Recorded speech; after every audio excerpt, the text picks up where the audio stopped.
I became a demon last night, okay? I was screaming obscenities in Turkish. I got real Turkish. I was teaching Tarık like things to say. I was teaching him about hakeme gözlük, eline de sözlük, kafam girsin. I was teaching him like I became a little bit of a hooligan.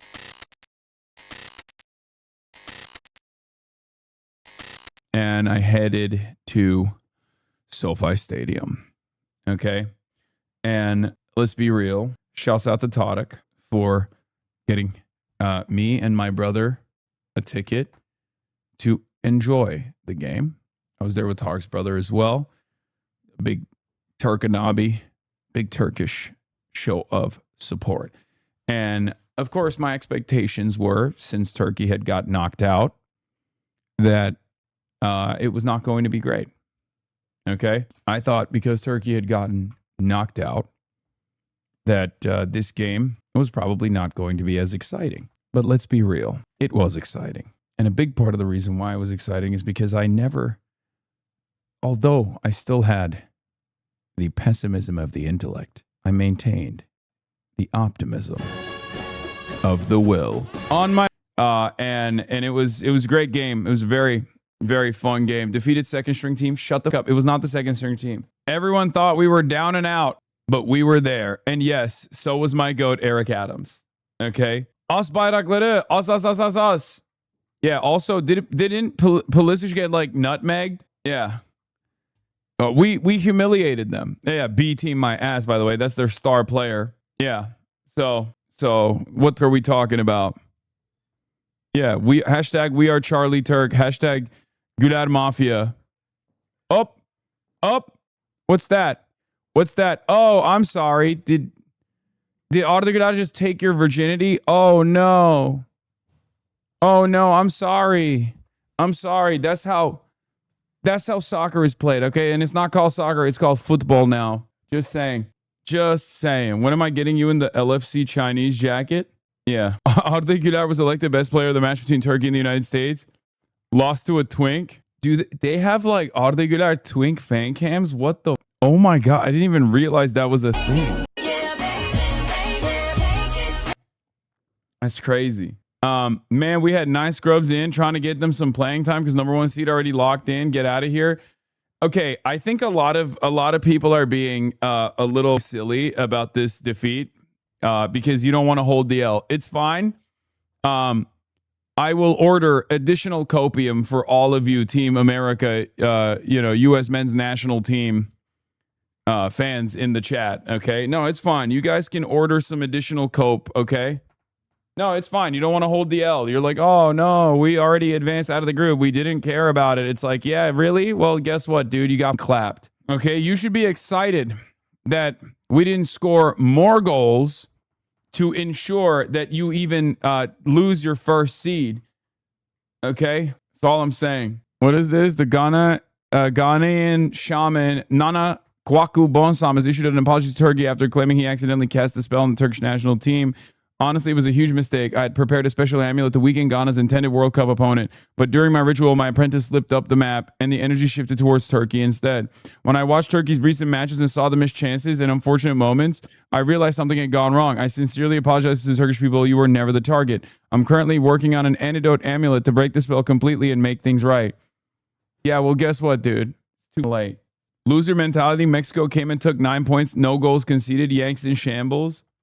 2 starters, 9 backups. Y'all are coping. Shut up. Y'all are coping. Shut up. It's fine. He should be apologizing to the U.S. No, he should be apologizing to Turkey because he obviously very clearly took a very good team that's supposed to be very good that had zero team chemistry. It was unbelievable.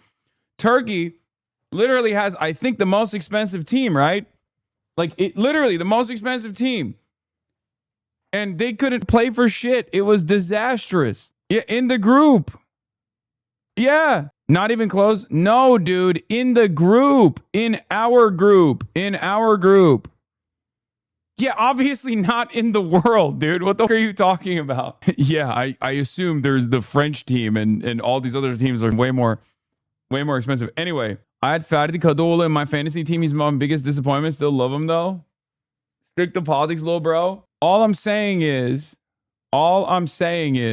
we had like we were supposed to be so much better. Okay. That's it. That's just the truth. We were supposed to be a much better team. And guess what? We got our shit pushed in. It was awful. No goals until the last game. Are you kidding me? Are you joking? We got destroyed. It was terrible. Yes, I'm saying we, bro. This is what the World Cup is about. Okay. This is literally the one time where people get patriotic, myself included. Okay. Yes. Yes. You don't even know, bro. You didn't. Thank God there was no camera on me. Holy shit. I became a demon last night, okay? I was screaming obscenities in Turkish. I got real Turkish. I was teaching Tarık like things to say. I was teaching him about hakeme gözlük, eline de sözlük, kafam girsin.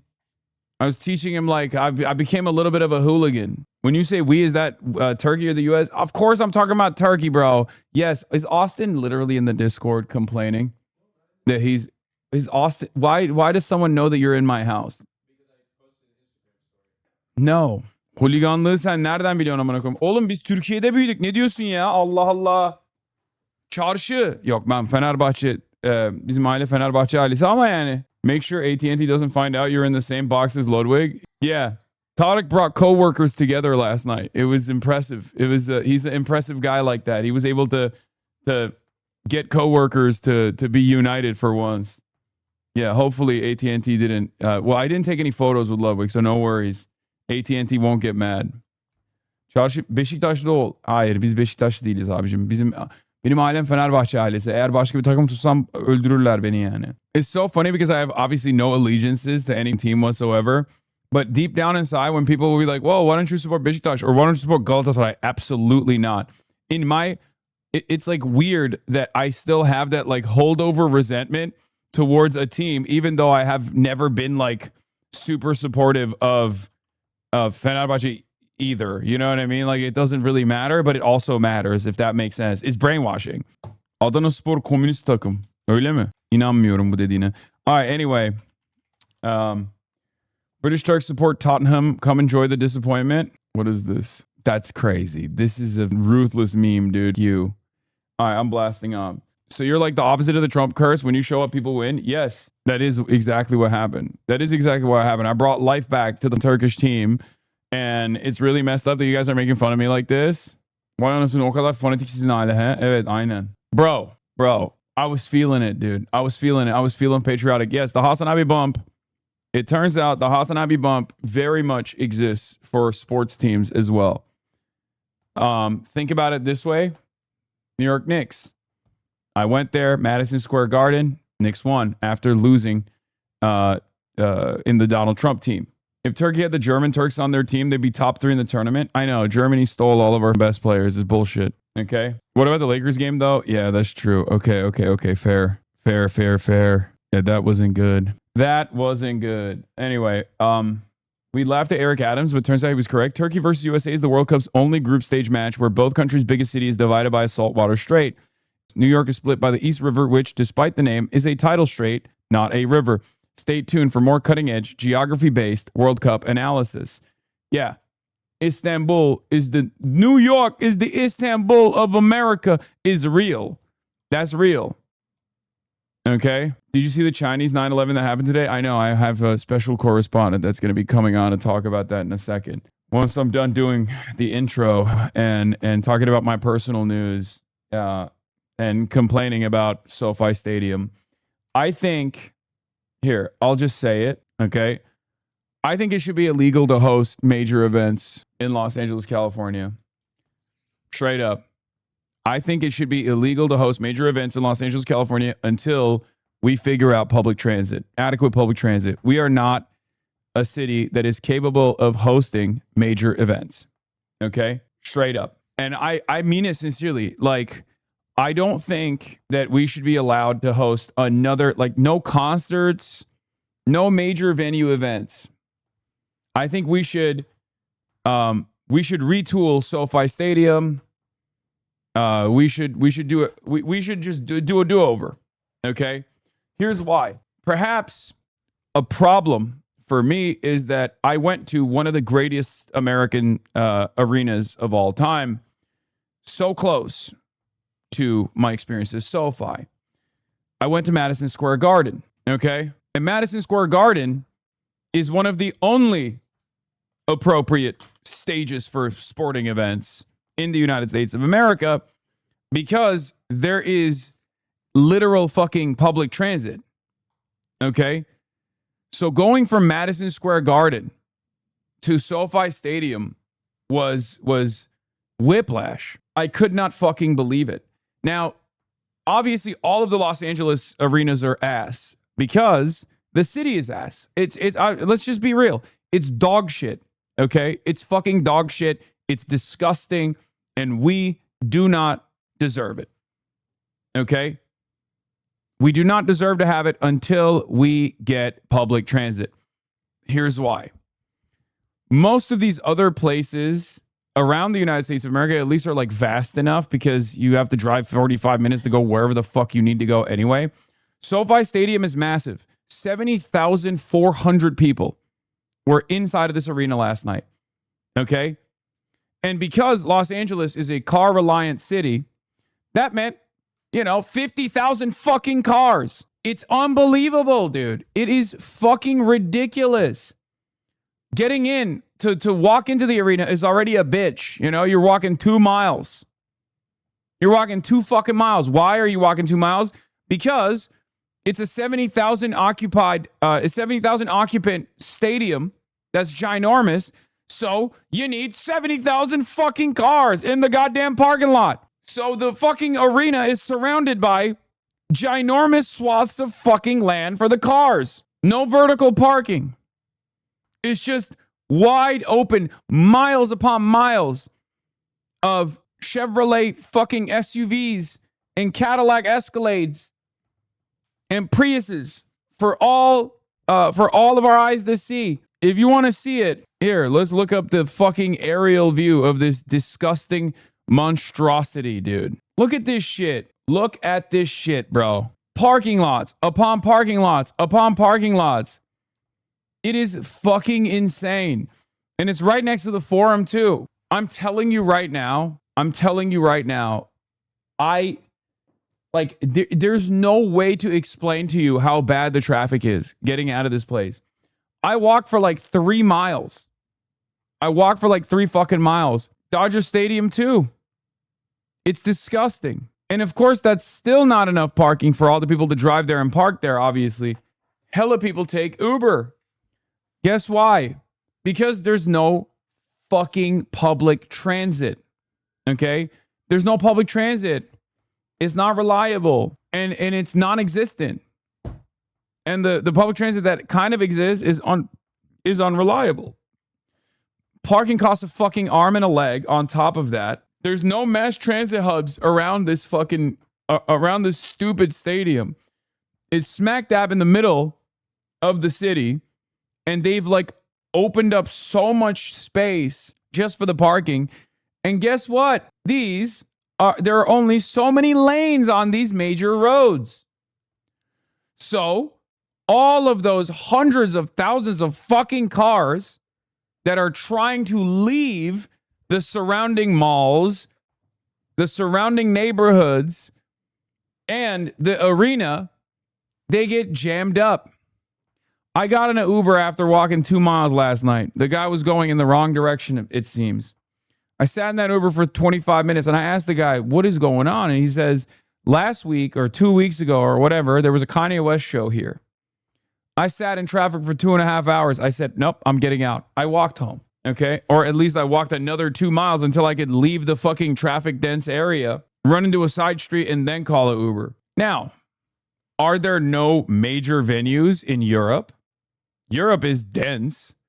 Are there no major arenas in Europe? No, they do have them. Madison Square Garden is also a major arena in America.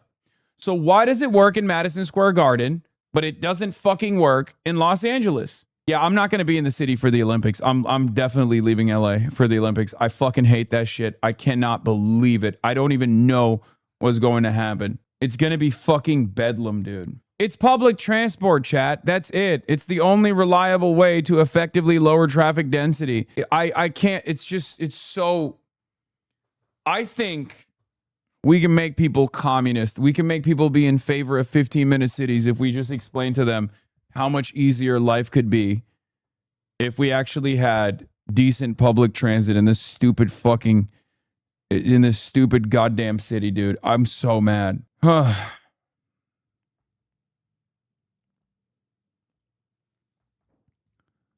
Yeah, that moment when you realize Dodger Stadium has been like that since 1962. Yeah, it's ass. It's ass. A better future is possible, man. A better future is possible. And I don't know why. Don't know why we don't actually advocate for this better future. You understand me? It's fucking bullshit, dude. Yes, but your entire city planning is shit, not just public transit. The city is built car-centric, sprawling, no real center. Like dog shit. Not Just Bikes did a great video on it. You'll love it. Yeah, I won't love it because I live it, okay? And I hate it.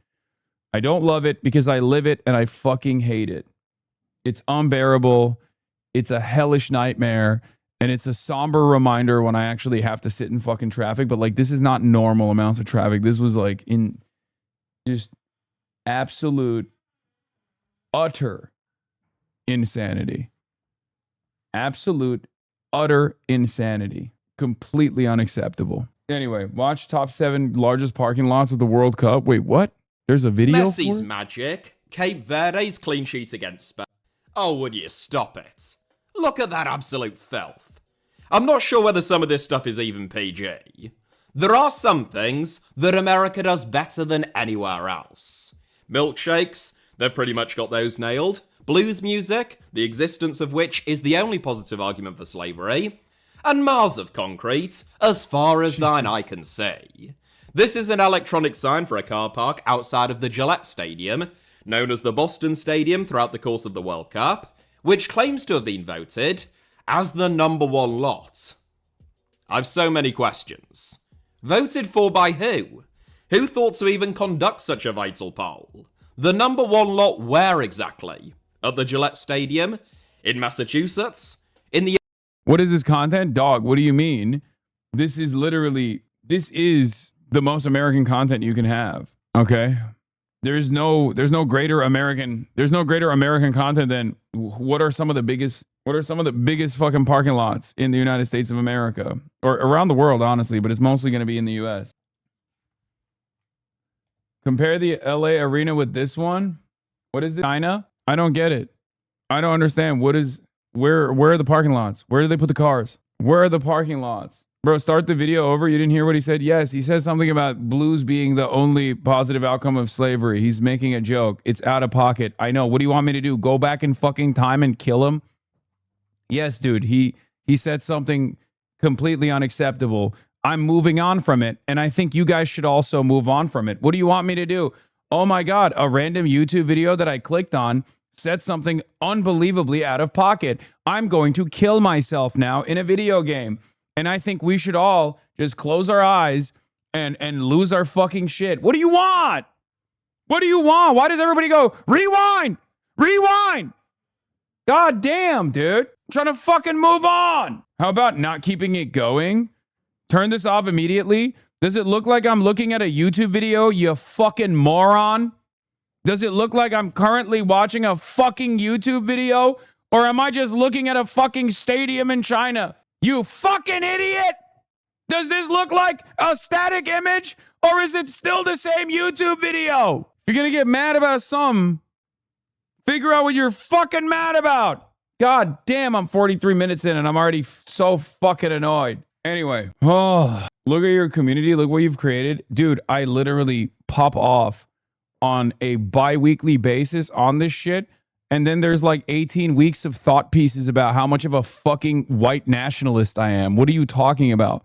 The entire reason why half of like woke Twitter and half of like woke TikTok hates me is because anytime somebody does some out-of-pocket woke 1.0 shit, I'm like, move on, move on, move on.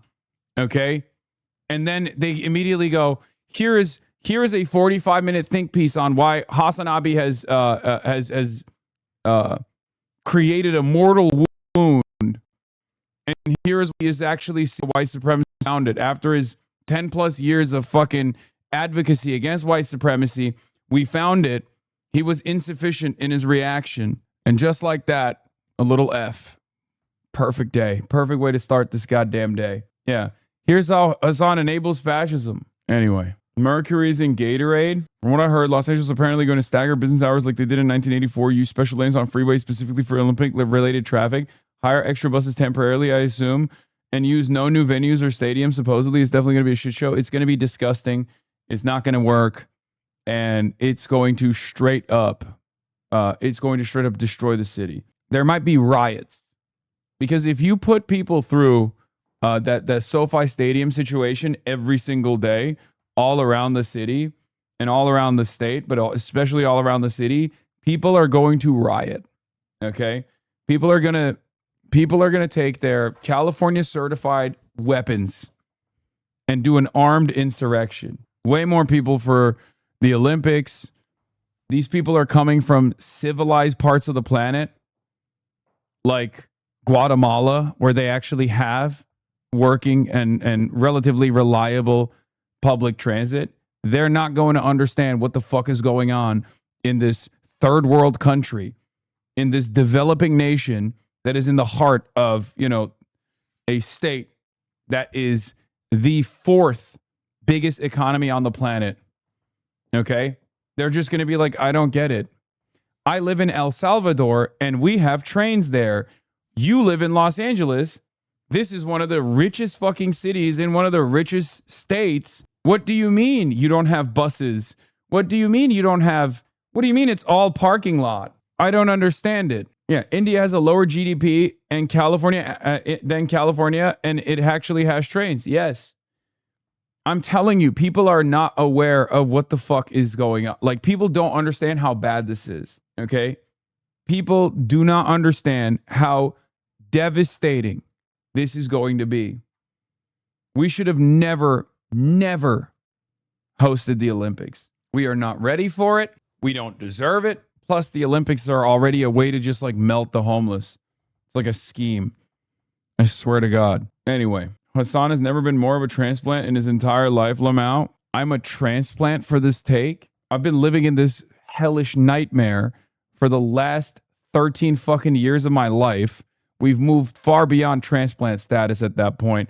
And every single person that is a lifelong California resident, lifelong Los Angeles resident will agree with me. What Los Angeles, California resident, lifelong California resident is like, oh, dude, like, you don't understand. It's actually pretty awesome. I love car line infrastructure. I'm an LA native. Okay. Does that also come with a side of schizophrenia where you hallucinate a robust public transit system? Because if you fucking bring up the bus lines, I'm going to headbutt you over the internet.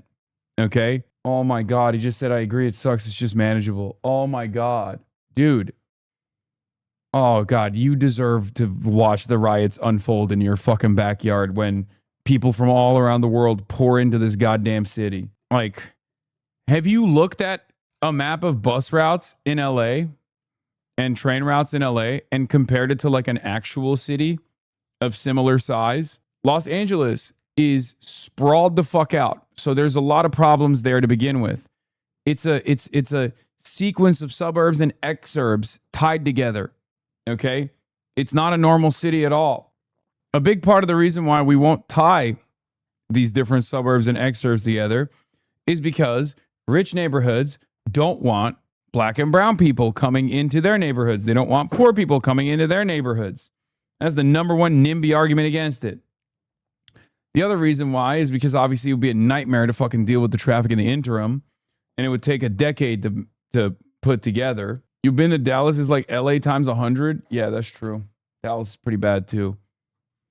Yeah, see, 25 years LA native here, took the bus and the red line to subway during high school. I thought LA Metro was just all right until I had to be in Korea for 3 months and I was radicalized to fucking hate cars.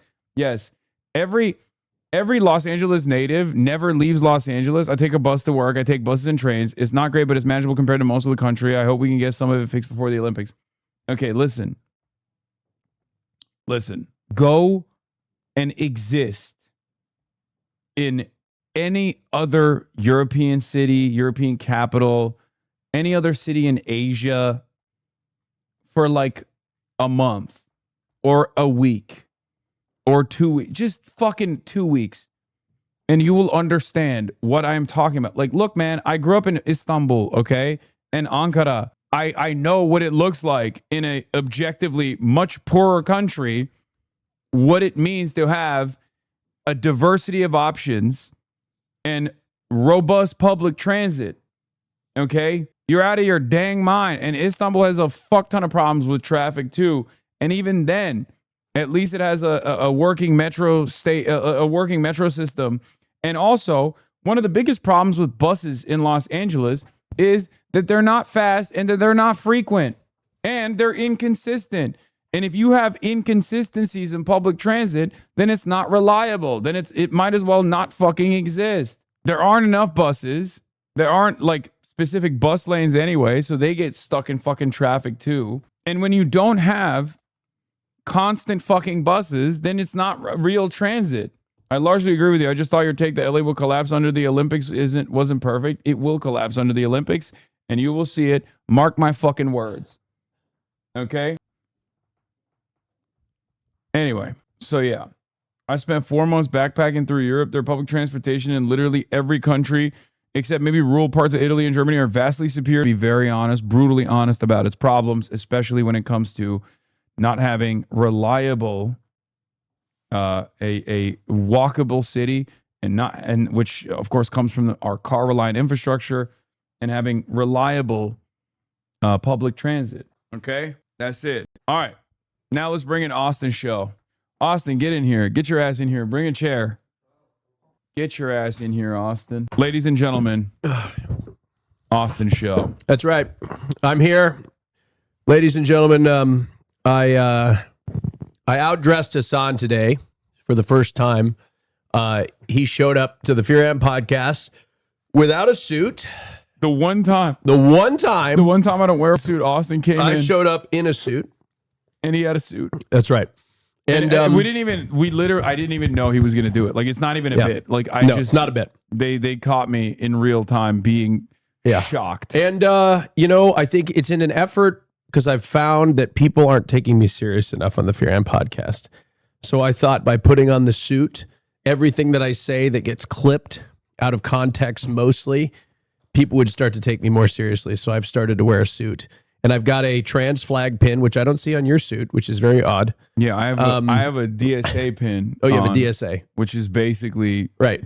It's all-encompassing. It's like, it's the trans pride, it's everything. Mm-hmm. Oh, so there's a lot of... Okay, I get it. That's great. So like when you wear the trans pride one, like it's like you could maybe be saying like we want more trans drone pilots. You know what I mean? Right. Whereas like this says trans pride, but also is not. Are you saying that the trans flag represents trans? You could be. I mean, it could be trans people in the military. Yeah, you could be like you could literally be saying like only representation matters. Look, we want more. Let's be clear. If I were to we choose want more between trans drone pilots. If there was a binary choice between two options, between a straight drone pilot or a trans drone pilot, I'm going with the trans drone pilot. But like those are your only two options, and you have to choose. You have no choice. What difference does it make? You have no choice. They're both murdering people. I know, but you have no choice. Think about it. Let me. I know. But you have no choice. No. Listen to me, chat. You're missing the point. Obviously, the choice is none at all. Obviously, that's the obvious. What if you didn't have a choice, right?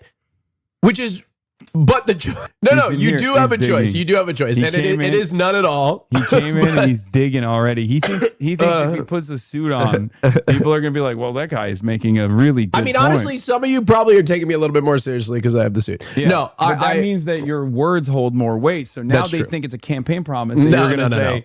Trans drone pilots. More drone pilots. I'm hiring more drone pilots, and I'm making sure they're all trans. Right. No, I'm just saying, given if they were to ask me the question, I would probably have to. You know what? I would divert the question. I'd say no. We shouldn't have any drone pilots. I don't even think we should have a military. I think we should abolish the military. That's not my campaign. That's your campaign promise? Abolish the military. You're so fucked. This is going on Fox News. I'm abolishing the entire military. We have the best defense is no offense.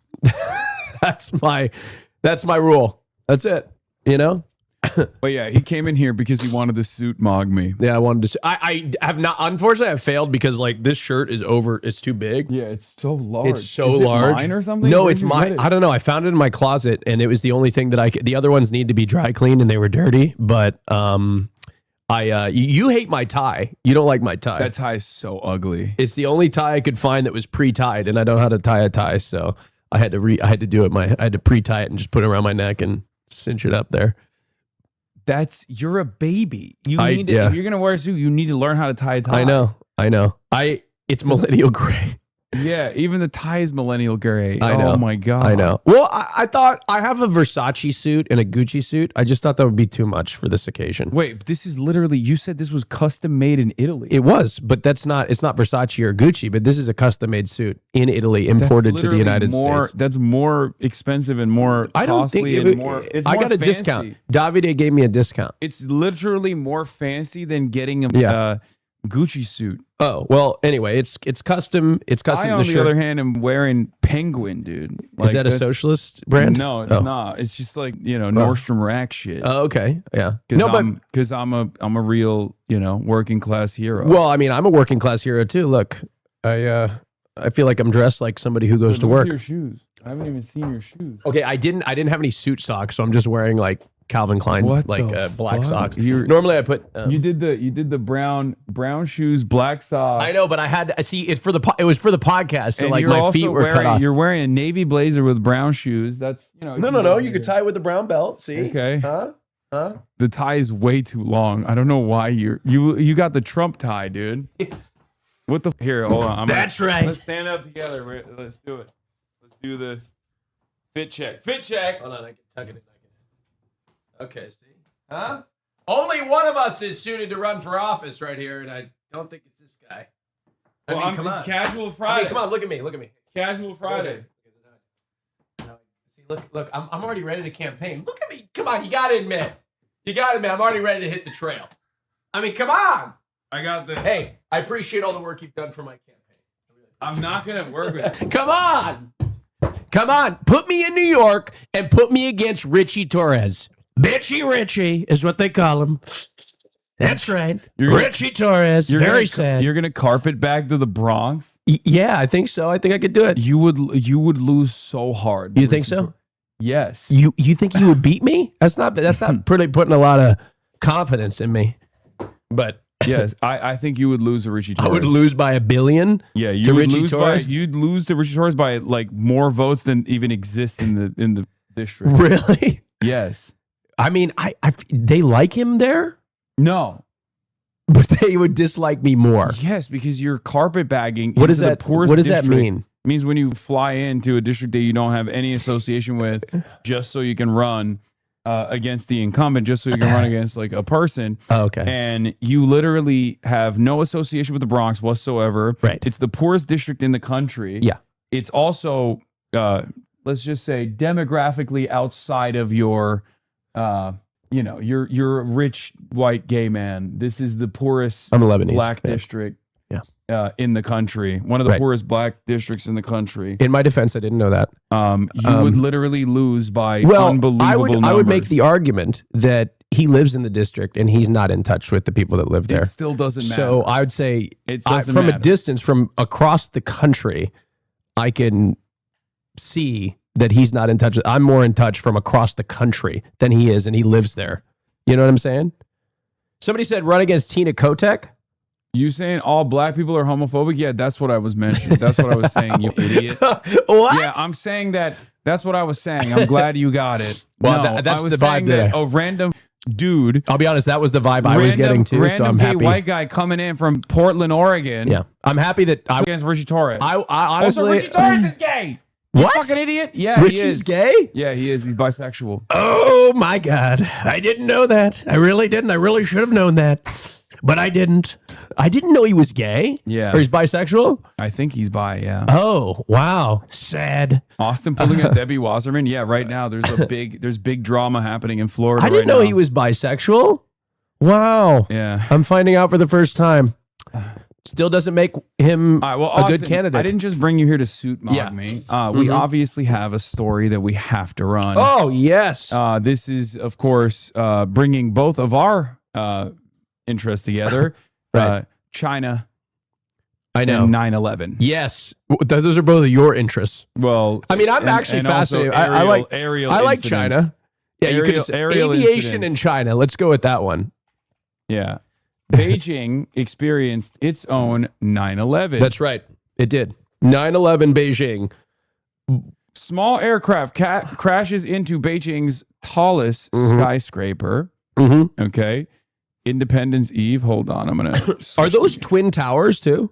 Hold on 1 second. Let me just do this real quick. Okay. Yeah. Beijing, a small aircraft appeared to have struck the tallest building in China's capital on Friday afternoon. A shocking incident in one of the world's most fortified cities.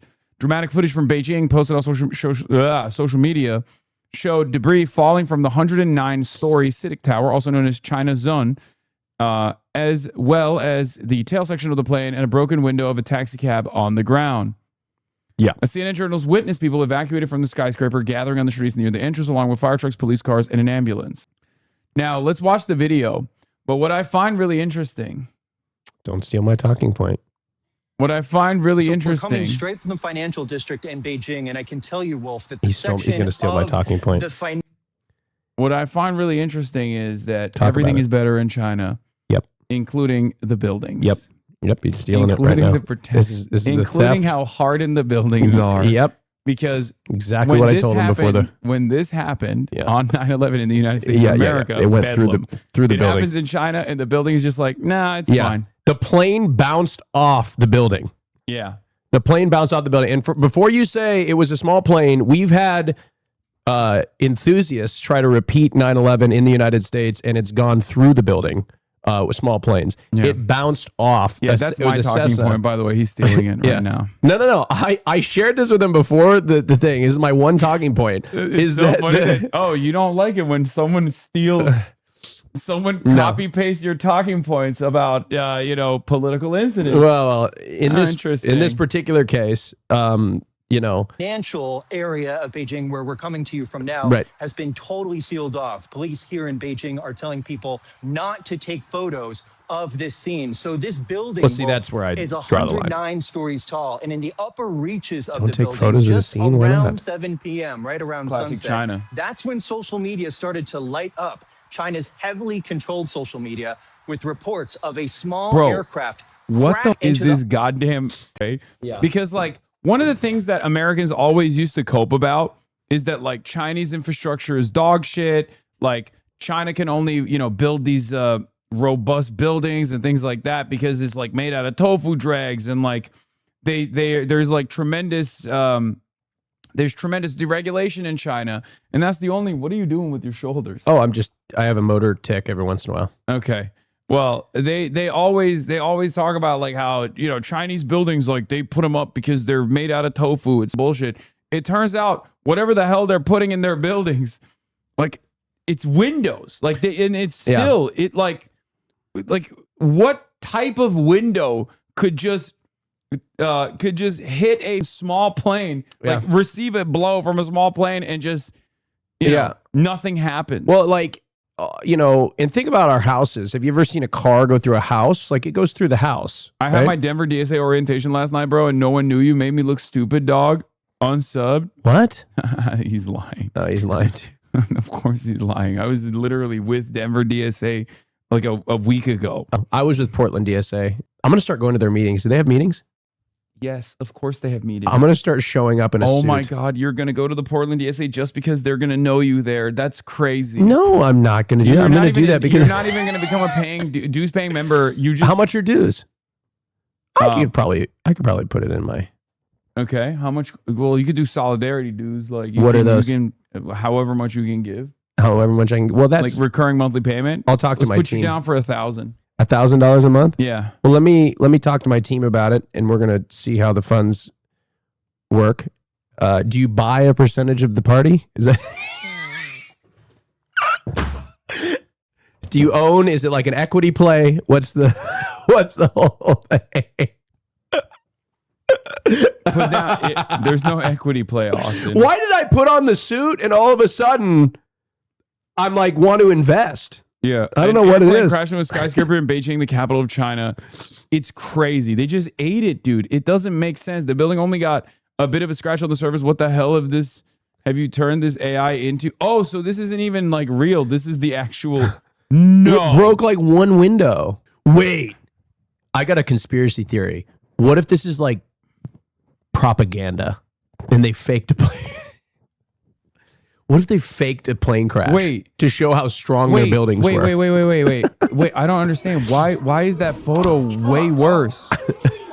Why is that photo making it seem like it was a way worse crash? Are they trying to literally make it seem Americans worse? are so mad that the Chinese 9/11 But it broke the plane in half. Americans are so mad that the Chinese 9/11 didn't work. So they're just like, no, it was devastating, actually. They're faking it. She did 9/11. You're never going to get invited back to China, dude. Holy shit. He didn't do it. He wasn't even around during 9/11, was he? Oh, my God. That's it? Yeah. Yeah. That's, dude. Yeah. The copium on this is unbelievable. That, like, this was the actual impact site. And Westerners that were butthurt, or even this Turkish, what is this? Was so butthurt that they faked the impact site to make it look like way worse.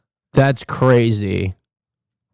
I will say this person probably faked it for clicks to try to make it seem more, because that's not getting any clicks. Nobody's liking that. That just looks like a window fell out, right? So you got to make it look more exaggerated. You know what I mean? In World War II, a B-25 bomber crashed into Empire State Building and it mostly damaged the facade. Photos on this day, July 28, 1945, plane crashed into the Empire State Building. Well, I mean, it doesn't look like it mostly damaged the facade. But a B-25 is pretty. That's a hefty boy. Was that intentional? Do we know? Do we know back then? I don't know. Well, I'm curious. I mean, how do you miss a building? You know? I don't know. You were one step from a 9/11 review. I mean, it is kind of crazy. It was from the fog. Oh, the fog? Well, I mean, come on. You still know the buildings are there. Oh, fog? Okay. Foggy weather in New York? I cannot believe it, dude. It like hit a little. That's wild. Even though like a Cessna, like to hit the building and bounce off like that is crazy. Because like the Cessna, it's probably like a Cessna 172 or something, and it's you know. Austin's mic is way louder. Yes, he loves yelling, bro. What do you want me to do? He wants you to hear every movement of his lips. Okay? Yeah. Like this story is unbelievable. Yeah. Upper reaches of that building, and ever since we've looked at Xiaohongshu, Chinese oh my gosh, social media, Xiaohongshu. we've been able to see the tail number, What? which registers the to Chinese social a media app, domestic like general TikTok. aviation company here in the outskirts of Beijing. And one more point before we go, Wolf. We should note that drones, aircraft are not allowed anywhere near this part of Beijing. You can imagine this, similar to Washington, D.C., where drones and aircraft not allowed anywhere near the Capitol or the White House. Seemingly inconceivable that this could happen in this fortress of a city, and we're trying to find out. How did it not get shot down? That's what I want to know. You know? I don't know. I don't know. Really starts to make you question the air defense capability of China. Oh God. Oh my God. Here we go. I think when you talk about superiority in terms of air defense systems. Yeah, also, why is this reporter in a muscle shirt? That is a good question. Why is the CNN reporter in Beijing in a muscle tee and reporting live when he probably wasn't expecting to be reporting dog, live. It's hours after the incident happened. Put a goddamn shirt on, man. Do you think he should wear a suit? Yes. Are you okay? Yeah, put a suit on. Yeah, he is just wearing a tank top. Like that is not appropriate. He's just like, are you having a fun time in Beijing? Like, what's going on here? Yeah. Bro was on vacation. Chill. Yeah. That's wild. CNN has not yet received an official response from the authorities. The person who answered the phone at the relevant district branch at the Beijing Public Security Bureau on CNN told they were not familiar with the situation. They then referred CNN to another number, but the call went unanswered. Are they just not going to also reached out to the Beijing municipality government as well as a number listed on the aircraft's owner for information on the incident. Like, the guy died, I assume. I mean, honestly, he may have just gotten off in the building. You know, I mean, look at how the other half of the plane was completely intact. You know? Yeah. Yeah. New York, Beijing is a place where every day you wake up, you could experience everything from a plane crashing into our skyscraper to a person who's celebrating a new business that's about to open. I don't understand that. That's Eric Adams just said that. New York is the greatest city in America. A new business could open in the morning. 9/11 could happen. That's He what said that? Yeah, he did. Was that a part of his campaign or? Yeah. What is this? OR1 candidate, Mr. Show. Hasan Piker has Austin Show, OR1 candidate on the broadcast. Oh my God. People are going to, people are, no, You're dude, fucked. people are going to think I'm a real candidate. You're fucked. No. You're fucked. That's crazy. Look at who is taking APAC money. That's awesome. That's awesome. Is this the district? These are all the Oregon representatives. That would be insane. And the senator. Ron Wyden is a senator. Suzanne Bonamici is the rep. Oh, I know these people. I won't. Yeah. 2. I won't be voting for any of them. He's a broke boy. He only got 10 grand. You're not voting? You're not going to do your civic duty? No, I'm not voting for Ron Wyden.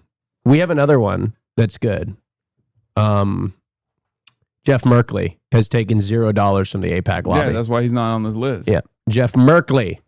Merkley is our senator. Wyden's, but I'm abstaining from voting from anybody who takes against Suzanne Bonamici. Bonamici. You got to run a racialized anti-Italian slant. Campaign. You got to be like, why the fuck do we have Italians representing this beautiful state? I think I could beat Suzanne Bonamici. I think there's appetite. Yeah. Here. We've come to the end of what was a very eventful 2023, right? So when you look at the totality of the year, if you had to describe it, and it's tough to do, in one word, what would that word be, and tell me why? New York. This is a place where every day you wake up, you could experience everything from a plane crashing into our trade center to a person who's celebrating a new business that's open. This is a very, very complicated city, and that's why it's the greatest city on the globe. Mr. Mayor, What? That's crazy. Yes. You could see that. You could see a terrorist attack. He literally said that. Why would that be? That's not really, New York, a good thing to market, So, when I see things like this, I say, why not me? You know what I mean? Why not me? That's so funny. This literally happened in New York City before. The size of the plane matters law. It's not just that China has crazy buildings. Oh. No. Do we know what kind of aircraft? It must have been like a Cessna. It looked right? like a Cessna. Yeah. A Cessna adjacent plane. Yeah, I'm still gonna fucking glaze the Chinese buildings though. I mean, it does look pretty nice. It wasn't a 737. That's right. It didn't have, I cannot understand how this happened. Like, especially in Beijing. Yeah. Well, since May 1st, Chinese capital has been effectively drone-free under sweeping new rules. Residents are now allowed to buy, rent, or fly drones without government approval within the city's sprawling jurisdiction. Yeah. Wait, it was this? It was a Sunward SA-60L Aurora Chinese light sport aircraft designed and produced by Sunward Aircraft, so it's a division of Hunan Science and Technologies. It's an industrial machine manufacturer located in a Lugu High Technology Development Zone. It looks similar to a size to a Cirrus. Look up a Cirrus SR-22. It doesn't matter. You don't want to get down the rabbit hole. Yeah. Okay. I don't know. Well, I have to go to the airport anyway. Oh wow. Speaking of which, did you want to cover anything else with me? I've got to go. I got to hit the trail. No, you can. I've got to hit the trail. Thank you very much. Yeah, Oregon 1. He's running. He's running. What is District 1? And his policies are nothing. He's like, his policies are, I'm gay and Lebanese. And then also on top of that, I hate white people. I hate white people. My policy is thanks for good to see you and thanks for coming out. That's my policy. That's crazy. And honestly, I think I could earn a few votes that way. Good to see you. Thanks for coming out. That's what I'm gonna say. Hey, I'm gonna work for you. That's it. All right. See you guys. All right. Bye, Austin. Bye. All right. That was Austin Show. Mr. Show, like I said, is running for office. He is running for office in Oregon 1. That was probably the first campaign candidate interview I've done that was completely devoid of policy. Because He is completely devoid of policy. He doesn't know anything about what's going on in the world, and he doesn't care. Quite frankly, he's just the seasoning. Okay, he's just eye candy. That's what his goal is, to be here. Anyway, there was an Iranian attack this morning in the Strait of Hormuz. We're gonna get to the real world news now. Now that Austin is gone, and yeah, we have a lot of work to do, a lot of coverage to get to, and I'm going to go pee real quick. Major setback to the Iran peace deal. Iranian forces have attacked a container ship in the Strait of Hormuz. The strike could threaten efforts to fully reopen the waterway. After the attack, there was a jump in oil prices. Ed O'Keefe is at the White House. Hey, Ed, good morning. Matt, good morning. This Iranian attack on the container ship comes just a day after President Trump insisted Iran is, quote, being very nice and agreeing to everything that I want. Secretary of State Marco Rubio, who's just back from the Gulf region, said before the attack, quote, we're going to have a problem if ships are hit, adding that would be a violation of the agreement. It's not clear yet how this attack might impact the ongoing negotiations between the U.S. and Iran, Matt. All right. We're also hearing more about a clash on Capitol Hill that resulted in some yelling between the president and some senators from his own party after a meeting at the Capitol that erupted into chaos. So what happened there, Ed? Yeah, you'll recall a closed-door meeting between the president and Senate Republicans turned into a shouting match on Wednesday after the president pressed Louisiana Senator Bill Cassidy and others to explain their votes for a symbolic resolution to protest the war with Iran. Well, Cassidy spoke about the confrontation in an exclusive interview with Face the Nation moderator Margaret Brennan. If you're not telling me answers, I'm going to push for those answers. So when the president was berating the 4 people that voted for the War Powers Act, frankly, I'm not there to be berated. And the president wasn't invited to dish out verbal abuse. But that's what he did. I raised my hand. I said, Mr. President, do you just want, is that a rhetorical question that you're asking, why do we vote for it? Or are you really interested? He goes, I'm really interested. I stood up and I said, this is why. And I listed those objectives that I did not see being achieved and how the kind of endpoint of the war kept stretching out longer and longer. He began to speak over me. Unfortunately, I raised my volume to match his, and we spoke to each other like that. The Senate is gone for the next 2 weeks. The House is gone for a week, and there's still no resolution on things like trying to take up that elections bill that the president wants to see them pass. Of course, Senate Republicans have said they don't have the votes to do it. Matt? All right, Ed, thank you. We know you'll stay on it. And Margaret Brennan will have much more of that exclusive CBS News interview with Senator Bill Cassidy this Sunday on Face the Nation. The United Nations has halted the evacuation of thousands of seafarers in the Strait of Hormuz. That's after a vessel came under attack. Our military analyst, Professor Michael Clark, is here in the studio with me. Hello again to you, Michael. What do we know? Will we get to the Jew bunk? Yes. Yesterday we got we farmed big donos for the Jube. So yes. Elisa Slotkin is openly calling for new leadership. This is a transparent move from Schumer. He sees his time is up. Gotta expose this plot before it gets the MSNBC spin as new leadership. They're gonna try and anoint her. Oh, hell no. If there's new leadership, it's Chris Van Hollen or bust. Okay? Straight up. If there's new Senate leadership, I'm in the tank for Chris Van Hollen. Okay? Straight up. All day, every day. We ride at dawn. If they try to hit Slotkin as the new leader in the Senate, are you out of your mind? Absolutely. No shot. Anyway, 1 week into the U.S.-Iran MOU, Iran denies it accepted inspectors. Cargo ship was attacked in Hormuz. Iran gets big oil waiver. Saudi Arabia seeks Gulf-Iran summit. Lebanon-Israel talks are stuck. Iran denies agreeing to buy U.S. soybeans with frozen funds. More technical talks ahead. While undoubtedly the MOU has eased tensions, lowered oil prices, improved regional environment, its promises should be taken with a grain of salt. Sharp discrepancies between the U.S. and Iran already emerging, and the fallout of the U.S. credibility / stature already playing out across the Gulf. What about Ro Khanna in the Senate? It's also very funny. Galabaf tweeted, he doesn't want our beans. Sag. Why won't Galabaf take our beans? Sag. Yeah. There was a Lebanon-Israel agreement that took place earlier today. Is it Lebanon and Israel? Or is it Hezbollah and Israel? Because Lebanon and Israel have had many agreements.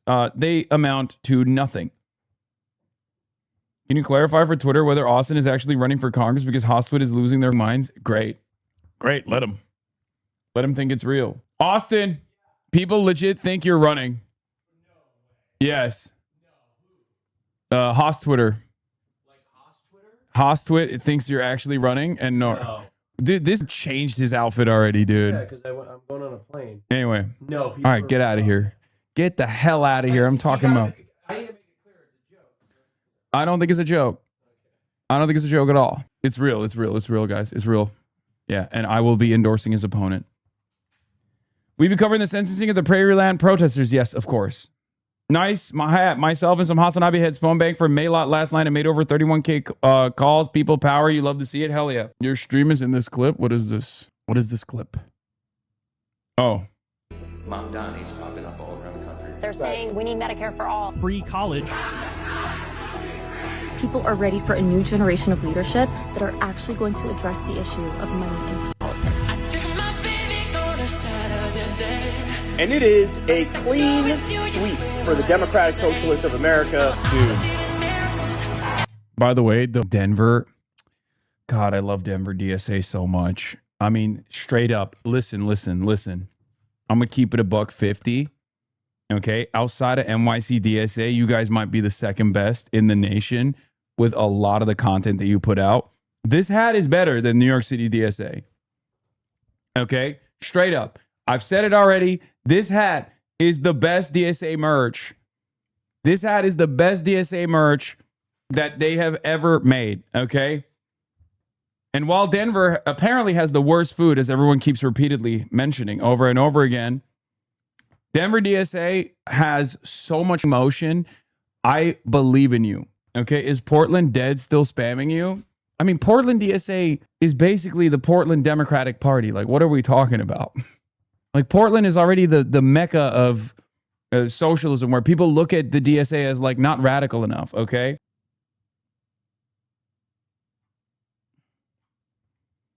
People look at the DSA and they go, that's reactionary politics in Portland. Anyway, what the hell did you forget about Philly DSA? No, I love Philly DSA, but content-wise, Denver DSA puts out incredible content.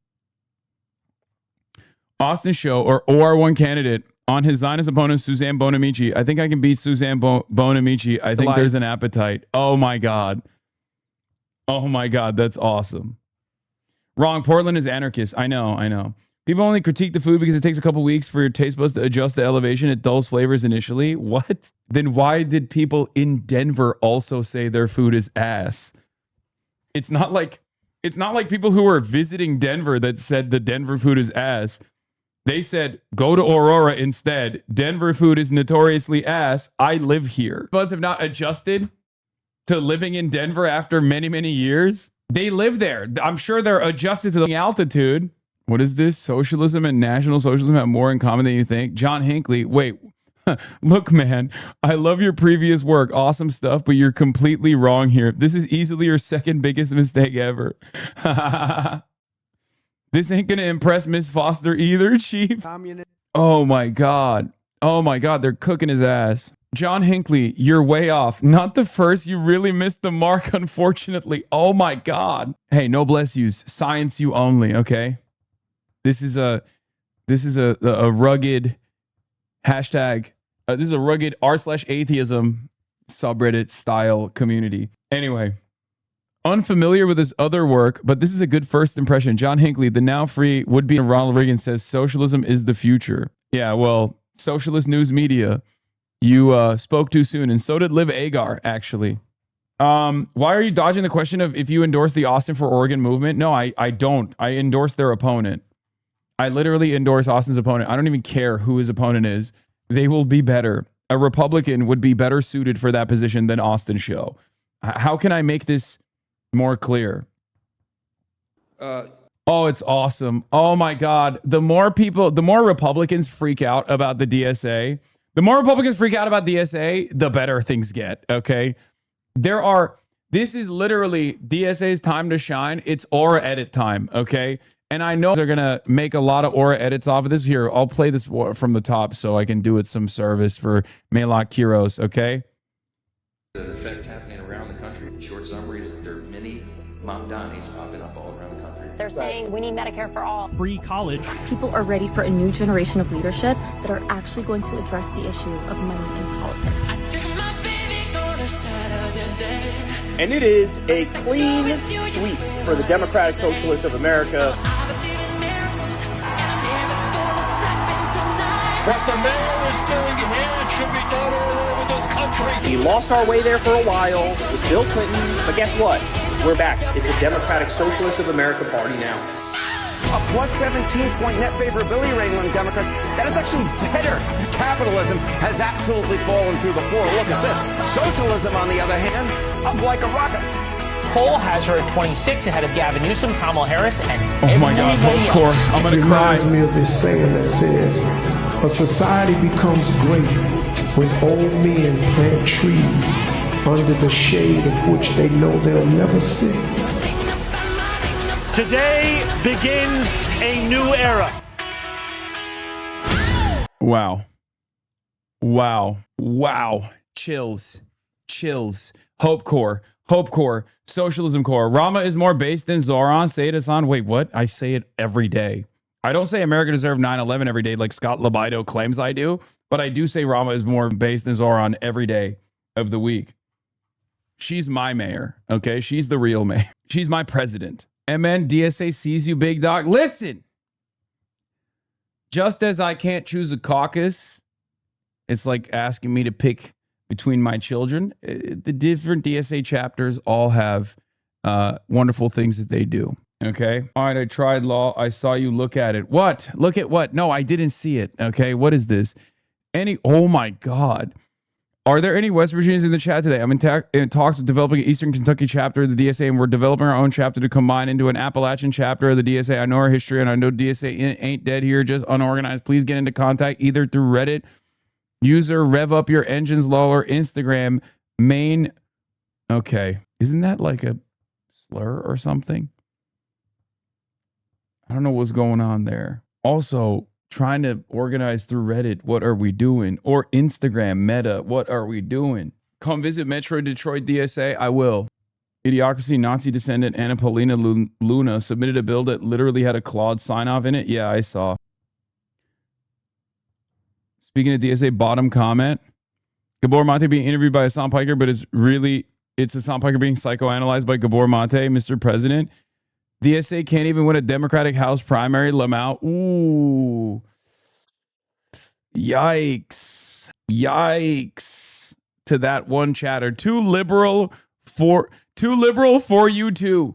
Dude, writing for liberalism as though it's this, hip, young, cool new thing on TikTok is so funny. It is a dead ideology. It has made way for unbelievable amounts of fascism that we have seen from the MAGA cult, and you're still holding on. It's Gucci bag time, little bro. Let it go, bruh. Let it go. Bruh. Let it go.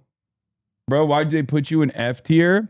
Soda Poppin University considers the OG of live streaming, ranked multiple core members of Blackboy Mags at F tier on a streamer tier list. Now Jason is C tier, F tier, Blackboy Max, Lacey, Stable, Ronaldo. I mean, I don't really give a shit. Actual rapper. And he's going to be the first Twitch streamer to be a rapper. Grammy. I think at this stage, he put all politics in F tier. I think, guys, let's be real.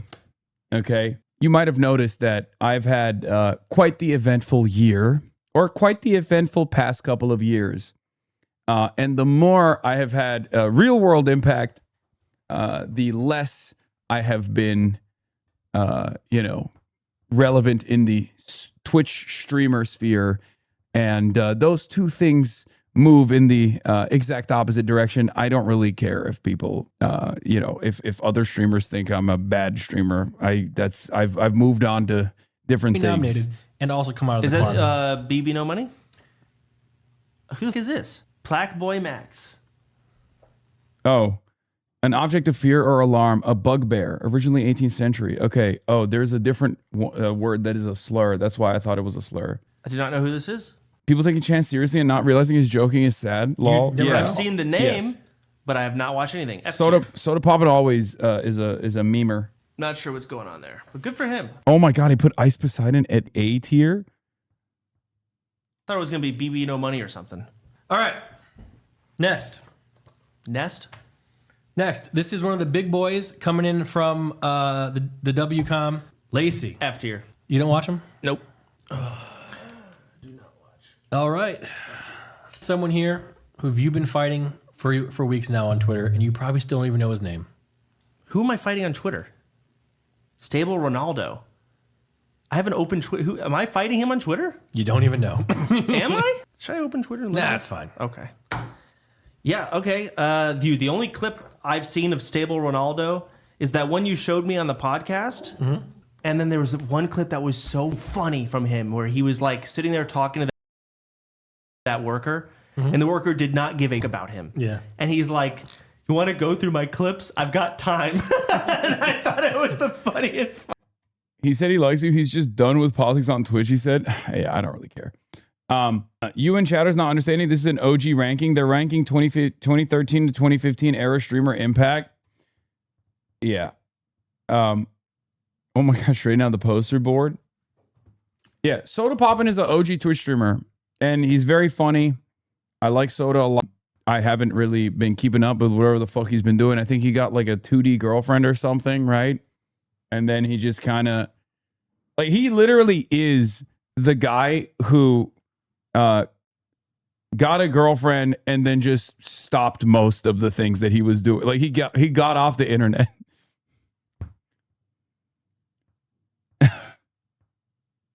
Don't bully Vebe. She's cool. Yeah. And now he looks kind of jacked, which is weirding me out a little bit. I've never seen him with this much muscle on his body.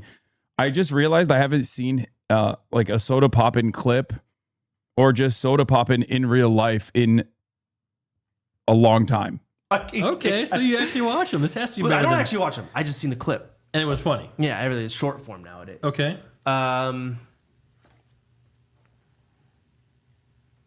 No, in comparison to what he used to look like, he's in better shape. I'm not even kidding. This is a tough one. Never watched him really aside from the clip. Okay. NMP Law said you were his favorite apparently I streamer. found him on Twitter, so You Thank had you. high Thank you, praise, Nick and then all of a Pollum. sudden it just vanished. Yeah, it's gone. Up next, I like this guy. He's nice. He has aura. And he taught me a lot about things I don't know about because he's younger than me. Okay. Jason the Ween.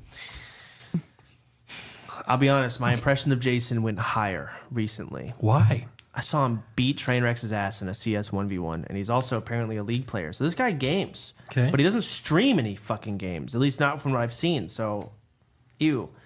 Yeah, Nick Pollum might be the only divorce court victim that is still a fan of mine. Usually when people go through family court or divorce court, they become automatically resentful of my existence for some reason. So we take those. We take those W's, okay? We take those W's. That's a big one. That's a huge one. I saw him stream like he was at the Streamer U. It's IRL. Everyone was fucking loud, screaming. I opened his stream the other half of the time. He's like in a car on his way to an event, just sitting around fucking just waiting with 3 other fuckers. C tier. That's not bad. Again, doesn't do any content I like. I like Jason. He seemed like a nice guy. He is. He's a nice guy. Not even nice. Seemed like a entertaining guy. Okay. Let's hop back. In a non-cringe way. Thank you.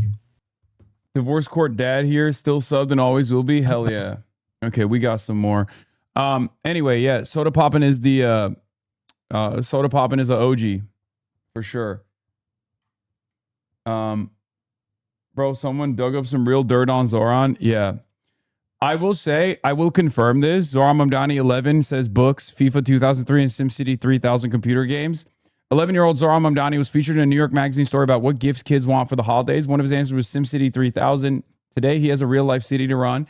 I will say, I can confirm it because this is what he told me in our interview as well. So he won't lie. He was not lying. He did say he was a FIFA guy, and I was like, that's a jock game to play. And he was confused that was even a thing.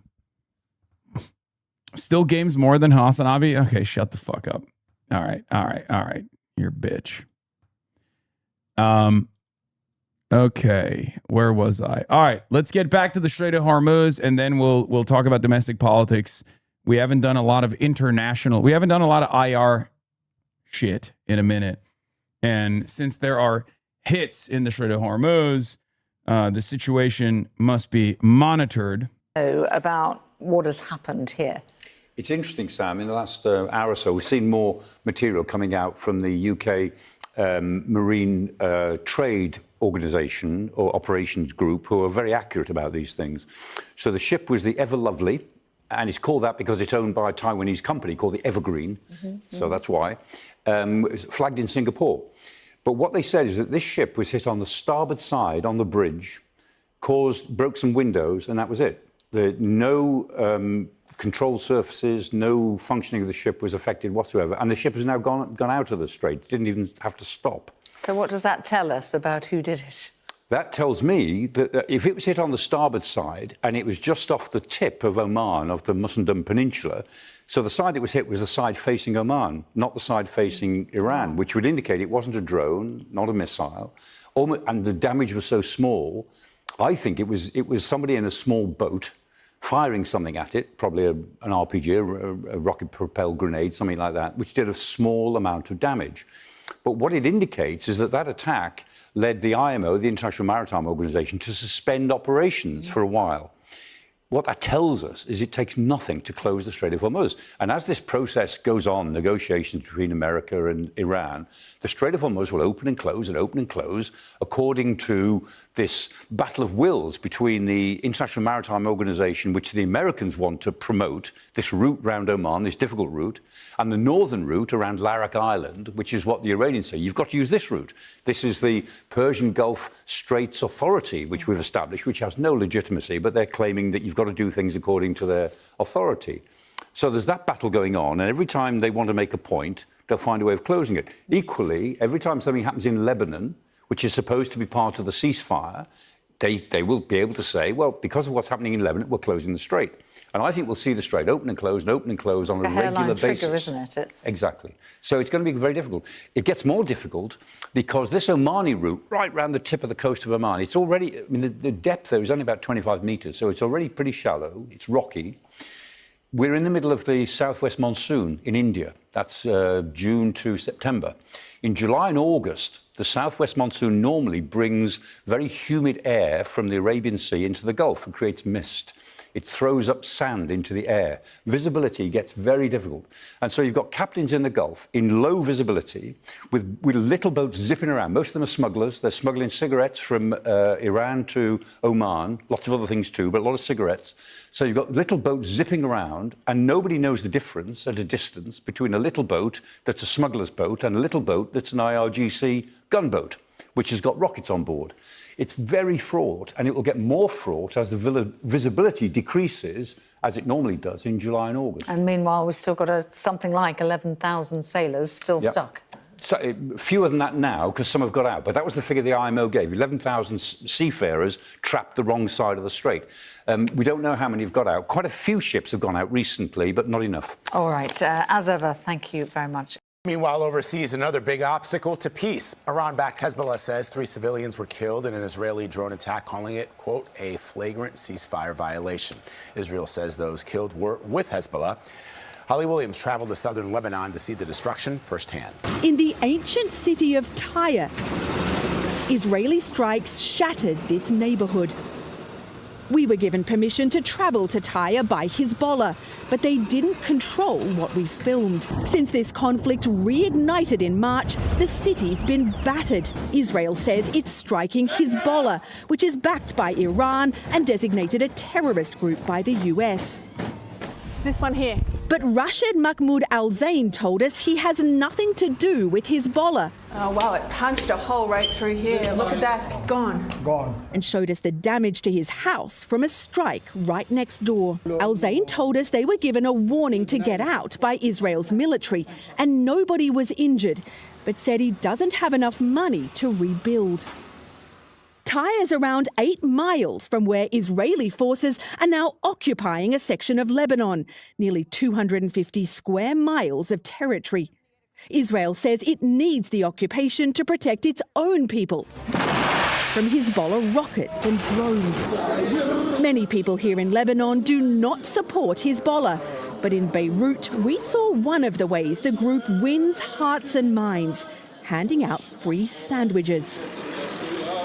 Ali is a computer science graduate who told us he loves America for its culture and freedom, but also hates it for supporting Israel. I have a lot of hate for the United States for supplying Israel and killing my families, killing my friends. Despite US officials saying that a ceasefire was agreed last week and a lull in the fighting, there has been more deadly violence in recent days. Israel and Hezbollah have been enemies for decades, but now this intractable conflict could derail US negotiations for a lasting deal with Iran. Gail. Holly Williams reporting from Beirut. We thank you. This morning, a race against time in Venezuela as the death toll rises from those... Iranian official on the ship attack. Iranian official quoted by New York Times suggested the attack on a ship yesterday was largely intended as a message to Oman.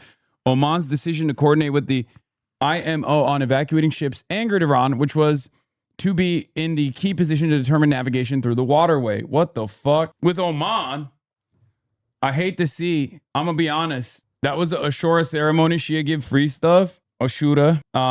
What is this, bro? You see Trump is on Reddit True Tide. Eli Lilly gave him the jab before approval. I'm also on Reddit, but like my politics, I get mine from China.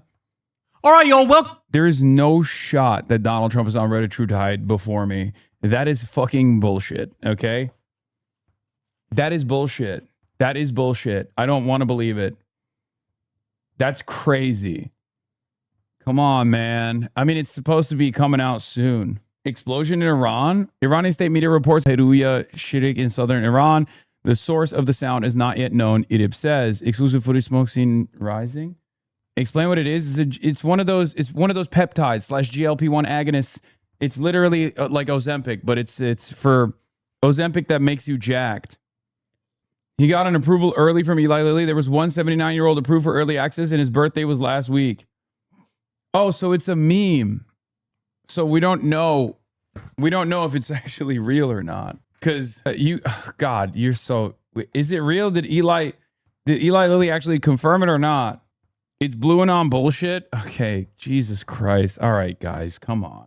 Anyway, Oman's decision to coordinate with the IMO on evacuating ships angered Iran. The Iranian official, who asked not to be named because he was not authorized to speak publicly, said Oman's providing an alternative route to vessel for transiting the strait had angered Iran and undermined its control over the passageway. White House bats down speculation that Trump got access to Eli Lilly obesity drug for compassionate use.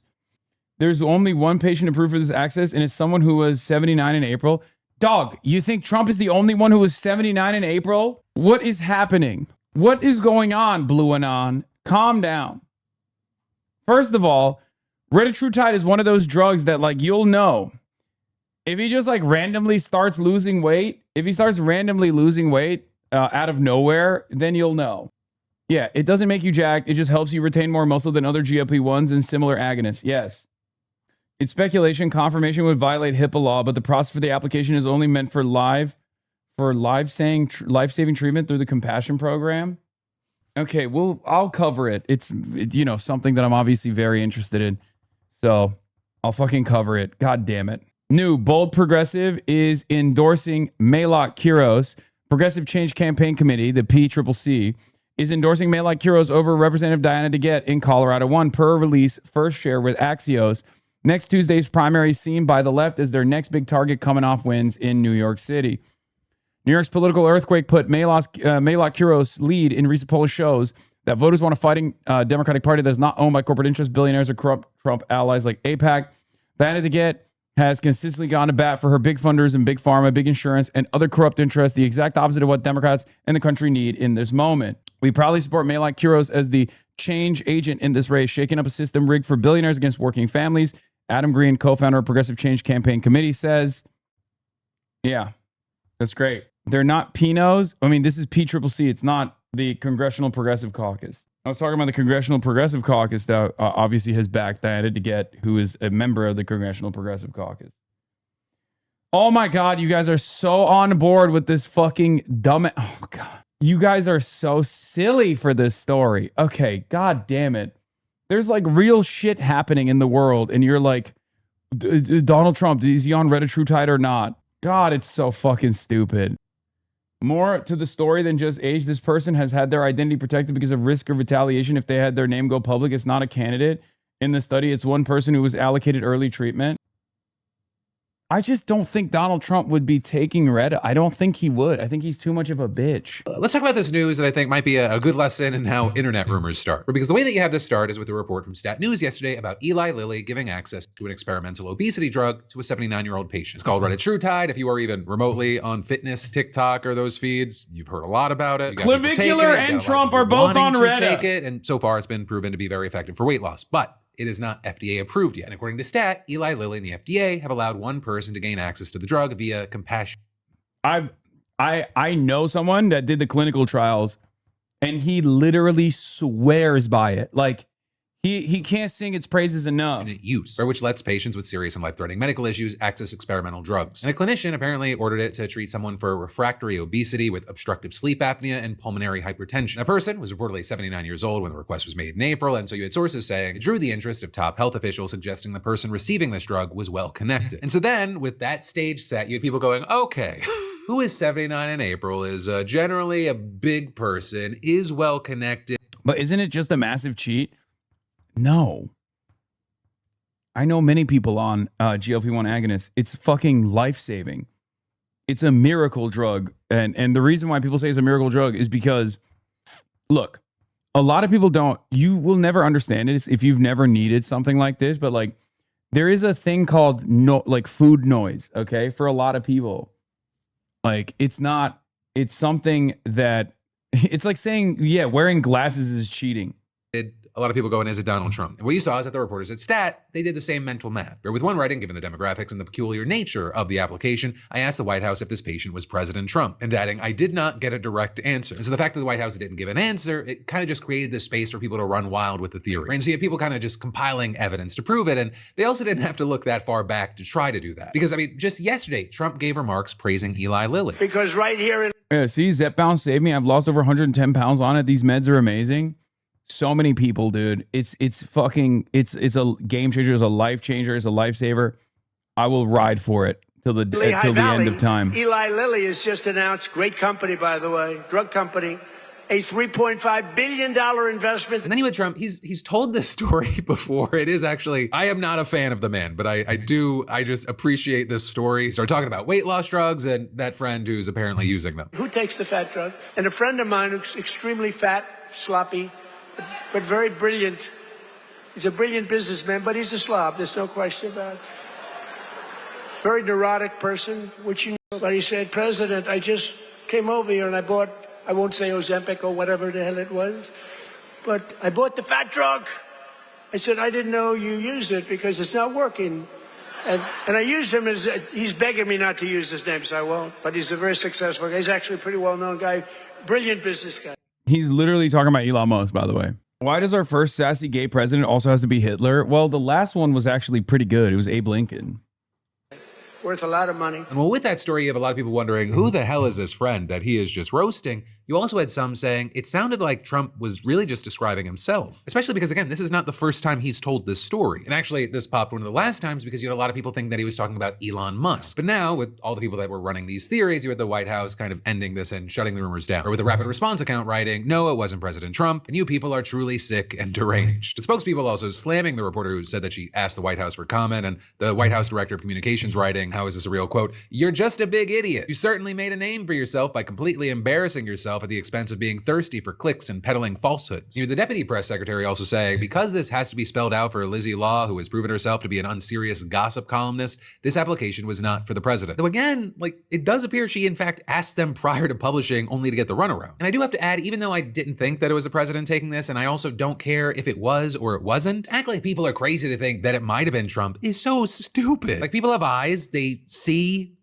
how he looks, the age in these stories, it seems to possibly connect. He has also talked about making GLP-1s more accessible to the general public. So it's not the craziest leap, especially if you do not give a comment when asked for comment. But then also, while we're on this topic, I have to note, like, this isn't even the biggest controversy regarding weight loss drugs today. Because on the other end of the spectrum, we're now seeing reports about parents giving their young elementary age kids GLP-1s in a desperate attempt to fight childhood obesity. And actually with that, you have doctors talking to the Wall Street Journal and saying that childhood obesity is actually very hard to fight, and the consequences, they're severe. Right? Specialists are seeing high blood pressure, poor blood sugar control, liver dysfunction in kids as young as 4 years old, and children dealing with issues this severe, they generally don't grow out of it. And with this, you had one doctor adding, I see kids who have developed type 2 diabetes at 10, 11 years old, and saying they need help so desperately. Then also with this, most GLP-1s, they're only approved for kids as young as 12 years old, though they are also being tested on kids as young as 6. So doctors, they've been having to go off label to prescribe them. And dude, our society is so busted that like this is a necessity for like children so fucking young. It's so busted.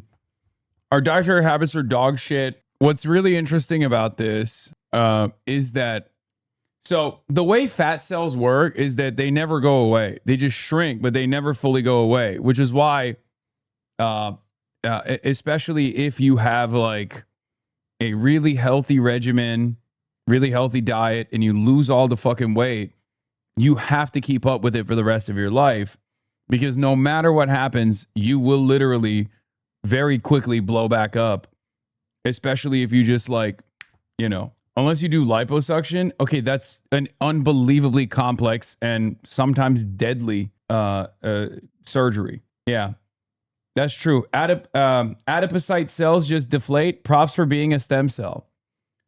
Yeah, this is my only stem cell. It's ironic because anytime I talk about fitness, people say this is bro science, but like it's the only thing I know about and care about as far as like in the stem cell category. So it is bro science. It's not bro science. It's just science. Oh my God. Just because bros care about it doesn't mean it's not real science. Fuck. It's literally like when we talk about like calories in, calories out, that was probably one of the worst elements of Woke One, was like the line that was blurred between like fat acceptance and being comfortable in your own skin versus just literally being anti-science, which then turned into one of the most insane things I've ever seen. People who were getting paid by like Nabisco coming out and saying you should eat Oreos. Otherwise, it's fucking, you know, you should eat Oreos, and anyone who tells you not to eat Oreos is actually fucking being like a piece of shit, being reactionary. It was mind-boggling. Obviously, there's numerous systemic factors that play a major role in how difficult it is to maintain a healthy lifestyle. Obviously, not walkable cities is a huge problem. Yeah. Not having any walkable cities is a huge problem. There are so many issues, but like, you know, some of the basic stuff that people say is bro science or bad or dangerous or whatever is technically true. Like calories in, calories out is technically true. Anyway, when you say you only care about it because of fitness, it is bro science. Yes, sure. Don't they die though? The fat cells, you can't be forever cooked, right? No, I mean, you're not cooked. You just have to keep up with your diet to make sure it doesn't, you know, get out of hand, to make sure you don't fucking yo-yo. But yes, fat cells do not die. They just stay. They shrink and they become, you know, they never become non-existent, but they shrink. But that means that your body is more comfortable rebuilding those fat cells. So unfortunately, if you were fat at any point in your life, it is a lot easier for you to gain weight and to develop fat again. Anyway, but I've been able to do it. You can too. Anyway, so yeah, they deflate like water balloons, but you can fill it back up like a pre-stretched balloon. Fun fact, fat cells redistribute over time towards male dominant or female dominant areas of your body if you take HRT. Wait, really? I didn't know that. But yeah, the problem with calories in, calories out, yes, is that people think that all calories are the same. They're not the same. And they don't have like a healthy spread, a healthy percentage of protein, fats, and carbs. You need to have a healthy balance on all of those things because you need all of those things. It's possible to break down fat cells. They're just extremely resistant to true breakdown. They partially fill and can be filled with water to maintain their presence because evolutionary starvation is the biggest risk to death. Therefore, deleting fat cells is very hard to dedicate resources to. Anyway, yeah, I'm on estrogen and my ass got fat immediately. Nice. Can I have fat cells moved to my dick? Bro, be serious, man. Can we be fucking serious? Anyway, let's It's been a controversial choice. Right? There are some fears that it could lead to insufficient nutrient intake, that could harm bone growth and puberty. And then on top of that, these are drugs that really only work while you're on them. So if you stop, you're going to gain the weight back. And we don't know if there are consequences to starting it as a kid and then this just going on for decades and decades. Which is why you had one doctor saying we don't have enough evidence to safely prescribe under 12 at this point. Adding, I think that potential is there for positive impact, but there are. Bitch, I wasn't joking. Wait, like my dick? Can I have a fat hog? I'm trying to have a fat dick. Okay, dude. That's not a thing. Are Okay, not enough stop. studies yet. And whatever your opinion here, like this is a serious issue. Around 1 in 5 kids in America, they deal with obesity. It's as you have parents trying other methods first, right? The journal talking to parents who completely changed their kids' diets, enrolled them in sports. They started doing family exercise only to see the kids still gaining weight. And so with that, you had one doctor who's been prescribing the drugs to kids under 12 saying, we don't know what the long-term effects could be, and that can be scary and unsettling. But then adding, I do know that having obesity when you're 7, especially severe obesity, is very likely going to lead to, for sure, a reduced quality of life, premature mortality likely, really not a good life. So once again, God, we have a lot of things that I want to hear from you on today. What are your thoughts with any of this, whether it be the Trump stuff or what's happening with the kids? So that's the speculation. I can't believe Kyle did 20 minutes on this, dude. I cannot believe it. That's the drama, though, about whether or not Trump is on Ozempic, the new version of Ozempic, which is retatrutide, which is what Clavicular has been using. It's going to be, I think it already completed its third phase of the clinical trials. So Eli Lilly is going to be mass distributing it soon. And your boy will be on it. How many Blackberry Dr. Pepper Zeros is too many in one day? I don't know. All of the other GLP-1 agonists basically fucking shred your one. Okay, you guys are wrong for that. You can have more than one. Anyway, all of the GLP-1 agonists, they melt your fat, they suppress your appetite, they cancel out food noise. And if you've ever been a fatty, if you're a former fatty, if you're a current fatty, you know exactly what that is. It's literally, food noise is a constant thing. I'm always thinking about food. There's not a single moment of the day where I'm not thinking about food. When I'm eating food, I'm thinking about my next meal. And this is something that a lot of people don't realize. Like, this is a very real thing that former fatties know very well and current fatties know very well. I think about food every single second of the day. I think about food. I dream about food. I dream about foods that I haven't consumed yet. I dream about, what kind of food that I would have. And then it makes me sad because I'm like, oh my God, I can't have that food because if I have that food, I'm going to gain weight. It's literally all I think about all the time. As a matter of fact, now that I'm talking about it, I'm sure plenty of other people are also thinking about it. There's not a single moment where food is not in my mind. Not even just in my mind, but top of my mind. Okay? In a way that literally like changes the dynamic of the day for me. Okay? It's in my mind while I'm literally eating food. Okay? And it is a weight that I have to constantly deal with on my shoulders. Gauge time by when I will eat again, that too. And it sucks. It's ass. And I know, like, people don't understand this because, like, there are just people out there who don't do that. Like, there are people out there who do not experience that at all. Okay? Which is so strange to me because I've never known a moment in my life where I haven't been like that. Okay? So a lot of people who have never had that, a lot of people who have just never had that issue will be like, what do you mean just stop eating? And it's like, dude, it's not that easy. You're out of your fucking mind. Naga will never know that feeling. I will never know what it feels like to hate eating. I love eating. I'm an eater. I live and die for eating. Eating is probably one of the most, like, eating food is literally part of the reason why I exist.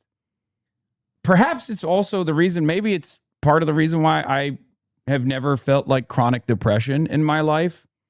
Because why be depressed? I have food to eat, like new foods I haven't tasted yet, or even old foods that I have tasted that I would like to taste again. You know what I mean? Like, I have a reason for existence, and that is eating. And for me, I have clearly I've clearly like found ways to manipulate my mind.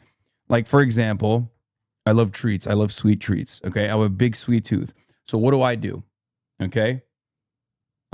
0 calorie, 0 sugar sodas. That's one way that I trick myself into having sweet treats throughout the entire day.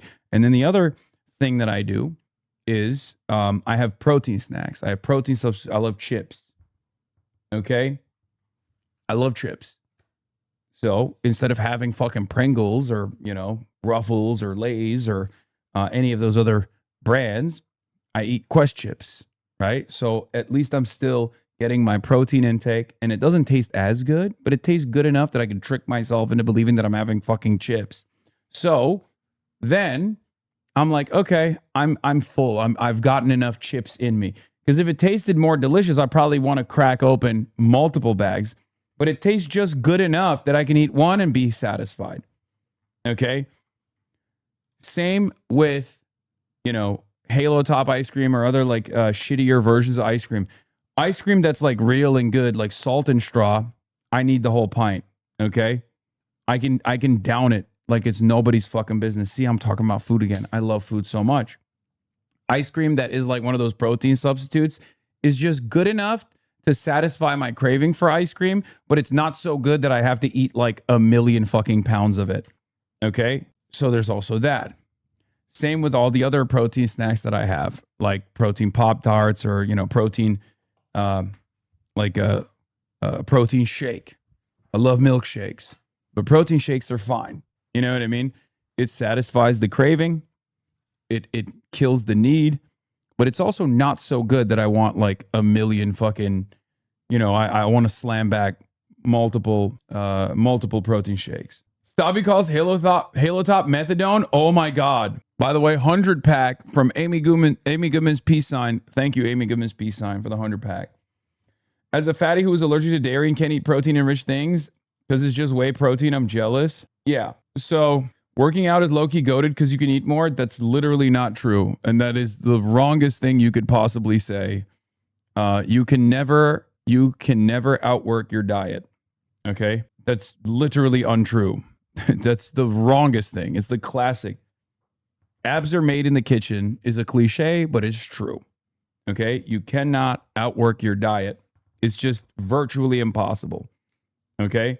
As a matter of fact, there's a reason why people say it's better to like walk long distances as like a way to lose weight rather than like sprint or rather than do like high intensity interval training, because working out actually increases your appetite and increases your starvation. Your body's like, oh my God, feed me. I need to, you're breaking down all of this muscle. We need to rebuild it, which will then cause you to eat more. And you could accidentally gain weight if you're trying to lose weight, for example. Anyway, so yeah, zone 2 is the best for losing fat. Abs are made in the gym, but revealed in the kitchen. Sure. What is this? I literally work out to simulate my appetite. They check my body fat when I started the gym when I was 20 and it was like 3%. That's crazy. Yeah. The thing is, like, obviously, if you're, like a fucking ultra marathon athlete or whatever, yes, you can fucking outwork your diet, I guess. But the average person doesn't walk nearly as much. The average person doesn't work out nearly as much. Most people are far more sedentary than that. And that is precisely the reason why I say most normal human beings cannot outwork their diet. Okay? I mean, it's partially true. Like my cut calories when I'm going to the gym and my maintenance calories when I'm not going to the gym are the same number of calories. Anyway, I run a 5K 3 times a week and it keeps me in good shape. Yeah, that's crazy. Holy shit. My knees buckled thinking about that. And by the way, that chatter is like 3%. When that chatter said like I got my body fat tested and it was 3%, that means like he needed medical intervention to obviously gain weight. Otherwise he would die. Okay? Because 3% I think is literally like, I mean, each body is different. Some people are more comfortable at 10%. Some people are more comfortable. Some people can be comfortable at 7%. It's, naturally. But when you get down to that level, it means that like skipping a meal could kill you. Okay? Like 3%, if you're a woman, means you're dead. Anyway, do you find that you struggle with the extreme swings between your physical activity and your job, sitting in a chair 8 hours a day? I'm struggling to find the balance outside of my training sessions because I just sit at home for work. No, I mean, I've gotten so used to it. My ass is fat. Luckily, I can sit on this chair. I have a good chair and it's fine for the most part. I mean, like I woke up at 5:30 this morning so I could go hit the gym. And the reason why I did that is because I shot the podcast earlier and I knew that I had to hit the gym or otherwise I would go fucking crazy. So, I just, as long as I get that out of my system, I'm good. Anyway, this conversation is making me hungry, bro. Dude, I know. Okay. It's just know that every moment that I am live talking to you, in the back of my mind, I'm thinking food, yum. I'm just revealing that information to you if you didn't know already. There's never a moment throughout my day where I am not literally consistently thinking about food that I will eat in the future, food that I've eaten in the past. Like right now, I'm thinking about my Uber Eats delivery. Okay. I haven't made it yet, but I'm thinking about it. I'm like, ooh, should I have the teriyaki chicken today or should I have the Middle Eastern chicken today? Ooh, that's going to be delicious. Maybe I think I want the teriyaki chicken. Do I go with the extra side of straight white chicken breast or do I not? Fat LARPing is crazy. You think this is a LARP? Are you fucking stupid? Dog, have you ever seen me on camera with food, including the times where I eat throughout the day, but also like go back to the Shoykot Chakrabarti clip of me and him eating together.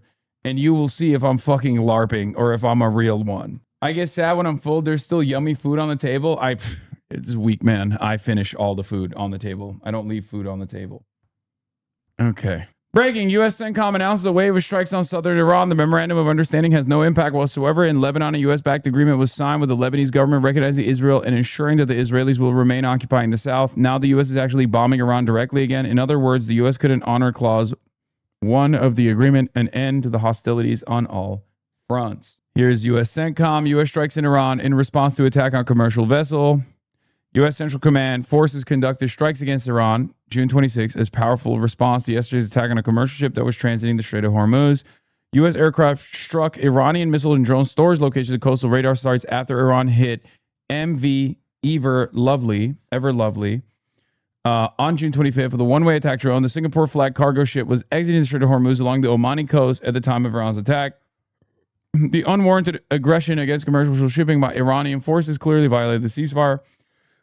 Furthermore, Iran's dangerous behavior undermined freedom of navigation as commerce increasingly flows through the vital international trade corridor. CENTCOM forces continue to provide safe passage coordination and support to commercial vessels transiting the strait. The U.S. military remains present and vigilant to ensure all aspects of the agreement with Iran are adhered to, obeyed, and in full force and effect.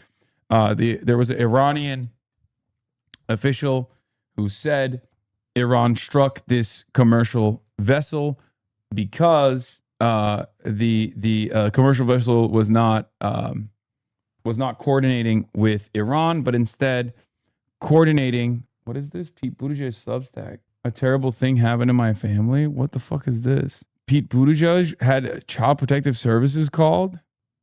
Jesus Christ, that's unacceptable. Anyway, we'll get back to that later. But of course. As is the case, Barack Ravid is the guy who gets to announce the U.S. military conducted strikes in the area of the Strait of Hormuz, U.S. official tells me.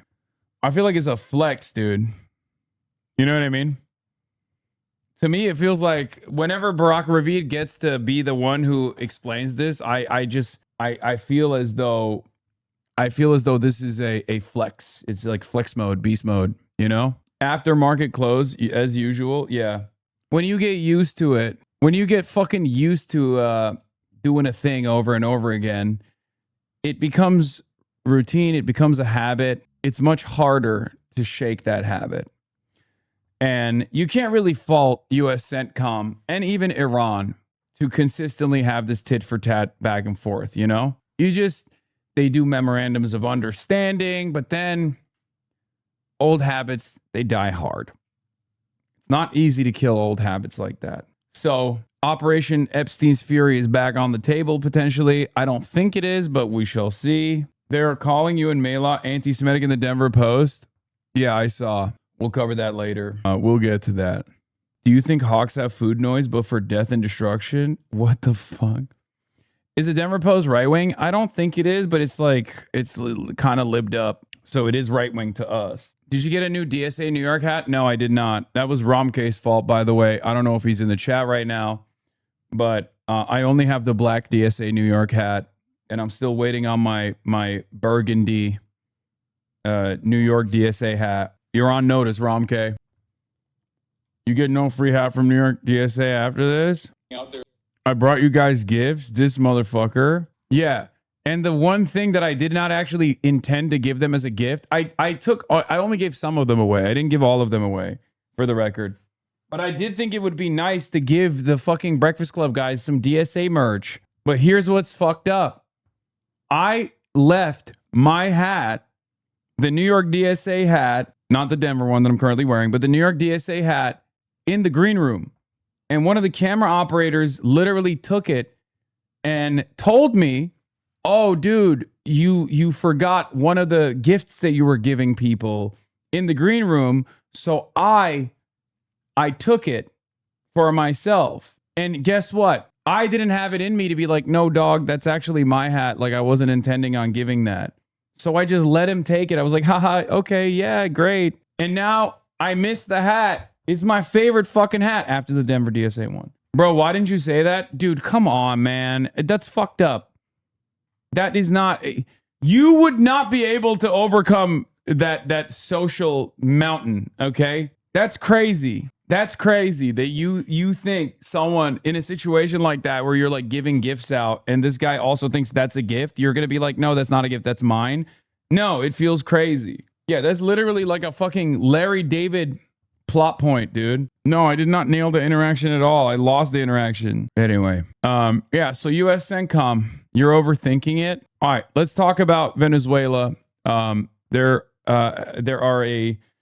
a massive Venezuela's earthquakes hit Venezuela this past week, and the death toll is climbing. I believe it's about above 500, but there's still like 50,000 people, close to 50,000 people that are not accounted for. We don't know what the numbers are going to look like at the end. This morning, a race against time in Venezuela as the death toll rises terrifying from those devastating back-to-back earthquakes. At least 235 people killed so far, another 4,300 injured, with hundreds still believed to be trapped.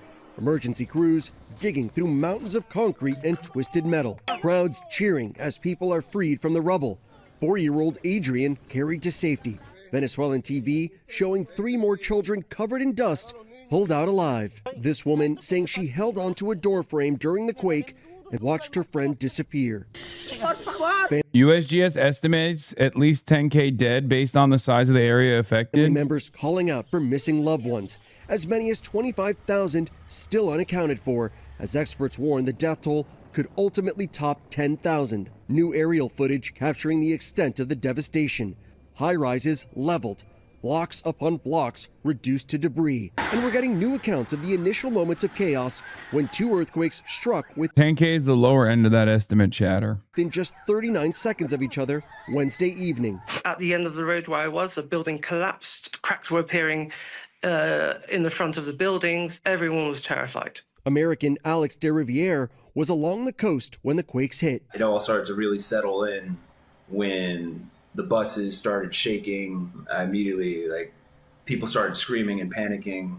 Now an international aid effort is mobilizing. The U.S. military and State Department sending support. And in Miami, volunteers with the Global Empowerment Mission are packing up relief supplies. What are the things that are most in need right now? Everything is important. Food, medicines. There are families that lose everything. Relief flights will begin arriving this weekend, but the airport in Caracas, the country's main airport, so badly damaged that it is closed, and that is complicating relief efforts. Mary? So many challenges ahead, Victor. Thank you. Now we're taking you to Venezuela, where crews are racing to dig through the rubble after Wednesday's deadly earthquakes. The death toll is now well above 200, with thousands more still missing. Christiane Benavides is in neighboring Colombia, a staging area for relief supplies. Christiane, good morning. What's the latest? U.S. military involvement feels weird. Dog, this is literally the one good thing that the military does. This and like the Army engineers. It's unironically the thing that the military is capable of doing because it has like tremendous capability of like moving units of goods necessary and also heavy machinery. We should only do this and nothing else. You know what I mean? We should do a fundraiser like you did for Turkey Syria a few years ago. Yeah, I might set something up. Yeah, they're very good at rapid response and logistical support. So this is low key what the military should be doing. Usually we're the ones who are making buildings look like that, not coming after buildings look like that to save lives. Gail, good morning. These were among the strongest earthquakes to strike Venezuela in over a century, and they happened back to back. They were so strong, in fact, that even here in Colombia, people said that they felt the ground shake too. And now there's a desperate search for survivors. A frantic scene in Venezuela as rescuers dig through the rubble trying to find survivors after 2 deadly earthquakes rocked communities along the northern coast on Wednesday. The damage is catastrophic. Buildings smashed to the ground, homes ripped apart, and people's lives upended. Among those found alive in the rubble, this man giving a thumbs up from the stretcher. But for others, it's the unthinkable. Horrible. With tears in his eyes, this man says horrible. Iran is being bombed again, bro. Dog, I know I covered it already. What the fuck, man? What the fuck? I know. Subscribe and rewind. I know. We already covered it. Jesus Christ, chatters. Holy shit. Every time, bro. Every time. I move away from one story and instantly I get yelled at. We have seen way too much. His young nephew and niece were found deceased, and scores of people are still missing. This mother of 3 says she's desperate. She doesn't know where her son is. 24-year-old gamer Gabriela Suarez was streaming live from her home in the country's capital, Caracas, when the earthquakes happened. It started getting harder and harder. I could feel the ground moving. She says her communities, both online and in person, are rallying to try to support the efforts on the ground in Venezuela, where millions were already facing economic instability and lacked steady access to resources like power and clean water before the quakes. We've been through... Everything happens to streamers? No, it's because streamers are always live. That's why. Streamers are always live. So then it's like unironically a reliable way to see what's going on in real time because, you know, there's always a streamer from whichever country where something devastating is happening is always going to be live in real time. Every single thing I can imagine. And we're still trying to pull through. Now, the U.S. has promised $150 million in aid. It is also sending 2 U.S. Navy to Venezuela, and here in Colombia, 2 relief flights departed in the overnight hours, with more expected later today. That's why we were one of the first media outlets to break the Charlie Kirk assassination story. Historic vote last night. The New York City Rank Guidelines Board approved. Yeah. I'm going to work on putting together a fundraiser for the relief for victims of the Venezuelan earthquake. All right. Due to the sanctions, Venezuela doesn't have the communications infrastructure outside of Caracas to properly communicate, which will lead to more deaths. Yeah, I mean, there should be sanctions relief regardless. Answer the question. Can you answer the question? What's the question? Bro, you cut the Trump getting shot when he was still on stage? Yeah. One of my least favorite things that I am forced to do on this broadcast is like, everyone has a story that they want me to cover. Everyone has a story that they want me to cover, and everyone has their own local politician that they want me to fly out to and promote. And it turns into a shit show when chatters are constantly spamming the one story from their local neighborhood that they desperately need me to cover, or their one, local candidate running for state office or something that they need me to go and promote. Okay? I'm one guy. I'm a one person operation. Okay. I'm already maxed out on the resources. I can't do everything all at once. You need an RV and you can travel to way more states. Are you insane? I have to fly everywhere. I can't RV to places. That's way slower. What are you talking about? I cannot stand stream traffic controlling. I'll never understand coming on someone else's stream and telling them what to talk about. Yeah. Anyway, going back to the Lebanese Israel framework, senior correspondent of Al Jazeera English, Zaina Khodr, says details of what was signed in the Lebanon-Israel framework agreement to delink Lebanon from the Iran track. Hezbollah is not party to the agreement, so it doesn't mean anything. Okay? Israeli public broadcaster quoting a senior political official on the agreement, Israel will maintain a security zone along the borders of the Yellow Line in Lebanon until Hezbollah is disarmed. The IDF's freedom of military action will be maintained through the security zone.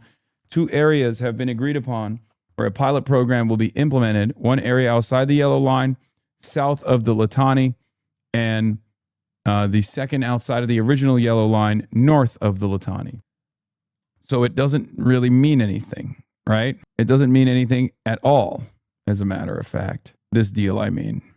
Here is the details. The tenacity of Prime Minister Salam, the resilience of Ambassador Karam, and the patriotism of the Lebanese armed forces. Thank you all so much. I gotta pee. Your Excellencies, Ambassadors, Mr. Secretary, I want to first express my appreciation to Secretary Rubio and his incredible team. Under his leadership, we've advanced President Trump's vision of peace and security, of peace through strength. We've advanced a historical and important process forward.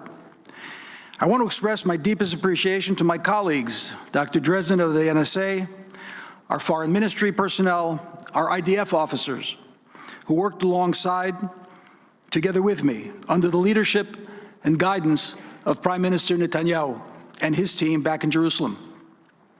I also want to thank Her Excellency, Ambassador Hamadi, for being a very tough negotiator. You and your team set an example for patriotism to your country. You fight like a lioness, Miss Ambassador. In my opening remarks 4 days ago, I expressed concern that this train was running off the tracks, that Iran and its proxies wanted a train wreck. Well, with a lot of hard work under your leadership, Dan, together with Secretary Rubio and his entire staff, indefatigable team, we've put the train back on the tracks, and it's running in the right direction. Final destination? Peace between our 2 countries. Real peace, where both countries will live in security, where Israel's and Lebanon's sovereignty will be respected, honored, and protected. In this performance-based trilateral framework agreement, Iran is out, Hezbollah is out, and the road to peace between Israel and Lebanon is in. This would not have been possible without the resilience of the people of Israel, and especially the residents of our northern Galilee, who have remained resolute in the face of Hezbollah terror. And last but not least, I want to thank the real heroes who have made this possible, the men and women of the IDF. Oh my God, like he legitimately, yeah, the men and women of the IDF have made this peace possible by blowing up and also militarily occupying southern Lebanon. Thank God. Thank God for them. How do you even say this out loud? Also, like what is the expectation here? Like what's the expectation from Hezbollah to be like, oh well, I guess the Lebanese government that is basically like a comprador state. Fix your noise gate? What are you talking about? He needs to fucking fix his noise gate. It's like he's giving head to the mic. What? What are you? Not you? Fuck my life. You're being an audio pervert for a dude, for the Israeli ambassador? Anyway, we're going to be talking about the rent freeze and stuff in a second, but there are some other things I wanted to cover as well.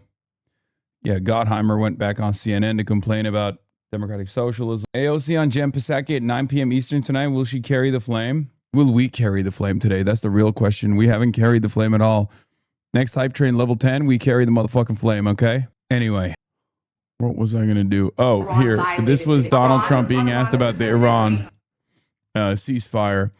Mr. President, you said that Iran violated the ceasefire. Will they face any consequences? You'll find out. Do you consider the ceasefire to still be in place? I don't like the fact that they took a shot yesterday, actually 4, we knocked down 3, at a ship. Bro, I literally just said, I can't, this is what I mean. We can't be doing this all day, man. I can't wait for the fucking midterms to be over. not an Allied ship, but a ship, a very expensive ship, but it took a little beating. They shouldn't be doing that, so you'll find out. Will the U.S. You'll find out. Will the U.S. respond? What is your message to Iran? When they respond, you're going to find out. Sir, why do you think they did that if the talks, you've said repeatedly they're going well? What do you think the motivation is for Iran in attacking a ship? They're a little bit different. That's why I think of it, 47 years, no president did what we're doing. So you just asked a question. I mean, on both ends, honestly. 47 years, no president actually assassinated a head of state like this.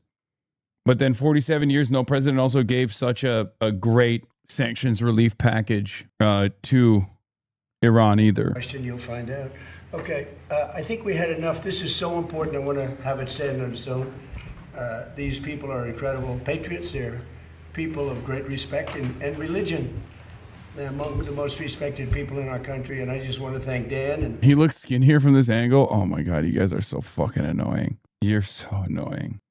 Ben and Todd and Vince and everybody for Paula, always Paula, because she's been here from the beginning.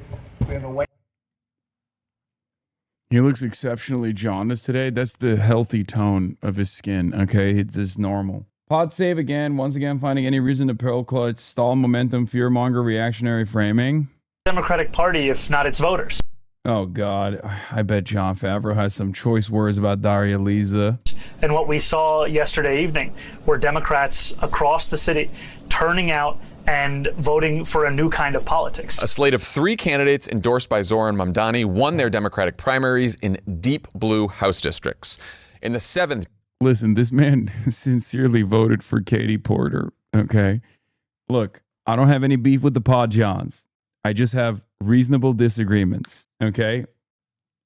I don't have any beef with the Pod Johns. I just have reasonable disagreements from time to time with the Pod Johns, okay?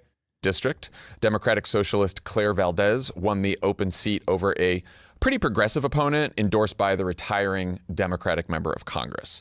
In the 10th district, Progressive City Comptroller Brad Lander defeated incumbent Dan Goldman in a race that was largely about Israel. Both men are Jewish. Lander ran as a self-proclaimed liberal Zionist, but hit Goldman on voting against legislation to block military aid to Israel and taking money from pro-Israel lobbying groups. And then the biggest upset of the night, 4-term Representative Adriano Espaillat, head of the Congressional Hispanic Caucus, and the first undocumented immigrant to serve in Congress, lost his Harlem Bronx district in an upset to a leftist community organizer named Daria Liza Avila Chevalier, a Democratic socialist who also believes in abolishing prisons, police, and all deportations. She might be the most left-wing candidate to ever win a Democratic primary in our lifetime. There's been a lot of focus on her old tweets, which she apologized for. I'm fine with that. My general position is to give people a chance who want to take back something they said or posted. Certainly would love to take back things that I've posted. Here's where I have a problem. She has not apologized for attending an anti-Israel rally on October 8th. That's crazy, man. That's crazy. Bro, please talk to Ben Hamas Rhodes about this, please. Okay? Please. Like why should she apologize for that? Oh, I'm sorry. Was 75 years of apartheid too soon? How many years of apartheid is it?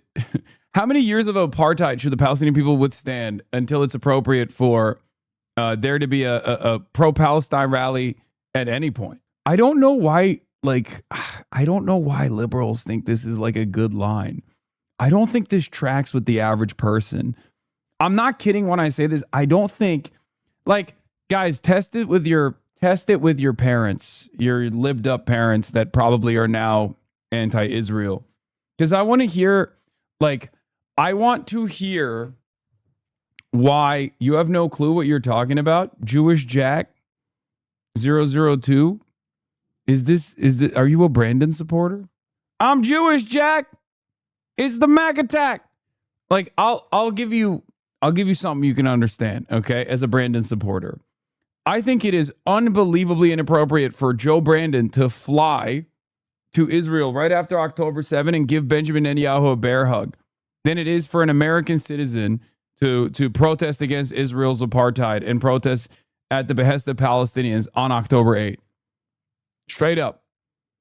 One caused incalculable material damage and aided and abetted in Israel's genocide, as it was aiding and abetting in Israel's apartheid and occupation prior to October 7 and certainly after October 7.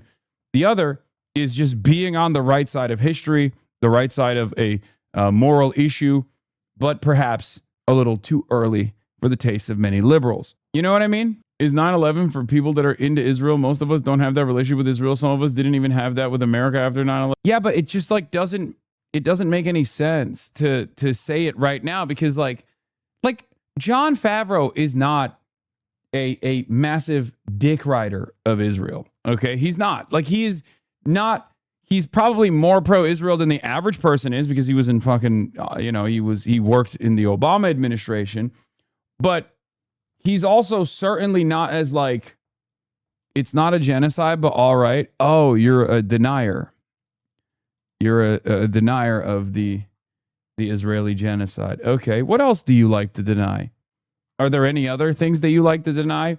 I just hope you understand that one day this will be akin to Holocaust denial, which is completely unacceptable. Just so you understand. Like, you're just, a modern day neo-Nazi at that point, where you're like, nah, it's not real. It's not a real genocide, dude. And I know all the talking points. You're going to be like, the UN is lying. The ICJ is lying. The ICC is biased. They're all anti-Semitic. Everyone's anti-Semitic. That's why they anti-Semitically are saying that Israel has done a genocide. Obviously, it wasn't. It was a defensive genocide, and therefore it's not a genocide. Could you help explain his POV? I don't understand what his point is. He's saying that no one could have known that Israel was going to do this early, and that it's inappropriate to protest against Israel so close to October 7. Now, to these guys, my question always is, what's the sufficient timeline? What's the sufficient timeline? Like, when would it be appropriate? Is it after a week? Is it after Israel killed as many civilians as the Palestinian resistance had on October 7? What is the point where it's appropriate to protest against Israel? Because the interesting situation here is that history did not start on October 7. The events that predated October 7 is what triggered October 7, and that is 75 years of subjugation, apartheid, forcing people to live in this hermetically sealed open-air prison, destroying their lives and livelihoods, destroying all hope, showing the 2.5 million to 3 million Palestinians that live in this open-air prison known as Gaza, that Israel was not going to ever diplomatically solve or resolve this problem. It's the endless violence and endless starvation, counting of calories, all this stuff. It's the death and destruction of what it looks like to not have what it looks like to try and maintain some sort of non-resistance posture in the West Bank. So Israel left these people in a dire state, in a desperate state, with no options whatsoever. Okay. And after 75 years of apartheid, occupation, ethnic cleansing, forcing people to live in this complete surveillance state with no autonomy whatsoever, no future whatsoever, of course people were going to fight back. And it was going to be gruesome, because the actions of the people who are occupied, right? The actions of the militant resistance that forms after 75 years of apartheid is going to match the intensity and the violence of their subjugation by the occupier. This is how it works. To steelman the liberal position on this, they're basically saying the genocidal response had not yet happened.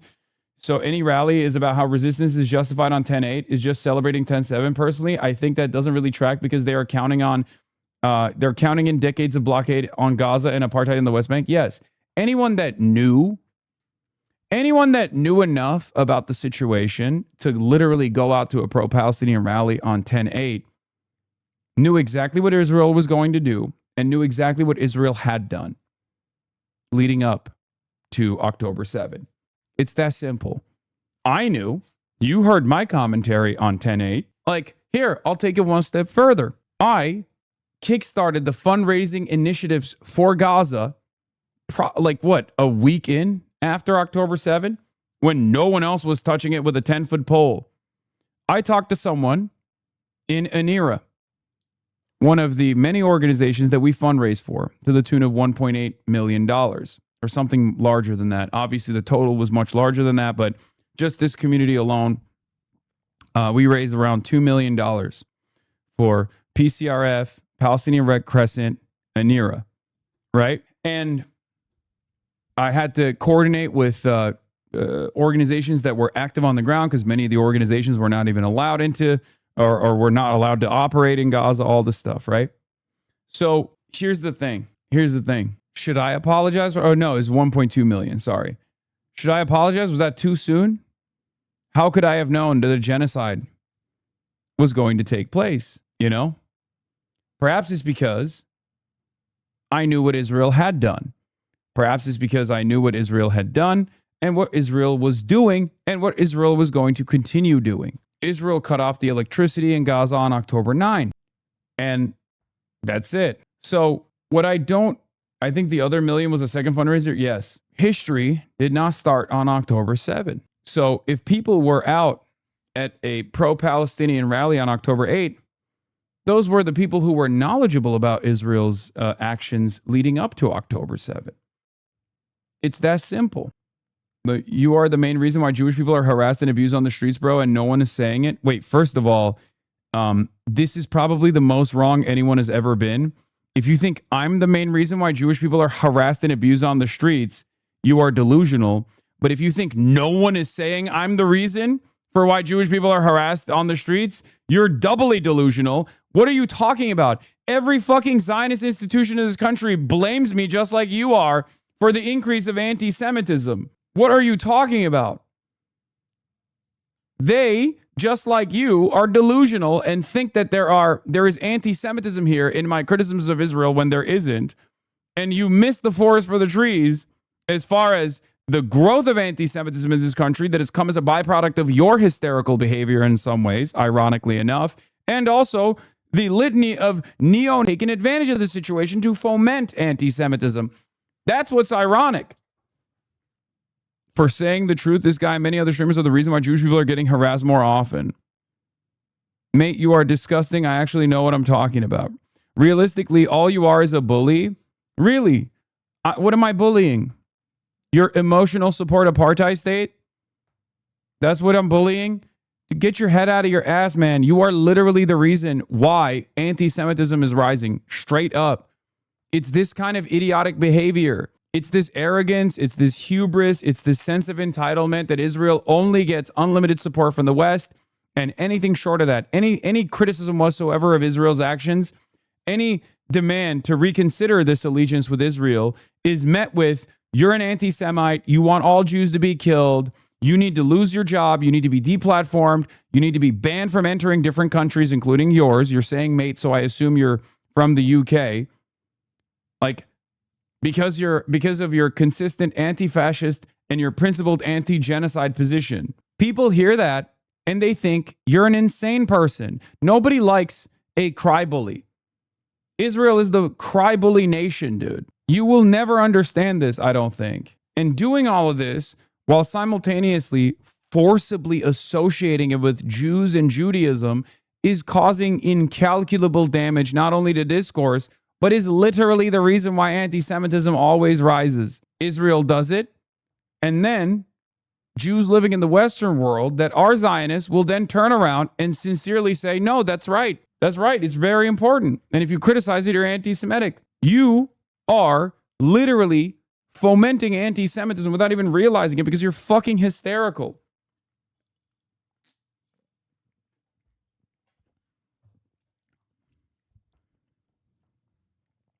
I don't think you'll ever be convinced, though, because you've been brainwashed. Also, it's really funny. No one is saying it. Your country literally banned me from entering for my criticisms of Israel. The idea that, no one is saying it. No one is blaming me, incorrectly blaming me for the increase of anti-Semitism is ridiculous. Anyway, keep assuming keep assuming that all of the criticisms of Israel is coming from a place of anti-Semitism. Okay? Okay. Here is our favorite khaki boy talking about DSA. After a surprising Democratic primary in New York City, NBC News chief data analyst Steve Kornacki explains why DSA-style progressivism could signal a broader national political shift on the latest episode of You Decide with Errol Lewis. We're talking here about there's already limits within New York City where Richie Torres was fine last night, where the 12th district looked a lot different than the 7th district. So there's variations there. Yeah. And we've seen, we were covering 4 states last night. Out in Utah, there's a newly created congressional district in Salt Lake City that's a Democratic district, believe it or not. Bernie Sanders went out there, endorsed a candidate who lost by 40 points in that primary. So it's not everywhere, but it's also, I think I'm hearing a lot of folks who are saying this is just a New York City phenomenon. And it's not just a New York City phenomenon. Because I saw this in Philadelphia, I saw it in Maine, saw it in the suburbs of New Jersey. A district in Morris County and West Essex County, New Jersey, elected an AOC Sanders-backed progressive in a special election this year. So it is broader than that. I think the test to me, or a test to me that's coming up this year, is Michigan. So in about a month, there's going to be a Democratic Senate primary in Michigan. And there's, I think the front runner there on the Democratic side is very much in the mold of the sort of Mamdani back candidates here in New York. El Sayed is the candidate. If he does win that primary, that's going to be different than all these other races we're talking about, because he's going to be the nominee in a swing state. He's going to be the nominee. Khaki Boy's doing Hamawi erasure. Yeah, that's true. To be fair, though, Adam Hamawi is not DSA affiliated, and neither is Abdul, technically. I guess Abdul's a little bit more DSA affiliated than Hamawi because of, because of his affiliation with me from like day one, as opposed to, I guess I was there day one for Adam Hamawi as well, but I don't know. It just feels more DSA adjacent. In a state that Donald Trump carried to his... Get the spotlight on Hong. Okay, Francesca Hong enjoyers, Francesca Hong supporters, rejoice. This Monday, Francesca Hong will be live and alive in the building here in Los Angeles, California, headquarters of the HasanAbi broadcast. This Monday, Francesca Hong will be here in the flesh. Many of you have asked for months on end. Promises made, promises kept. I will be delivering. And then maybe we get even more active. Who knows? Later down the line, maybe I head to Wisconsin. Okay? Francesca Hong, for those of you who don't know, is a DSA candidate who is running and has a really good chance of winning the Wisconsin gubernatorial race. Okay? I've been a Hong head for a minute. I think she's wonderful. You made her fly out to your house is crazy. No, I think she's already here. She's not flying just for me. Don't be ridiculous. Fanatics in. Maylot's race, Maylot Kiros's race is this Tuesday alongside Julie Gonzalez running against Hicken Pooper. Okay? Julie Gonzalez is running for Senate. Maylot Kiros is running for Colorado 1, which is Denver, Colorado. Okay? Imagine being like Hamawi or Rab or Kiros in any other cycle. You'd be the leftmost member of Congress and Dari comes in and commie-mogs you. Yes. The Milwaukee canvassers could do with some moral support like that. Madison, okay. That's crazy. Both are important. I'm in the Northeast Wisconsin DSA co-chair. I am the Northeast Wisconsin DSA co-chair because of you. I hope to meet you in Green Bay or MK. Hell yeah.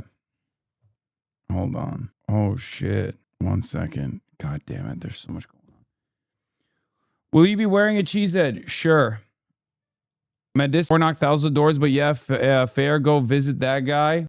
I'm the best chatter NA. Hope to meet you. Best chatter NA. Madison chapter is bigger and better for Milwaukee. What is happening? Why is there like inter-Wisconsin beef between DSA chapters? Francesca Hong is for all of you, right? She's running for governor. I'm literally in the chapter in the middle and I don't like it.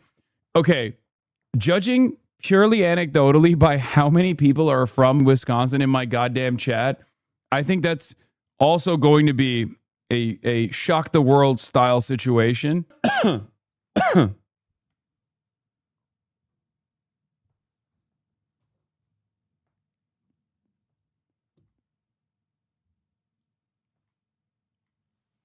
It is actually kind of shocking how many Wisconsinites, how many cheeseheads are DSA in my chat.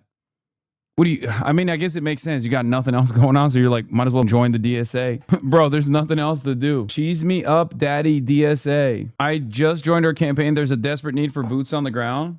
Milwaukee versus Madison is the only interesting thing we have in this state, man. That's crazy. Yeah. One of the more socialist states. Birthplace of sewer socialism. Obviously, Packers are the communist NFL team, right?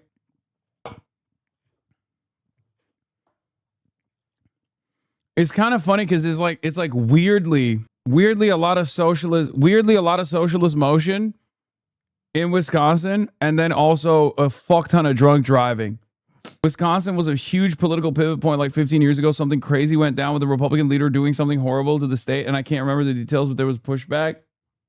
Correlated. So much drunk driving and so much socialism. I guess it's just, if that was the case, Ohio would be a socialist bastion too, by the way, and it's not. So, Aaron Rodgers, famously communist, nice man. Okay, calm down. The players, no, but the team, yes. Sewer socialism literally comes from Milwaukee, so there's a shitload of Wisconsin socialists. In 2 of his 3 presidential bids. If he is the nominee in Michigan in 2026, in a climate that I think nationally is pretty favorable to Democrats, how does he do? Right. Is he able to win Michigan as a sort of Mamdani style candidate? Yes. Specifically with Scott Walker gutting teachers' pensions in like 2014 and 2015. All right. We're gonna put another W on the board in Wisconsin as well with Francesca Hong. And also, but before we get there, we're obviously still talking about Daria Lisa. She turns over a new leaf in Congress, and like her voting record doesn't match some of these more extreme positions. Okay, first of all, I hope her voting record matches those extreme positions, because that would mean that she's anti-mass deportations and pro-amnesty, which is literally good. It is popular and it's good. Okay? Between mass amnesty and mass deportations, what do I always say? Which one is more popular? Always. Which one has the majority popularity between the two? Which one is the choice of every single American between the two, or at least the majority of Americans? It's mass amnesty. Okay? So yeah, you got to pull this goddamn Congress to a less reactionary position, and sometimes you're going to have some radicals. Okay? This is how it works. So yeah, I think Daria Lisa is wonderful. Okay? I think she's great. Even if I personally am appreciative of the concept of prisons in general, because there's a lot of people that I want to put in there. Okay? I still think that her position as an abolitionist is still far better than the overwhelming majority of congressional representatives that trade stocks on private prisons, for example. That's it. I hope so. But I think the reason I bring this up is because when Democrats get questions about this, I think the answer is easy and important to give, which is that she currently holds a range of views that go from moronic to abhorrent. And not only are those views not aligned with most Democrats in the country, nearly all Democrats in the country, actually most elected Democratic socialists, but like, I don't even think they align with like a lot of the people who probably voted for her. So like, I think people should you just got to say that. I don't think we have to say that at all. Also, why are they scared of one abolitionist? Since when does one person get policies implemented? Yeah, that's always the funniest thing for me, is like this notion that like one prison abolitionist is going to magically single-handedly abolish prisons tomorrow, as though that's her policy position anyway. It's not. I've never met an abolitionist. Maybe they're out there, but I've never met an abolitionist that was like, tomorrow, no more prisons. Like, that's not how this works. It's an end goal, okay? It's an end goal. It's one that I like. It's even one that I disagree with as an end goal, but it doesn't matter. That's not like happening tomorrow. And I've never met someone who's like, no, it should happen tomorrow. It's so funny. It's like, oh no, we accidentally elected a prison abolitionist in the Congress. We're so, guys, all it takes is one person. All it takes is one person and it's over.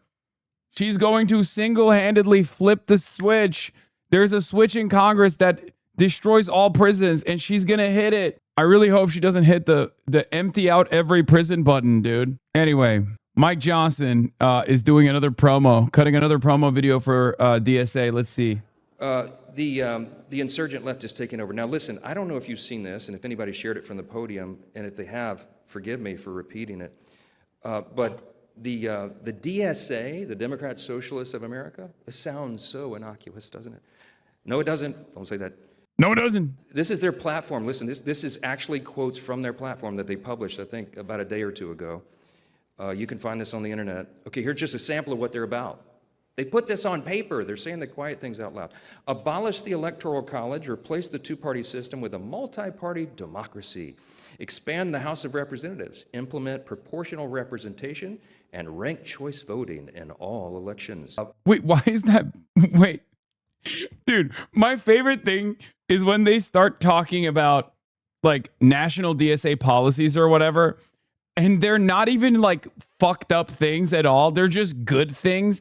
Like they're not even doing the decency to like frame it negatively, where it'll be like, they want to tax billionaires. Can you believe it? And it's like, yeah, no, that's awesome. Wait, what do you mean? Ranked choice voting in all elections, as though that's a fucking bad thing.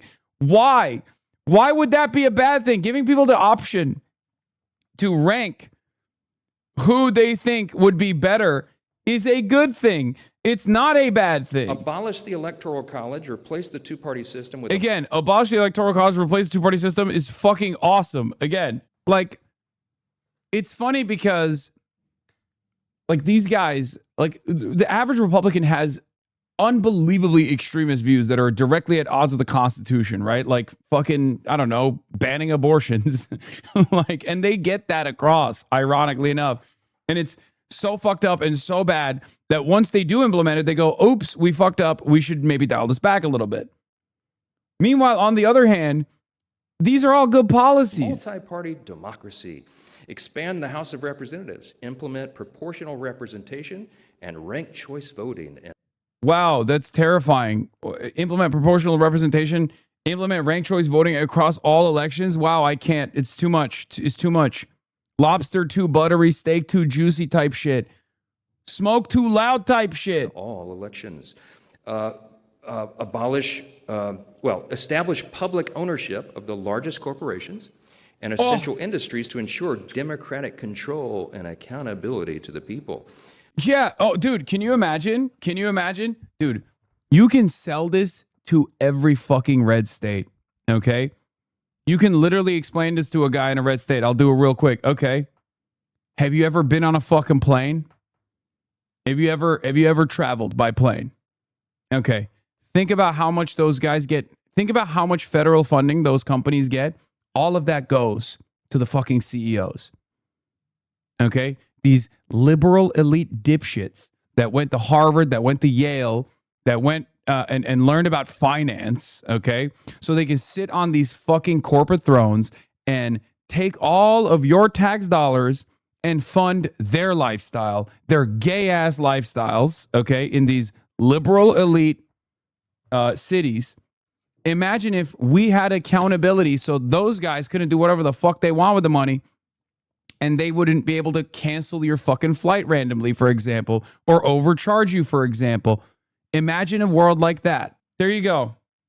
Yeah, John Deere. The government is telling you only John Deere can fix your tractor. It's my fucking tractor. It's my fucking tractor. I should be able to fix it. Yep. Abolish ICE and grant amnesty for all. End sanctions on Cuba, Venezuela, and Iran. Free. Why the fuck? Why the fuck would anybody be like, no, we got to keep our sanctions on Cuba? I live in Alabama, and the one thing I care about is maintaining sanctions pressure on Cuba, Venezuela, and Iran. That's the only thing I care about. Like, it's like, dude, why? Palestine. Quote, for a free Palestine with Jerusalem as its capital, end all military and economic aid to Israel, prosecute U.S. and Israeli leaders responsible for the genocide. Yeah, Joe Biden. Dude, telling Republicans this means Joe Biden goes to prison and Kamala Harris too? Are you fucking kidding me?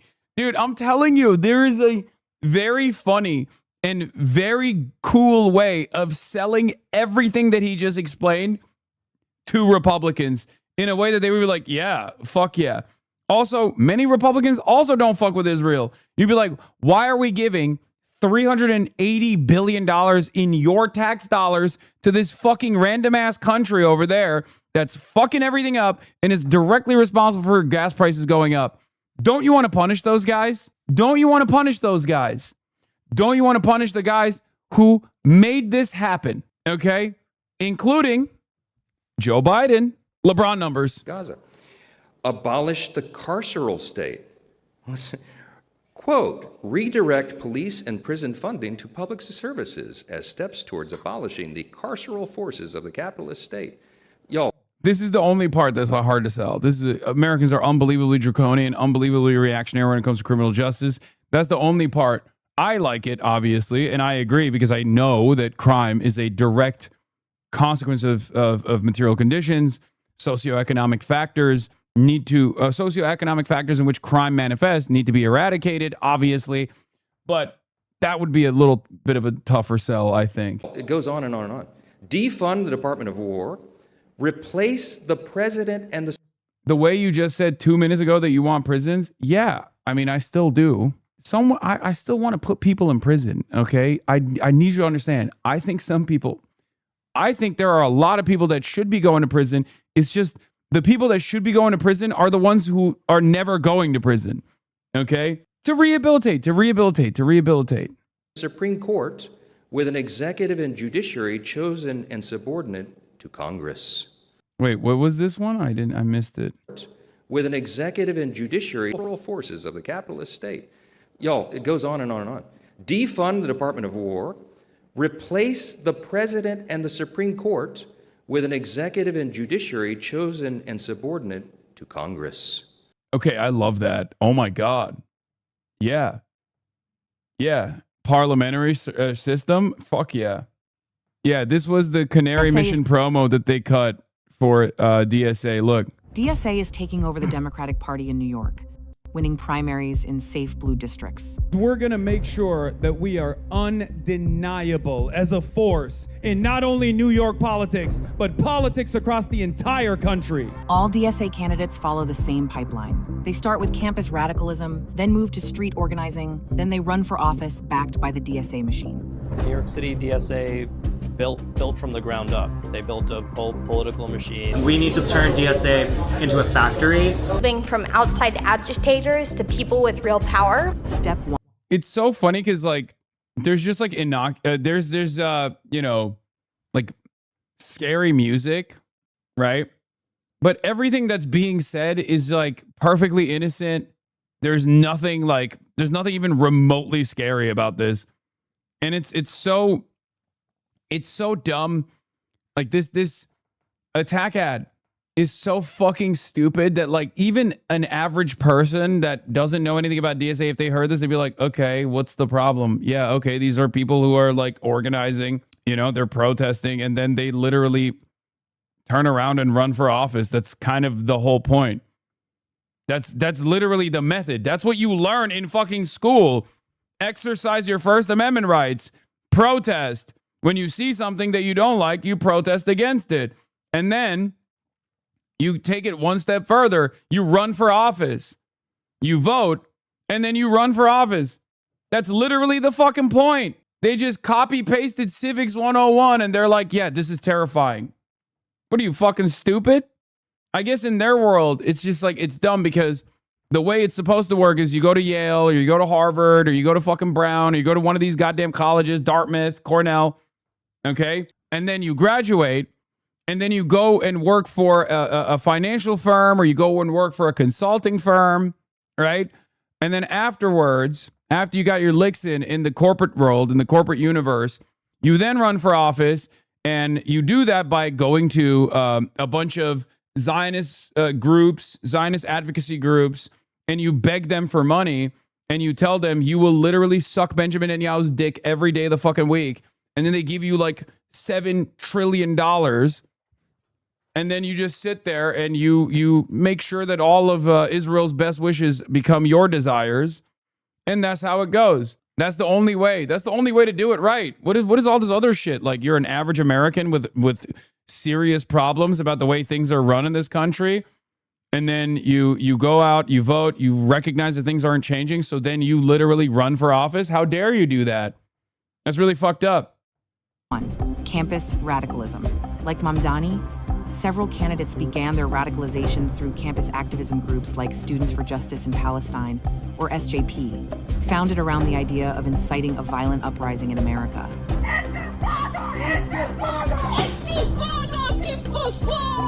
Step 2. Street organizing. Hell yeah. After college, these candidates took to the streets, organizing protests connected to the Black Lives Matter riots, pro-Hamas rallies, and extremist labor unions. Many DSA prospects have been repeatedly arrested for trespassing. By the way, this is not Jabari Brisport. They were like random black guy getting arrested. Must be Jabari Brisport. He doesn't look anything like Jabari, which, you know, is expected. It's a fucking obviously pro-Israel group. Is a Zionist doxing network. So obviously they're also anti-black. But yeah, it's exceptionally funny that they're like, oh, they get arrested for trespassing. Oh no, I can't believe they got arrested for fucking trespassing while they were protesting. On private property and traffic blockades staged for arrest. I'm getting arrested organizing with people I've organized with for over a decade. We just occupied Hochul's office. Radical activism is the gateway to DSA backing. Once identified, radical... By the way, those are like there's Orkin, there's Claire, there's Ian, there's Samantha, there's Ian. It's just like, by the way, oh my God, he's so fucking drippy. Look at this shit. Can't they sue for defamation? Why? Why would they sue the Canary Mission for defamation? This looks awesome. Your Honor, they made me look like a bean. What are they being defamed for? This is literally, they cut like a wrestling promo for them. This is, if DSA wanted to make, if New York City DSA wanted to make pro-DSA propaganda, this is what they would cut. Radical activism is the gateway to DSA backing. Once identified, radical organizers are recruited by DSA. By the way, just probably not the best footage to interlace here when you're saying radical organizers are activated with the DSA when there's a fucking priest right there. You know what I mean? Like, because these guys go back and forth between trying to figure out if they should say DSA is a scary organization or a bunch of nerds, like a bunch of wholesome nerds. And let's be real, it is a bunch of fucking wholesome nerds, okay? Like, literally, that's just what DSA really is. But it is funny where they're like, look at all of these wholesome nerds that are like, you know, downwardly mobile college graduates with PhDs and shit. That's you too. I mean, I guess that is true. Yeah. Where they are groomed, trained, endorsed, and handed the resources they need to enter politics. A friend of mine who I'd grown close to over the course of our organizing asked me to run. It was at a Queens DSA electoral working group meeting. Julia was recruited. I had the pleasure of being recruited to run for office. So I joined DSA actually because I was recruited to run for this position. Yeah, scary. I can't believe that people are like, what do you mean? Why is that wrong? Only Israel gets to recruit hand-selected candidates, dude. Why would you allow Americans who are living in America, who have the best interest of Americans, to be recruited to run for office? Obviously, you either have to have a genuine sociopathic lust for power and then, of course, immediately seek out the donations of Israel, or you can only be recruited by a pro-Israel advocacy organization. All roads lead back to being pro-Israel, by the way, weirdly enough.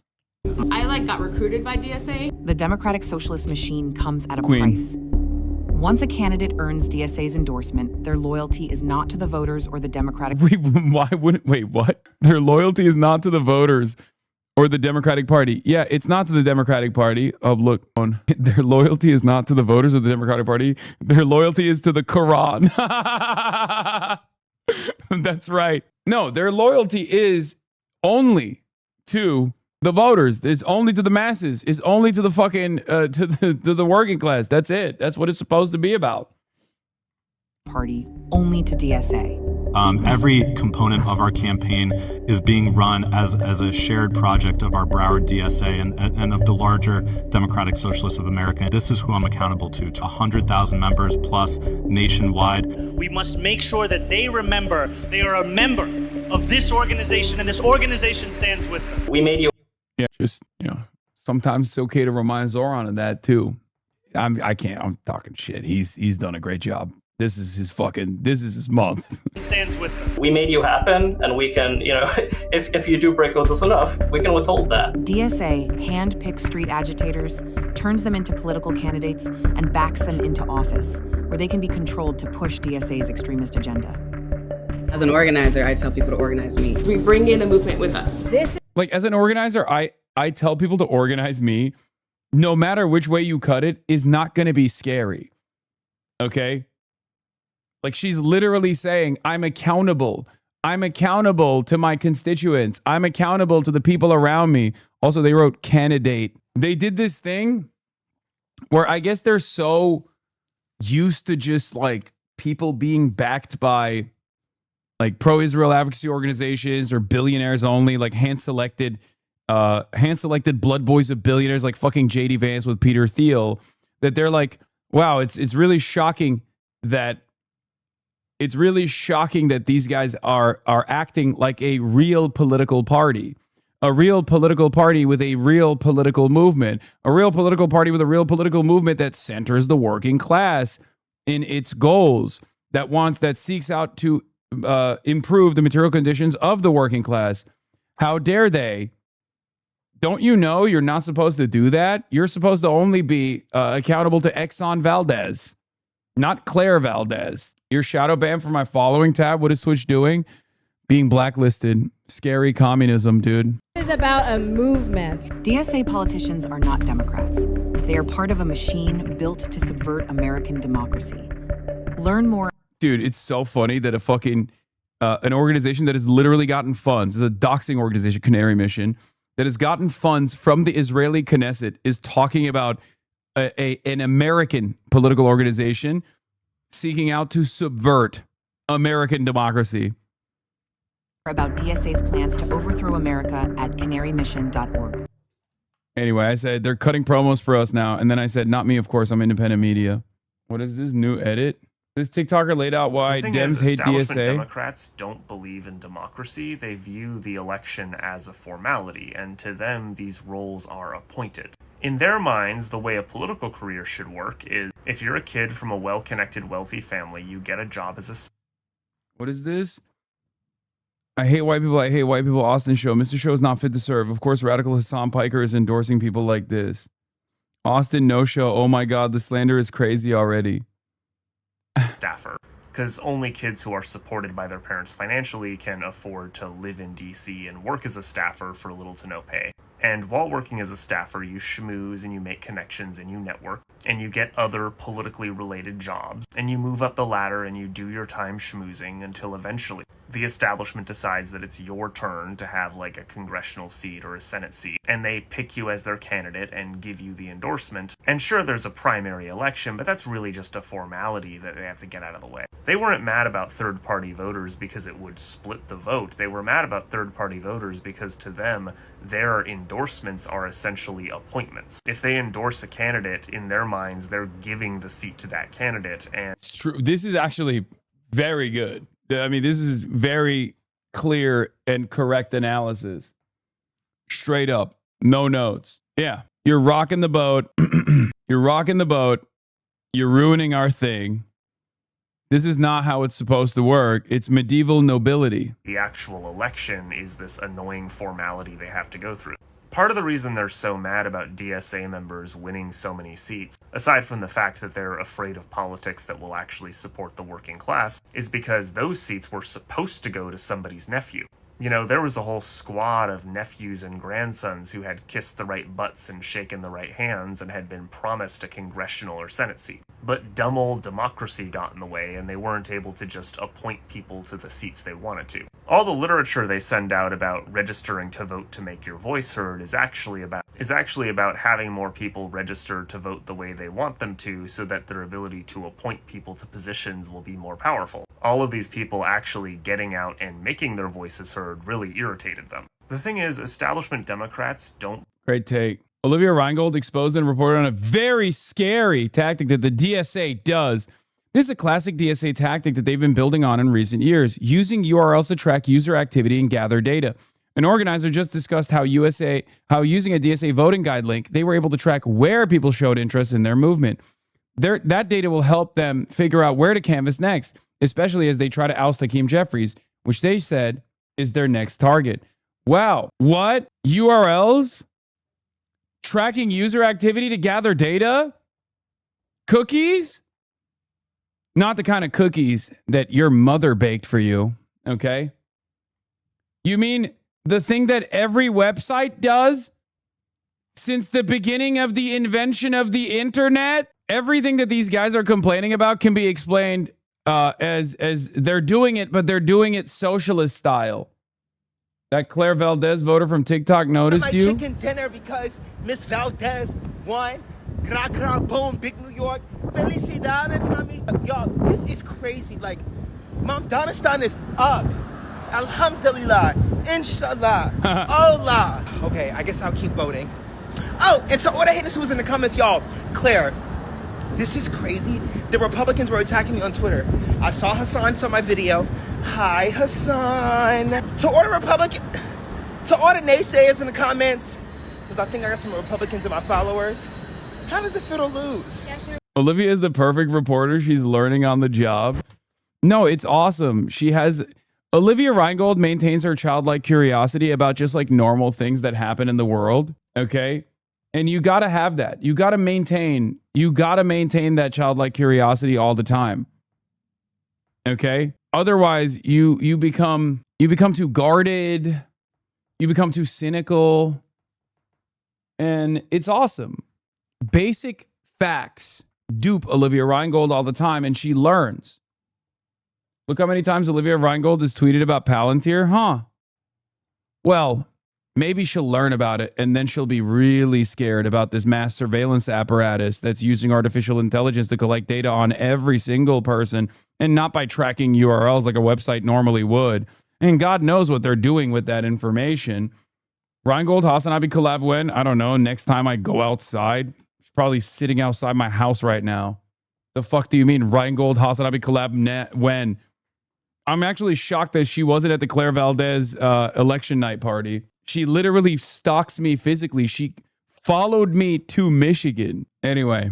Communism is very easy to sell. It destroys everything, but it's very easy. I'll be honest, I think I'd be the greatest communist in history. Okay, we got to put that as a soundbite. I'm sorry.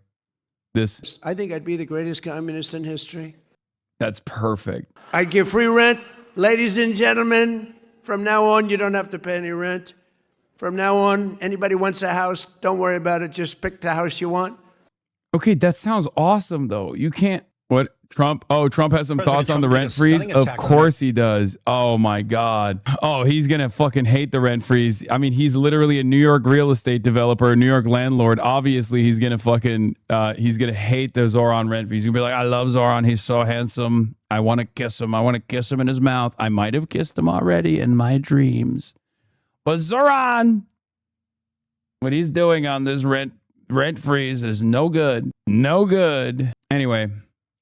Let's get to the rent freeze. Actually, before we do that, let's look at Josh Buttheimer. Of New Jersey. Congressman, what's your overall response to what we just heard from Sheikh Sadiq? Well, it seems pretty clear. The first thing. Olivia just wants you to convert her from an October 8th Jewish woman to a September 11th socialist. I'm not even kidding. I think she would. You asked, are you part of the Democratic Party?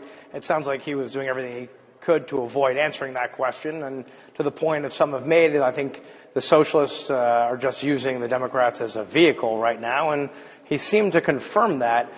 This is my bigger concern. I think the point here that socialists aren't Democrats. I think they're not interested in actually seeing the success of the Democratic Party, and they've attacked our leadership. And as you just quoted, Jake, right? I mean, some of the positions, many of the positions are. If Hakeem Jeffries was not one of the biggest dick riders of Israel, do you think Josh Gottheimer would be talking about how fucked up it is to attack our leader? Because I know how Josh Gottheimer attacks other Democrats that he's supposed to be caucusing with, like Rashida Tlaib, for example. He has, within earshot of Rashida Tlaib, blamed all Muslims for October 7. So I know the only reason why Josh Gottheimer is defending Hakeem is because Josh Gottheimer is an Israel First Democrat. I can say that. I don't have an issue saying that. And if someone were to turn around and act as though I'm saying that because Josh Gottheimer is Jewish, you'd be fucking delusional. I'm saying that because Josh Gottheimer is objectively Israel first. He's also unbelievably racist. Unbelievably Islamophobic. Are nowhere near what we believe, right? I mean, no police, no borders, no prisons. It's that kind of rhetoric which obviously belongs in, and again, that's okay. That's their views, but it's in the Socialist Party, not in the Democratic Party. But what's your response to the other point that he made, which was that, you know, they are trying to argue for more popular policies than have been delivered by the Democratic Party, universal child care in New York, for example, increasing the minimum wage, and that they just don't think that one can take money from multimillionaires and corporations and billionaires and such and also represent the working class. I mean, that is... I think if you look at the Democratic Party agenda, and if you look at what Leader Jeffries is pushing, along with so many of us here in Congress, is exactly... Yeah, I don't get it. Does socialism mean prison abolition, or does it mean gulags? Why not both?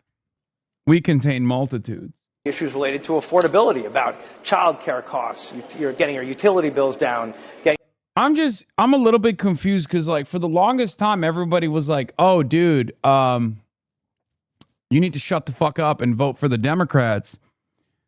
So then we were like, sure, we'll run the Democrats we want to vote for. And now they're like, go start your own party. It went from no third parties to, hold on, not like that. They were like, never vote for a third party. What are you doing? To, why don't you build your own third party to vote for if you want to vote for a socialist?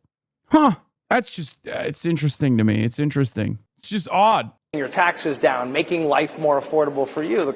The cost of food, going after the Trump taxes and tariffs that he's put on people, which are working class people, which are brutal, and fighting back against those, and healthcare costs, which we worked so hard to get down, which of course got rejected by the administration. So obviously the Trump administration's in charge, and we've got a very clear agenda. But what's very clear also is we're Democrats. We're proud of being a common sense Democrat. And I'm not interested in bomb throwing and those who don't want to solve problems but want to sow chaos. And part of my concern with the socialist agenda is just sowing chaos and bomb throwing, not actually solving problems and getting things done.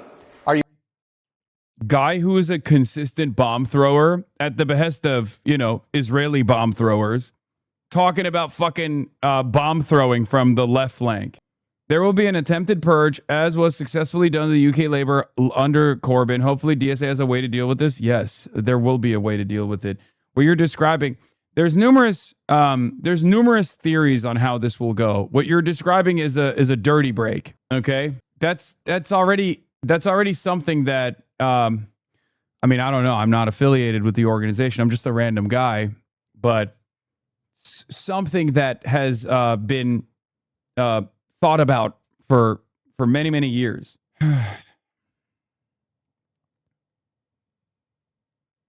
Did you ever get Sir? What the fuck happened with that story? Nothing. You worried about this impacting the midterms? I mean, I just listed off some provocative, now deleted posts by Daria Liza Villa Chevalier, who's likely to be a congresswoman. I mean, in New York City, in that district, like winning the primary is basically it. Do you think we are hijacking the party? No, there is no hijacking the Democratic Party, man. It's not going to happen. Like, no one accounts for entryism of that sort. Okay. Or at least maybe some people are, especially with like the new makeup of a lot of people who are joining the Democratic Socialists of America. But like the reality of the matter is that most likely will not happen. Okay. There is no hijacking of the Democratic Party. The Democratic Party is just a brand. At that point, it would not be the Democratic Party. You might as well fucking call it something else. You know what I mean? Called for those things you just talked about, abolishing the police, the border, et cetera, et cetera. Do you think that's going to be held against, not you per se, but Democrats in really tough battleground districts? Well, listen, I think if you look at the majority of my colleagues, what they talk about is what I was just talking about. Common sense ideas to get things done for people and to get costs down for folks. They're not talking about the things that, were just being pushed in New York City, and that's not necessarily representative of a lot of the districts around the country. These are splinter views and... Fuck, how many fucking times? Why am I so autistic, so fucking spacey? It hurts. Do it. Don't worry. It's just a joke. Why are you spamming songs? Fucking cult. I don't even fucking belong here, to be honest. Chatter. Take a deep breath. Maybe calm down. You know, you might have skipped your meds or something, or you might have just be drunk.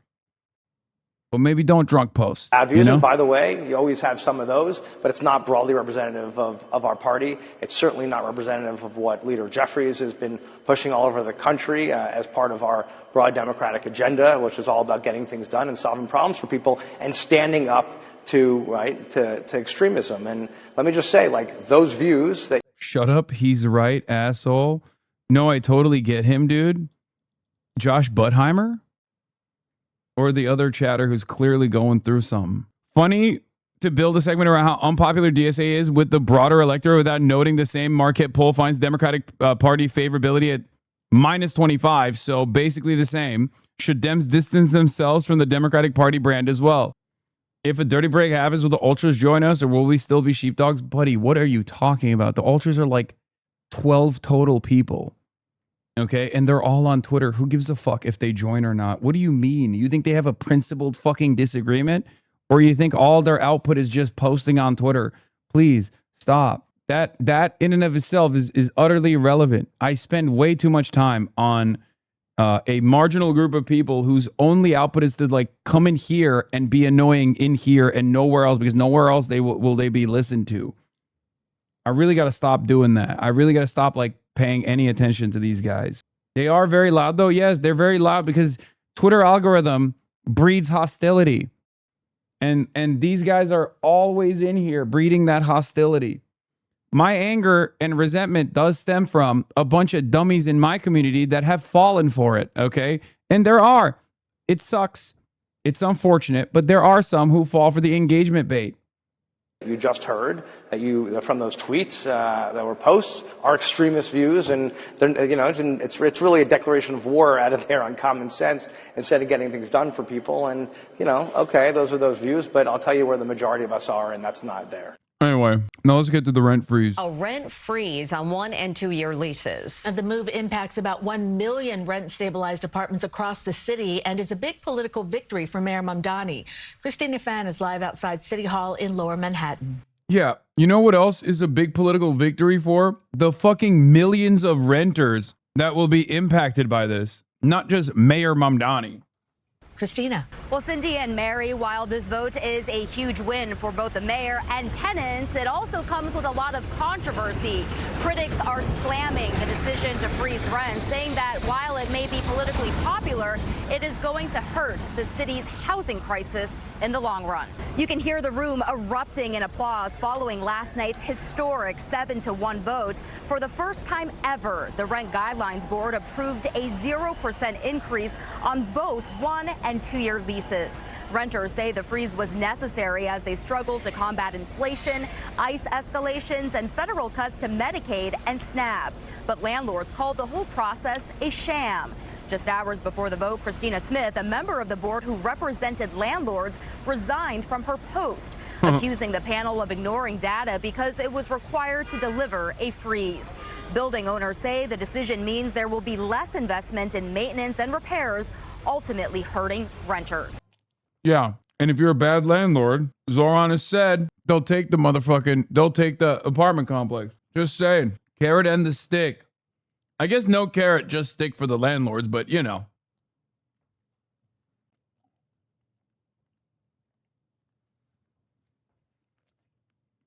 I like it. We'll have to lay off some of the supers. Only choice. It's a business. People don't get it. I'm so proud of people my age and young people getting together and forming coalitions, because when we do that, we can make an impact. Mayor Mamdani, who campaigned on freezing the rent, insisted the board's decision would be fair and impartial and based on the merits. He responded to the outcome last night, saying in part, quote, "This is the relief that working people across our city deserve." The freeze will impact more than 2 million rent-stabilized tenants throughout the city and affects leases that begin after October 1st of this year. Reporting live from Lower Manhattan, Christina Fan, CBS News, New York. Tuesday was a big night for the DSA and candidates backed by that group. We haven't just won an election. Let's get to what Trump had to say. Mayor Mamdani over the rent freeze using some pretty harsh language. Political reporter Marcia Kramer joins us now with more on this latest political battle. Marcia. Yes, Justin, let me just tell you, the president's attack was not unexpected. Ever since Mayor Mamdani's primary election successes, Republicans have been playing the red card. But the rent freeze may have hit closer to home since at one time the Trump family... Wait, what is this? I haven't seen anyone mention how the timing of this sets up perfectly to make do you support or oppose extending Mayor Mamdani's rent freeze a question every 2028 candidate will have to take a stance on right before the New York primary. Ooh. Daring Newsom and Buttigieg to set up to see how many delegates they pick up on a "It's time to raise your rent" New York platform. Ooh, that is actually pretty good. The good kind of taquilla, all kinds of taquilla is good, brother. We must lie to the infidel. Let's watch it. New York, the Independent Rent Guidelines Board just froze the rent. That means if you're one of the more than 2 million New Yorkers who lives in a rent-stabilized apartment, your rent's going to be frozen next year. New York. Owned 14,000 rent-stabilized apartments. And as a man whose favorite color is gold, he's trying to spin the two events into political gold. But what the mayor doesn't say is that these buildings will soon turn into ghettos and slums, and that everybody will continue leaving New York. And as this spreads throughout the country, very much like an uncontrollable form of cancer, the country itself will be taken down. It will be third world, strictly third world. President Trump may have welcomed Mayor Mamdani to the Oval Office twice, but that bromance is definitely over. With the midterm elections looming, the president apparently sees the combination of the mayor's success in backing 3 left-of-center congressional candidates and the rent freeze as an opportunity to mobilize his base, not only in New York, but all over the country. Everyone needs to get... He literally loves him, like personally loves him. So he does this thing that he never does with anyone else where he's like, well, you know, I really like him, but I don't agree with him on this. He seems crazy. There are numerous Republican congresspersons that Trump clearly hates a lot more than Zohran Mamdani. Get out and vote in the midterms. We have to win this election. This election is very vital. Political experts see the president's speech as a calculated political move, saying that voters can expect to hear more of the red menace rhetoric as Republicans and Democrats duke it out over control of Congress. He may be onto something. I'm talking to Purple District Republicans who are telling me that they're concerned about this idea of socialism growing into their neighborhoods. And they may be voting Republican, where otherwise they wouldn't. But the mayor's team was having none of it, choosing not to engage the president. Instead, the mayor's team continued to bask in the victory of making good on a campaign promise to freeze the rent. Asked for a comment, his spokesman referred CBS News New York to the mayor's statement after the Rent Guidelines Board voted to freeze rents for 2 years. The mayor said, quote, "This is a historic victory for New York City tenants. This is the relief that working people across our city deserve. I'll continue working to deliver a more affordable city by building and preserving affordable housing, lowering building operating costs like insurance, and ensuring tenants know their rights." Now, already the president's strategy is worrying Democrats in swing districts like Tom Swazi and Lower Gillen on Long Island. They're banding together to call themselves centrist Democrats because they want voters to know that not all Democrats adhere to left-of-center views. Getting a lot of that spinning from here till November. Yeah. A lot of spinning. Yeah. By the way, they set that shit up. The 700th caucus, basically, that they set up because it's a money pit. Like, there is no real. Why do you hate Polish people? There's another video in Poland that shows every interaction you have with anything that's covered a Polish topic, you act like Polish Slavs are subhumans. Dude, I love that every couple of months, someone will make a compilation to be like, Hasan hates Polish people. And every couple of months, there's always a guy that comes in here and is like, dude, I fucking hate you, man. Why do you hate Polish people? That's really fucked up. I love Polish people. Okay? Kurwa. It's so funny though. Like, there's every couple of months, there's another guy that comes in here and be like, dude, I saw a video of you being so fucking mean being so mean about Polish people. Like, why are you so hateful? I feel so bad. I feel so bad for like the Polish communists and shit. There was dead ass complications that you were looking at Slavs like that. Wait, what? Looking at Slavs like what? Dog, I'm Turkish. I'm literally lower than you on the fucking racialized rankings in Europe. Like, if there's a race rankings in Western Europe, if we're thinking about like the race Olympics here, I'm literally at the fucking bottom, maybe a little bit better off than fucking Syrians. And you're over here trying to be like, oh, dude, you're fucking being racist to me as a Slav. Shut the fuck up, dumbass. Albanians? No, Turks are lower than Albanians even. The fuck do you mean? It's one of the funniest things that I've seen of people just being like, yeah, man, you're making Polish jokes really fucked up. I thought you were white. I am white. Not in fucking Europe, though. Have you ever been in a fucking European server, bro? They got ranked choice racism. EU servers are no joke when it comes to different tiers of racism. We have declared that this movement is durable. Crowds cheering as Clara Valdez declared victory in the Democratic primary in the 7th Congressional District. She was part of a slate of progressive candidates who won races for Congress. And, I meant competitive rank race. I'm sorry. Also gave Mayor Mamdani a political boost after he had endorsed several of the candidates. And what I see these results as a reflection of are the fact that New Yorkers are hungry for a new kind of politics. They are hungry for a politics that understands working people should be at the heart of it.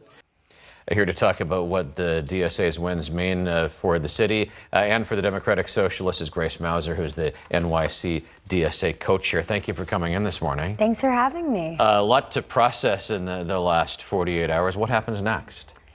Well, next we have to get them ready to govern, to be in office. So we have a very extensive and I think quite impressive socialist in office co-governance program.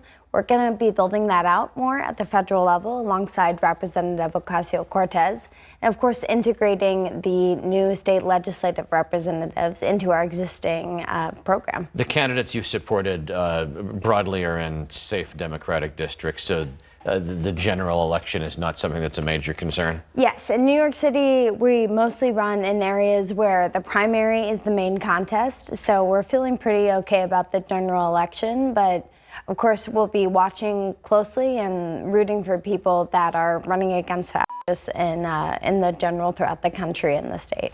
So, I mean, let's talk about the difference of opinion within the Democratic Party. There, we saw comments from Hakeem Jeffries yesterday saying he and the mayor have agreed to disagree. And we've seen this in the time that Alexandria Ocasio-Cortez has been in office, that she has chosen her battles. There are some things where she has gone Democrats, other things where she has chosen to make some of her democratic principles a priority and move in that direction.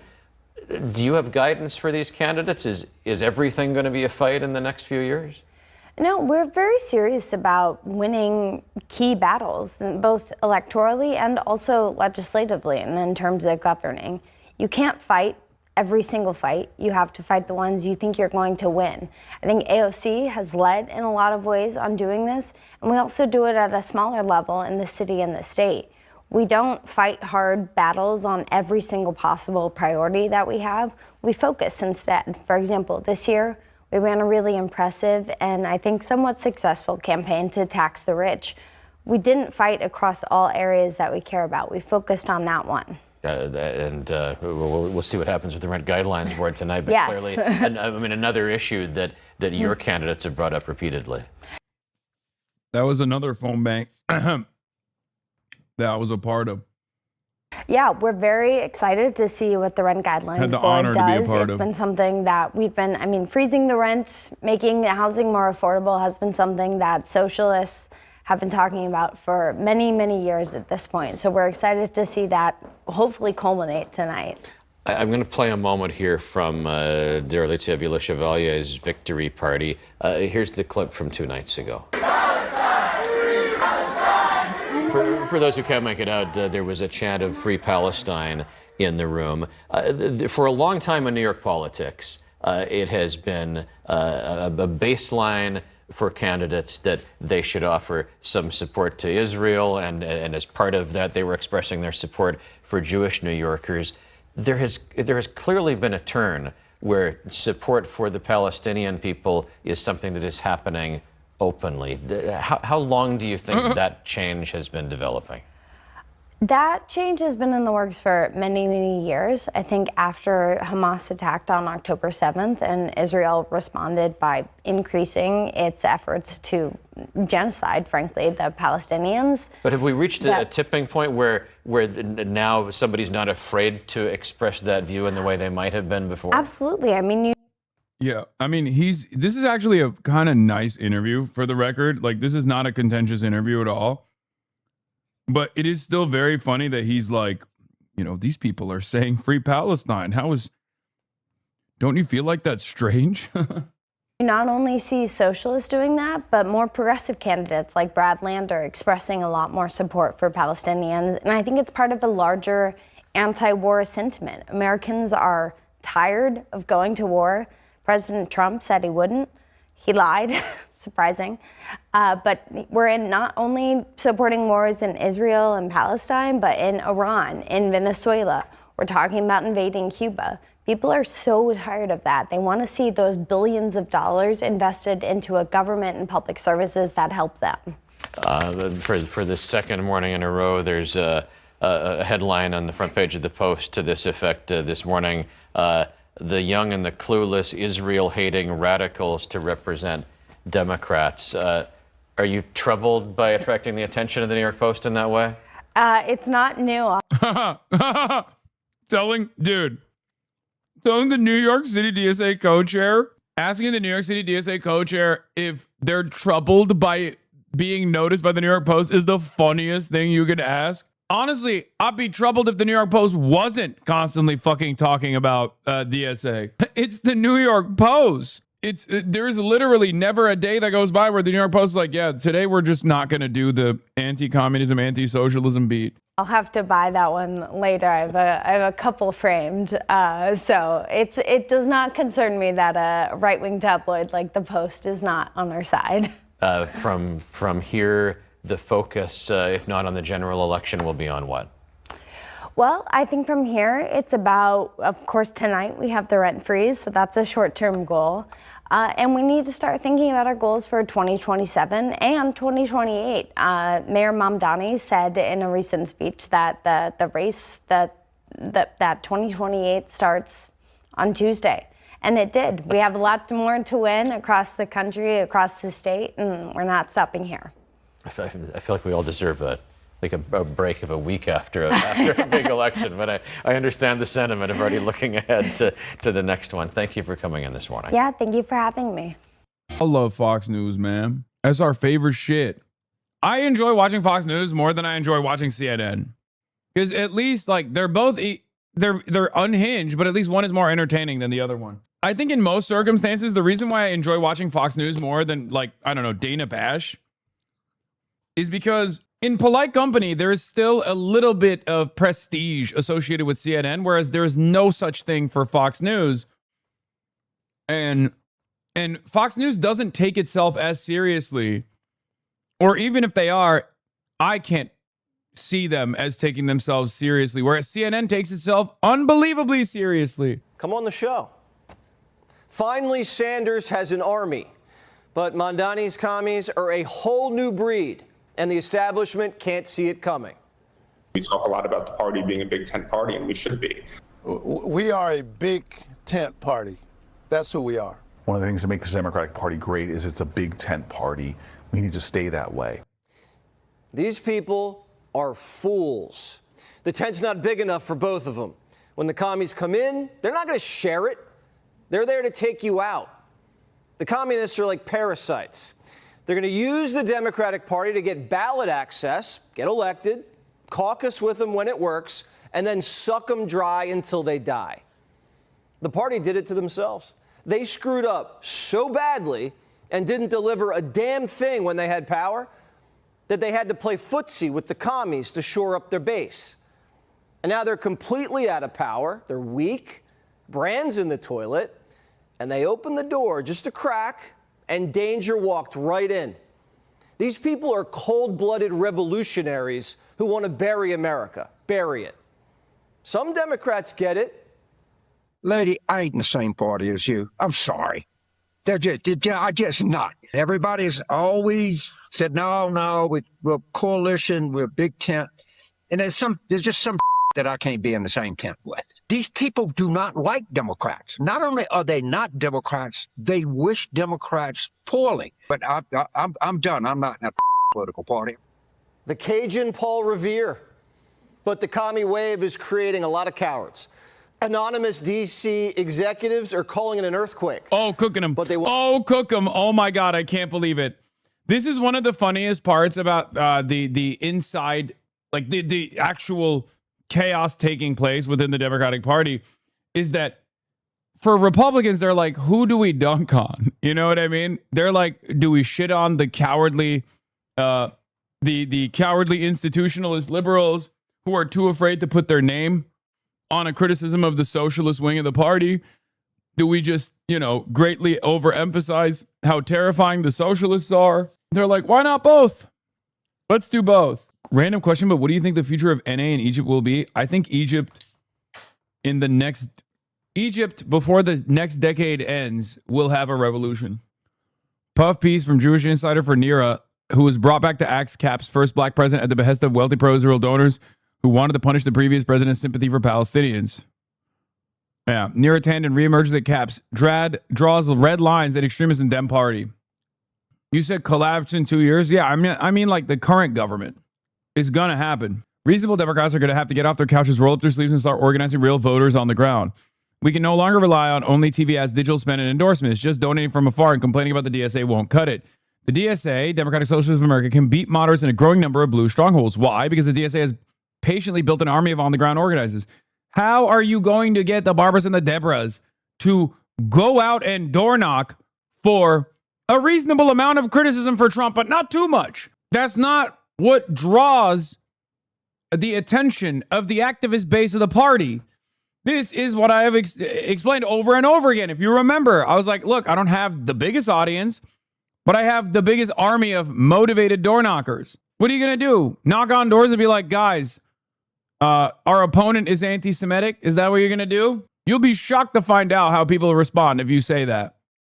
I don't think you will like that answer that you will get from old people and young people alike if you went out door knocking and be like, my opponent is too critical of Israel. Anyway, DSA has patiently built an army of on-the-ground organizers who go to meetings, help each other, and study together, then work to turn out voters on election day. That army grows every day, election or no election. Their investment in real people grows and compounds with each election cycle. The DSA is a bigger army every time, win or lose. But at the end of any election, all moderate Dems have for their efforts a bunch of ads that nobody will ever see again. That's not going to work anymore. If you're a Democrat who believes in opportunity, dignity, and democracy for all, but you don't hate rich people, cops, free enterprise, the West, Israel, and the United States of America, I'm talking to you. Look, I used to be on the left side of Pluto, but to have somebody who, Don't even fucking bring that up. You used to be a Maoist third worldist. Their main qualification for being in our party is they were celebrating after October 8th the murder of innocent Israelis. Dog, you rapped in the 90s about Israel's apartheid. You are such a bitch, dude. God damn it. Also, you went to a pro-genocide rally. Have somebody in our party get the nomination whose main qualification is saying that there should be no police, no prisons, Israel shouldn't exist. It's a red flashing light. And I think people who have more reasonable ideas in this party are going to have to start working. Because what's happening is the establishment thinks that you can just buy ads and that's going to get endorsements. That's going to somehow help you win. Trump figured out the hard way, you can't win in Iran with just bombers if you have nothing on the ground. Moderates cannot win in these blue districts if they have nothing on the ground. If all they have are ads and endorsements, and they don't have the door-knocking army of the DSA, you're going to see more and more of these candidates. The Democratic Socialists of America, they've got ground troops, and passion matters, and a mobilized base matters, and moderates keep thinking that they can just say, shame on you, and sign another check. You're going to have to put people on these doors. Otherwise, you're going to have people like this and worse taking over this party. Come on, man. Door knock for pro-Israel, dude. Anyway, let's get back to this. Public. Phones are ringing off the hook with people asking, are we going to let them take over the party? Or are we going to stand up and fight back? That right there is the question. And can the Democrats fight commies and Trump? They've been fighting Trump so hard they got a blind spot. Ask any general. When you're fighting someone on the left and on the right, that means you're surrounded. That means you better have a big old gun and a big old bunker. Guerrilla warfare on the left, conventional warfare on the right. The Democratic Party, as it stands today, can't win that battle. They can't beat Trump, and they're afraid of their own base. And Democrats, they don't know who to trust. Like AOC. Whose side is she on? Well, I think we know. I feel like it's deja vu all over again. There was so much fear around that when I was elected. The phone bank is about to start in 7 minutes. 7 minutes. And none of it bore out to be true. None of it bore out to be true? The squad defunded the police and gave us riots, crime, and DEI. And AOC's little friend Omar, her Somali buddies, cost us $18 billion. You'd be shocked to learn his primary challenger wasn't DSA. Yeah, I mean, his primary challenger was literally a Laroshite. This new crew is to the left of them. These people want taxpayer-funded sex. Dude, I love when these guys live in their own universe. He said the Democrats already defunded the police, and these guys want to do something more than that. It's like, what? They want to, arrest the police or something? Like, what do the Democrats... Taxpayer-funded sex? Just taxpayer-funded sex. It's not even government-owned brothels, like they have in Turkey, by the way. Literally woker than America, I guess. But they want taxes to fund the brothels so that people can go to the brothels for free. They want to nationalize sex. Change surgeries. No borders, no prisons, no police. You know how you start a revolution? Same playbook. You raid the treasury, empty the prisons, and take out the cops. These people said we deserve 9/11, and they got elected in New York. Matt Taibbi writes this, quote, the Zoran Revolution is a whole hog, F-it, real thing version of Marxian socialism, instantly recognizable. God. Matt Taibbi. Ugh. I can't. So fucking sad. To anyone who's ever lived in a socialist country.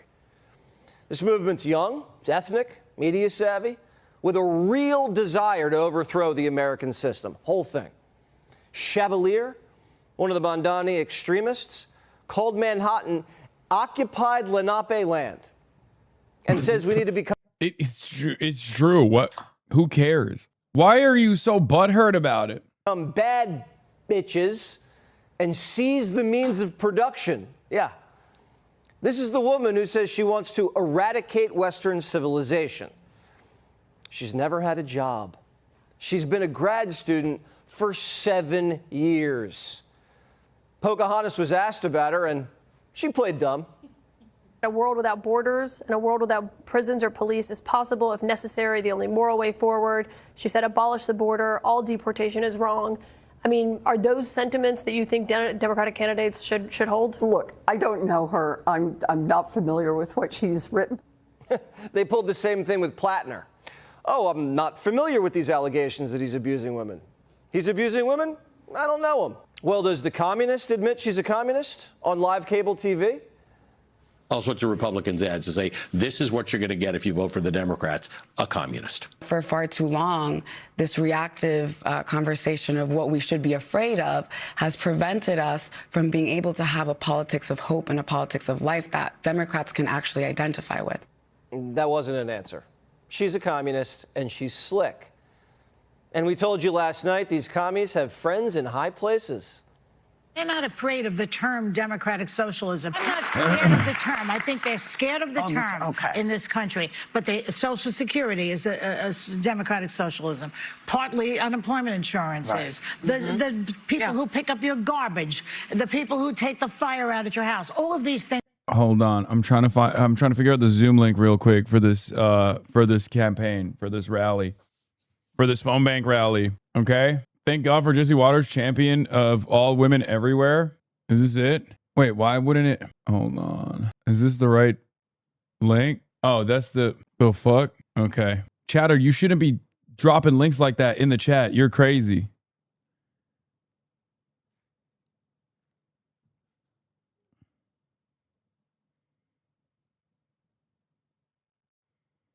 Wait, maybe I'm in the wrong. Hold on. Hold on, everybody. Hold on. Should I join DSA right now? Yes. Yes, you should. Hold on. I'm getting a Zoom. I'm getting a Zoom link to click on. A second. Is that okay?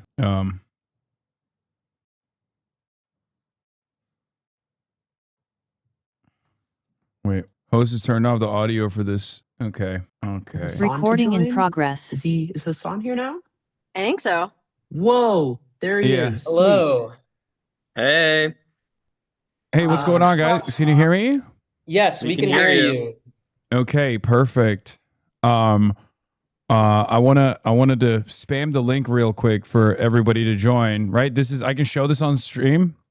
You can show this on stream. Okay. So yeah, you can show this on stream. There's no restrictions there. All right, good. Yeah. Sweet. Do you want to go full screen? Yeah, let me go full screen. Hasan, do you want to what we were gonna do is I was gonna give a little DSA spiel thing, and then we want to do a group picture quickly just to show how many people showed out. Yeah. Then I can pass it to you. You can say some stuff. Then to Malat.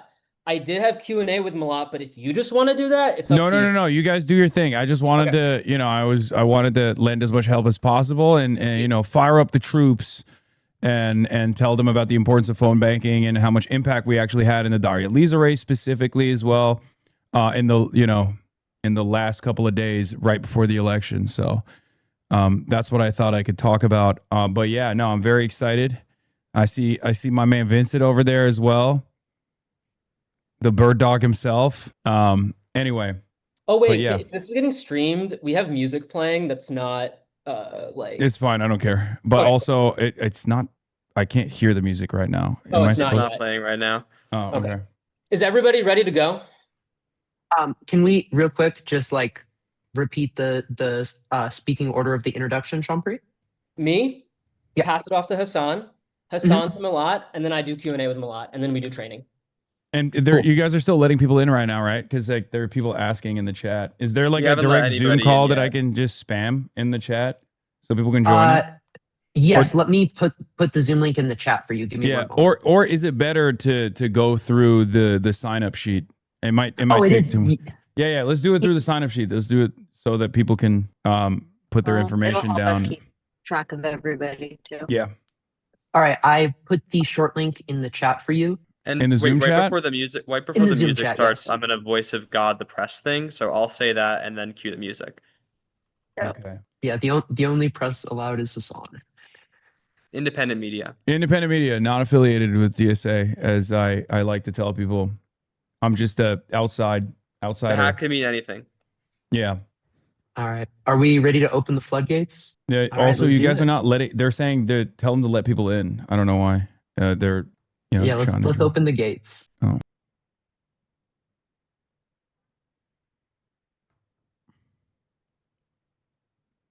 Vincent, are you going to start admitting non-journalists? Hello, if you are a member of the press, this is a closed press call for volunteers only. Please identify yourself now or leave the Zoom call. This is a closed press call for volunteers only. Also, if you are just here to phone bank, please introduce yourself in the chat. Tell us your name, your pronouns, your chapter if you're a DSA member. Give us your self-imposed deadline of when you will join DSA if you're not a DSA member. Let us know why you're excited to be here, and we will get going in just a couple of minutes.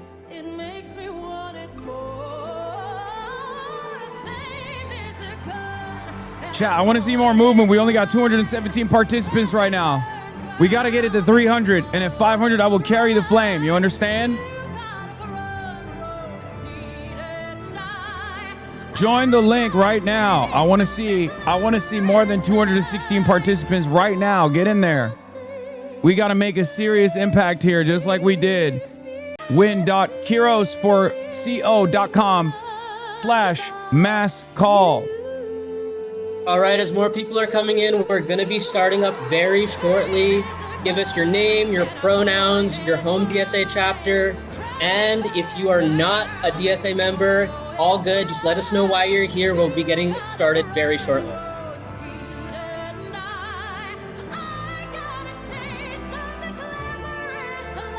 At 500, we carry the flame? Yeah, just like last time.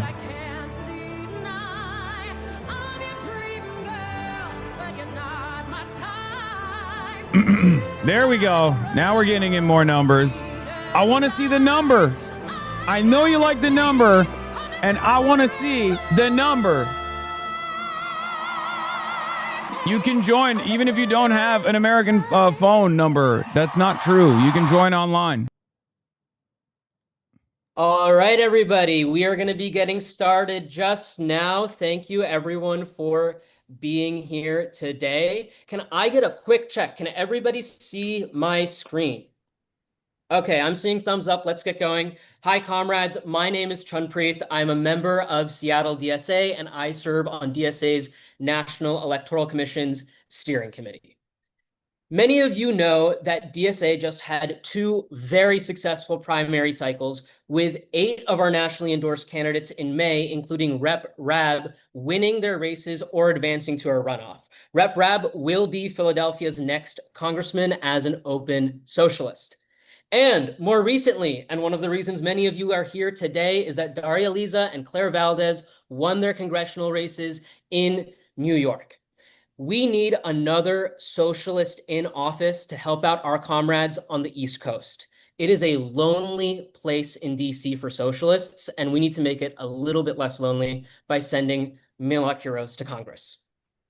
That is where the NEC comes in.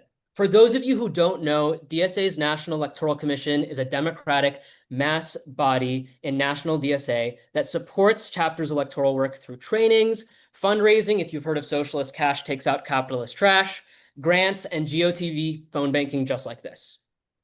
When it comes to fighting capitalism and building towards socialism in our lifetimes, one of the most important things we have to remind ourselves is that capitalism has to be contested at a national level.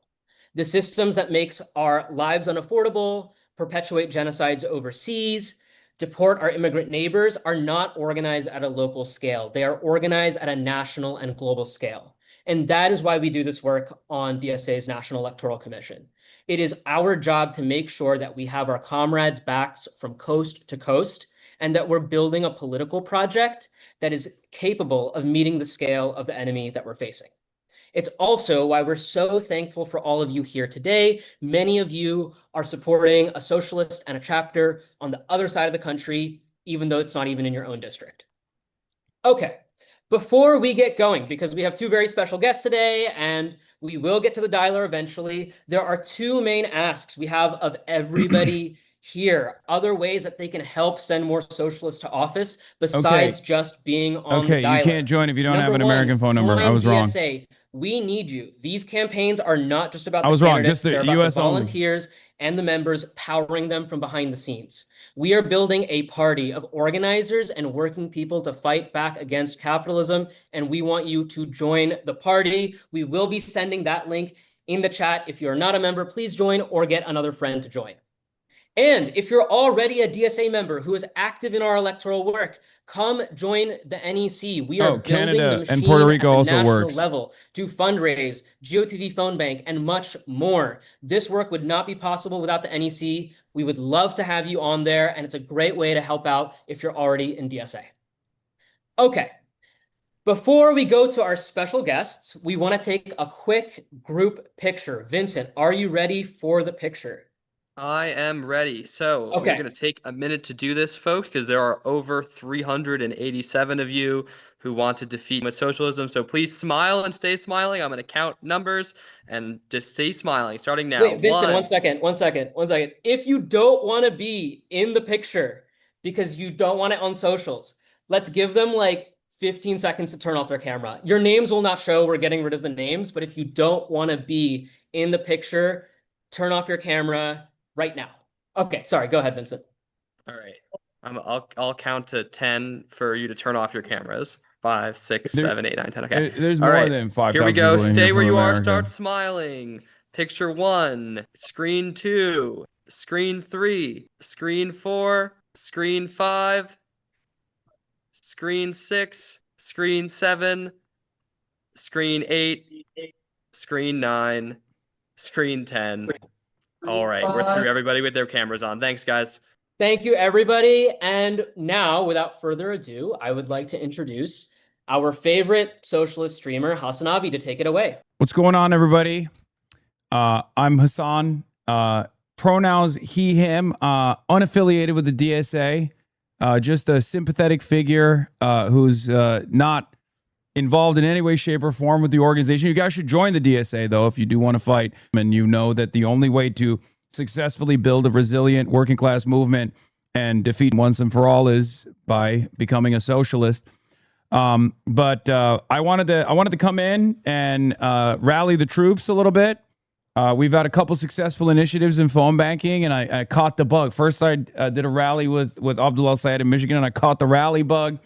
And now I'm all in on phone banking. So I'll tell you exactly why. You guys already talked about it earlier, but there were two very successful congressional runs that DSA New York City put down this past week. I'm sure many of you heard about it, or at least your parents might have told you about it when they saw it on Fox News as Jesse Waters was basically having an aneurysm, which is, fun in and of itself. And if you want to replicate that, one of the things that we saw a lot of success with was phone banking. A lot of people ask me all the time, how can I help out with these candidates? How can I help out with these campaigns?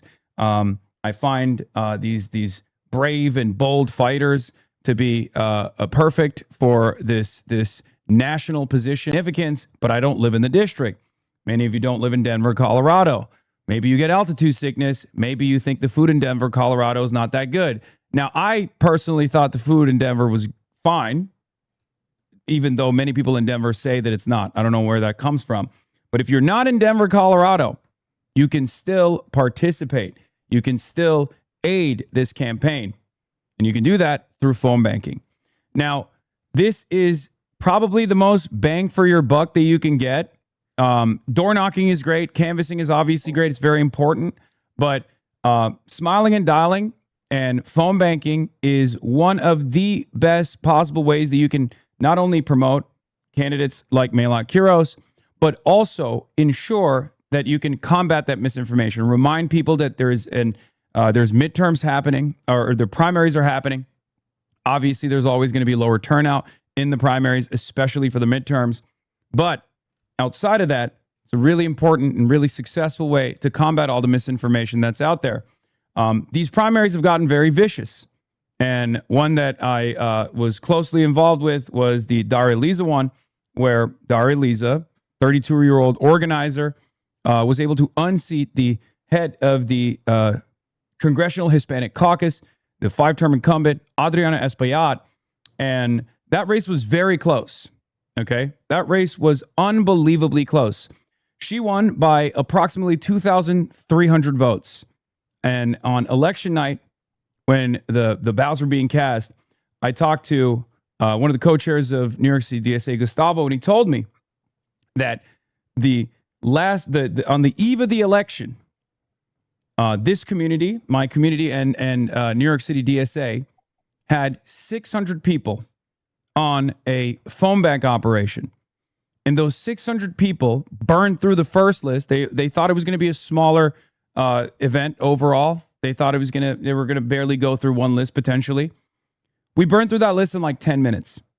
And we called 90,000 people. And by the end of the additional phone banks that were conducted on the day of, on the day of the election, we had called every single person that had voted for a Democrat in that district in the last 6 years. Okay. And through that process, we were able to get 2,000 new voters, which is very close to the margin of victory for Daria Lisa. So if you're feeling a little anxious, and it's normal, there's a lot of uncertainty here. We're up against very powerful forces, a lot of outside spending, vicious smears, and the rest of the Democratic Party, the establishment, is very frustrated with the impact that the Democratic Socialists have had so far because they are terrified of representative democracy. They're terrified of having to elect real fighters like Maila Quiros. If you're worried about that, if you're anxious, one way to soothe that anxiety is to smile and dial. If you're nervous, if you have social anxiety, it's really easy to do it. It's basically a turnkey solution. They do everything for you. You get the talking points. They're going to walk you through it. They're going to give you the orientation. And I personally am not the biggest fan of making phone conversations. I'm not very good at phone calls. It's probably my most like Zoomer adjacent trait, even though I'm 34 years old. I'm an old man.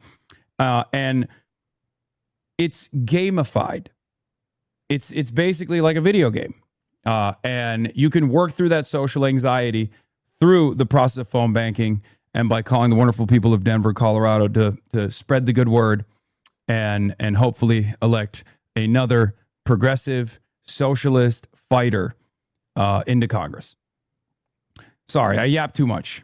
That's all I got. So do I bring up Maila Quiros now? Go for it. It's a great honor to be on the stage with so many wonderful people and Maila Quiros, everybody.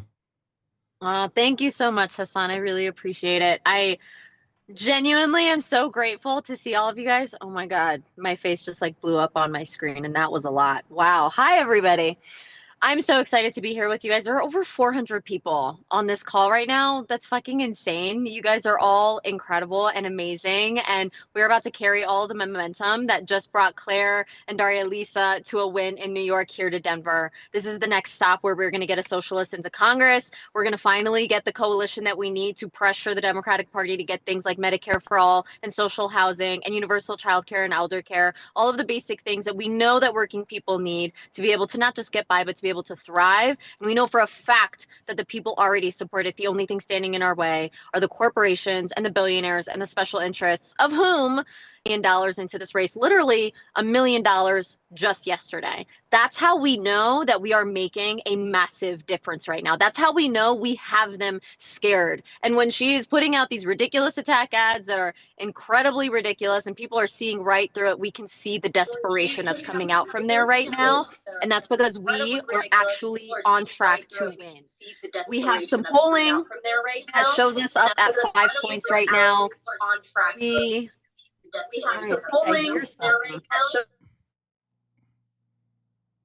No, you muted your. Uh-oh. Maila, you're muted. Maila, you muted yourself. You muted yourself. Yo, I'm like boomer energy today. Okay, can you hear me now? Yeah. Okay, fantastic. We are up 5 in the polls right now, and that was before we got the endorsement from the one and only Senator Bernie Sanders, who, by the way, is really freaking popular here in Colorado. People like to talk about Colorado being a purplish Chat, state. 430, We went 70 for Bernie more. twice. We didn't vote for Biden. We didn't vote for Hillary. 432. This is a state and this is a city 28 more and I that carry the flame. literally has pulled socialism 4 points higher than capitalism, has voted for Bernie twice. This is a city that has universal pre-K. We have publicly financed elections. We have term limits. We have all of these issues that we really care about. We just don't have leadership that's actually reflecting these values. And that's why these calls that you're going to make are going to be so important, because the voters of Denver are aligned with us. The voters of Denver want to have have leadership that's unbought and unafraid to stand up to the billionaires and the corporations that are keeping our prices high, burning our planet, and profiting from genocide. They just need to know that there is a real progressive, that there is a socialist on the ballot that's going to be fighting for those things in Congress for them and for every single working family in this city. And I'm so, so grateful for y'all being in this fight with us. This is the only way we get it done. I always tell folks that Bernie doesn't endorse people, he endorses movements. And right now, y'all are a part of this movement to get this done. And I'm so honored to be in this fight alongside y'all. And I'm excited now to answer some questions. All right. Yeah, thanks so much, Milan. We have we want to do a little bit of Q&A. I know last time we did Roses and Thorns, which was a game where you said rose and thorn, but we're going to ask for some more detailed answers today, if that's okay. So first of all, actually you answered my first question, and we've been keeping it really focused on the politics. So one of the first things I wanted to ask was your experience as a lawyer and being fired for expressing Palestine solidarity. I'm sure many of these people on the call know about this, but I wanted to just know, like, what was that like? How exactly did it go down? And how did that maybe change your own politics or maybe even motivate you to get involved with DSA or running for office? Yeah. So for folks who don't know, I immigrated to Denver in '98 when I was a baby from Ethiopia, and there was a genocide, just a few years ago in the northern region, which is where I'm from, where my family's from, and anywhere from 600,000 to 1 million innocent people were killed. We still don't know exactly how many because the government refuses to let people in to investigate. And I was in law school when that happened. I protested, I advocated, I called representatives trying to get some kind of relief for the innocent people that were being killed in Ethiopia. And at the very least, people expressed sympathy, right? Of course, they couldn't do anything because no one can ever do anything for countries like Ethiopia when they're going through war like that.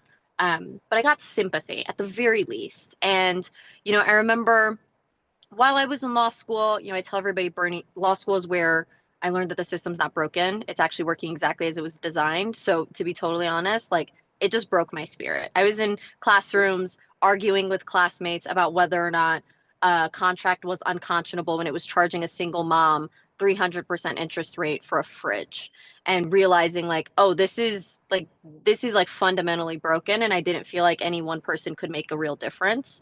And so I decided to just go to a big law firm where I would pay off all my loans, help my parents retire, and call it a day. I would always joke around we're cooked, the planet's burning, the government's corrupt, we can't fix any of this. And then after October 7th, I saw the students protesting what was quickly developing into a genocide in Palestine. And I saw them doing it in the face of getting fired, getting threatened by getting blackballed in their industries.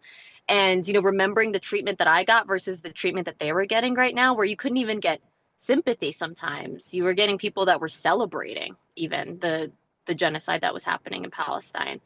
And I just remembered thinking, what the hell is my excuse, right? The despair of believing that things are already broken is that's the only way to guarantee that nothing changes, right? And the only way things get better is if we are actively working towards it and actively fighting for it. And so seeing these students, putting their jobs on the line is what called me to writing the article defending their right to protest, defending their right to free speech, but also speaking to the legitimacy of why they were protesting in the first place, and why ethnocracies devolve into systems of apartheid and then into systems of genocide, and understanding the context in which violence happens and making sure that we are committing ourselves to peace building in the way that is necessary to understand what the conflict is. And my firm asked me to take it down within 3 hours of it getting posted. I said no. As someone who lost family in a genocide, I can't just stay silent right now. And then the next Almost day, 500. I was told I was let go. And, in the immediate aftermath, I was getting all of these messages from lawyers across the country and legal staff and just people who'd seen it on LinkedIn and were saying, I wish I could have spoken out too, but I can't afford to lose this childcare that I have. I'm about to have a baby, or my partner just lost his health insurance. We can't I'm the only one providing that health insurance now. And realizing that, all of these people actively want to hold their government accountable, hold power accountable, but can't because we've organized our economy in a way where our jobs are holding our basic needs hostage and preventing people from actively participating in our democracy and holding power accountable. And so that's really what pivoted me away from practicing law and being much more interested in the actual act of writing law and creating laws that would support a real functioning democracy and making sure that our most basic needs are being met. That makes a ton of sense. And I think it's, fingers crossed, I'm a very superstitious person. You win on Tuesday. The irony is that your voice would only get louder and the voice of this movement would only get louder for Palestine. And I think kind of moving off of that, what do you think is the most important piece of legislation to help fight for a free Palestine? Well, above everything, we just have to block the bombs. So immediately signing up to co-sponsor for the Block the Bombs Act, to make sure that we are putting an immediate end to the violence that we are seeing there right now. But then I also think we have to really reevaluate our relationship with any country that operates as an ethnocracy. Understanding, the systems that lead to violence, I think is our responsibility as a country that, claims to be a democracy. We're not. We're in an oligarchy right now. But if our claim is to be a democracy, our claim is to support and fight for liberation and democracy everywhere else, our responsibility is to make sure that any country that is receiving our aid is committed to those same principles too. And you simply can't do that as an ethnocracy. So we have to be really serious about reevaluating our relationship with Israel to begin with. Makes a lot of sense. I think pivoting a little bit, we've talked a lot about Palestine, we've talked a lot about legislation. I want to talk a little bit, just ask you a bit about how the campaign is going, but zoom in on the canvassing. There's been a ton of canvassing happening, and I was curious if you had like a favorite canvassing story or anecdote that you think might like represent the campaign or like really speak to like what's being built on the ground. Yeah, totally. Yes, Bryn just put the shout out in the chat. We are at over 70,000 doors right now, which is freaking insane. I literally just walked off of a Bernie endorsed canvas that we just did with a local state house candidate as well, who's also endorsed by Bernie.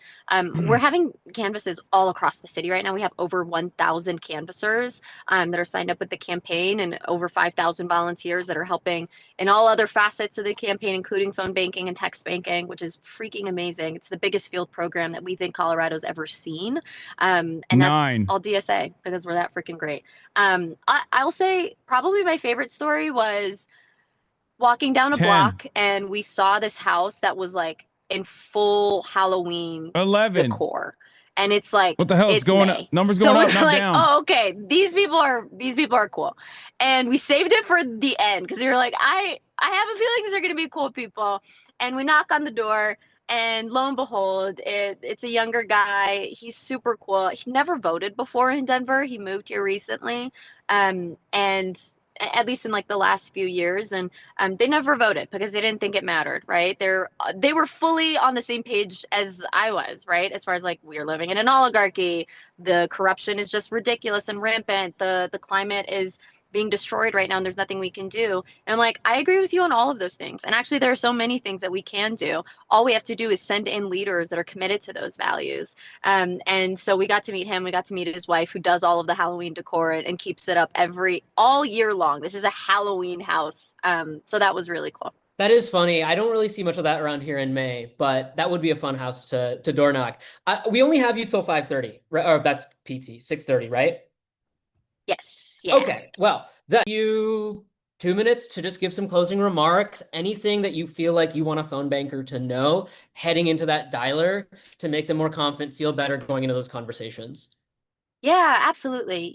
I think one of the things that I always remember when I'm having conversations with voters. Oh my God, one more. Especially for the folks that you might interact with that aren't totally aligned with where we're at. Remembering why we're doing this. 2 more. Right? 3 more. We're doing this because we 5 more. fundamentally believe that now. Every single human being has certain rights to housing, to healthcare, to nutritional foods, public education, to fair labor protections and all of these things. And, remembering that you would want someone to fight for your rights in a really meaningful way and committing yourself to fighting for others' rights in that 6 more. same way. Fuck. Even if you come up against somebody that might not be getting it immediately or might not be on the same page immediately, remembering that the only way that we get to this better world is when we do it hand in hand and shoulder to shoulder in solidarity together.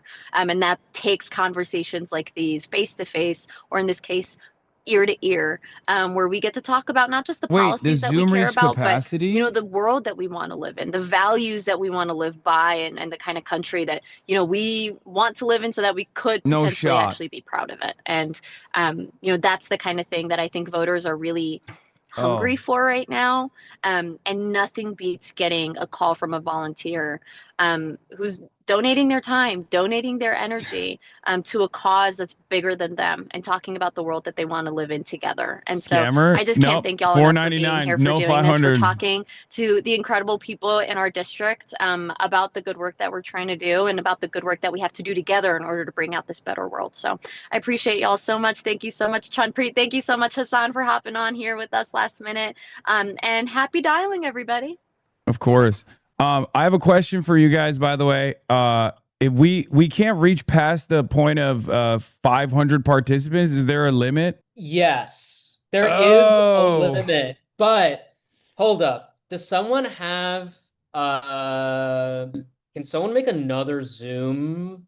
I'm looking at Bryn and campaign folks. I can't believe we maxed out. That's a very good problem to have. Yes. Well, The yeah, last time this happened was uncommitted.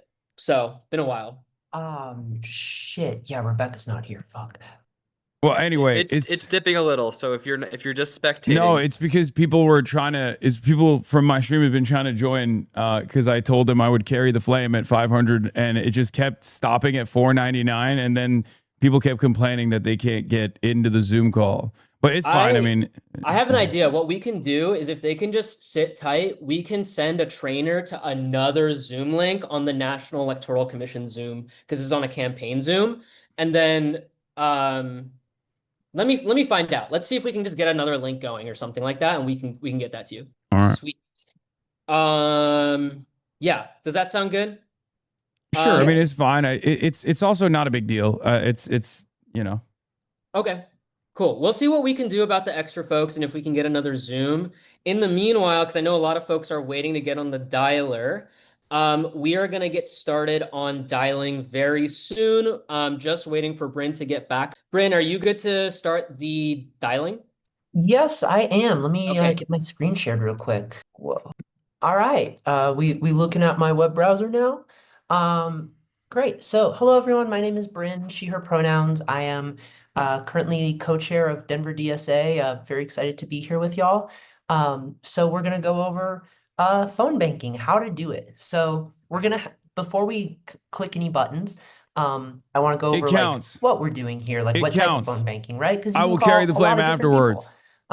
So primarily we're going to be I talking can to show voters, this. right? We're going to be doing voter contact, talking to them about the election because it's coming up on Tuesday, making sure they get those ballots in. But if you are an elite phone banker, if you are a phones maxer, then we're going to open up a breakout room for volunteer recruitment. So that's a bit, bit more Is this higher a level Linux phone browser? banking in terms of like, you know, you're not just selling a candidate, right? You're not just talking about Maylot and making a case for, you know, her campaign, talking about, you know, what kind of world do we want to live in? But instead you're talking to people on our volunteer list, trying to get them to take a canvassing shift because, you know, we've got 4 days until election day, and in Colorado, you can carry, I think, up to 10 ballots.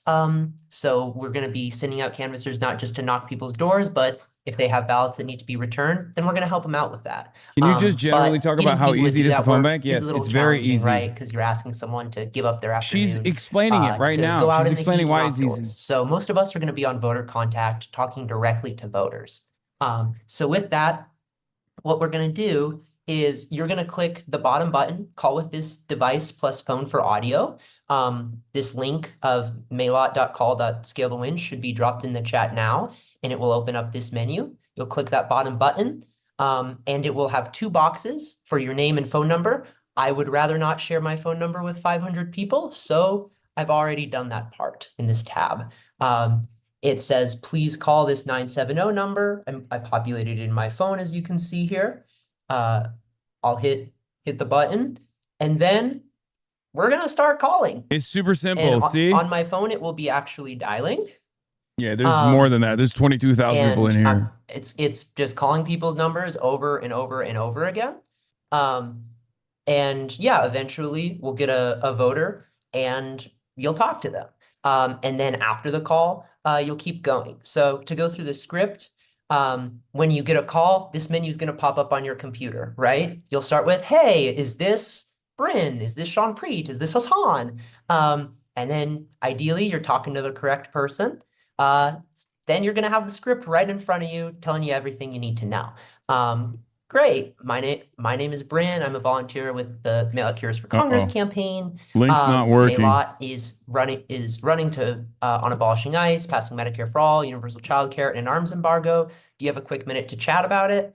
And if they're available, then you'll say yes, and you'll get some copy in front of you with some talking points. Unfortunately, this doesn't mention that she's Bernie Sanders endorsed, but people really love Bernie in this city. So throw him in there, tell people her story, right? Why is she running? Because she understands our struggle. She's an immigrant, a barista, a student who knows how much rent and groceries in this ridiculously overpriced city cost, and she knows what it's like, and she's running to give that struggle. She's been endorsed by us and DSA. She's been endorsed by Sunrise, Justice Democrats, and Senator Bernie Sanders, and she is not taking any corporate PAC money.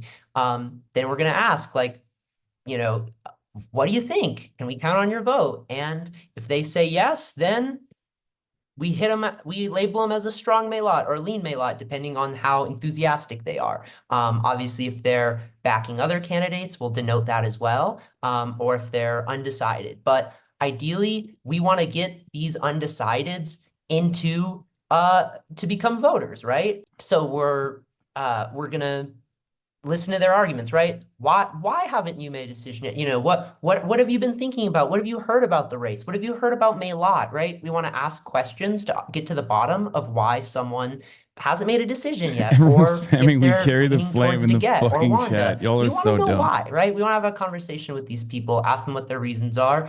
And then if they bring up some of these points, right, that we're hearing a lot on doors, we're hearing a lot in calls, they say, oh, she just moved here. That's really easy to refute, right? Just very kindly be like, well, I've seen that ad too. I've heard that as well, but actually it's not really true, right? Maylot grew up here and she went off to college and law school and had a job for a year and a half and then was fired. And what else are you going to do but come back home, okay, right? this works now. New She's link born and works. raised here. This is a racist talking point, but we still want to meet people halfway, right?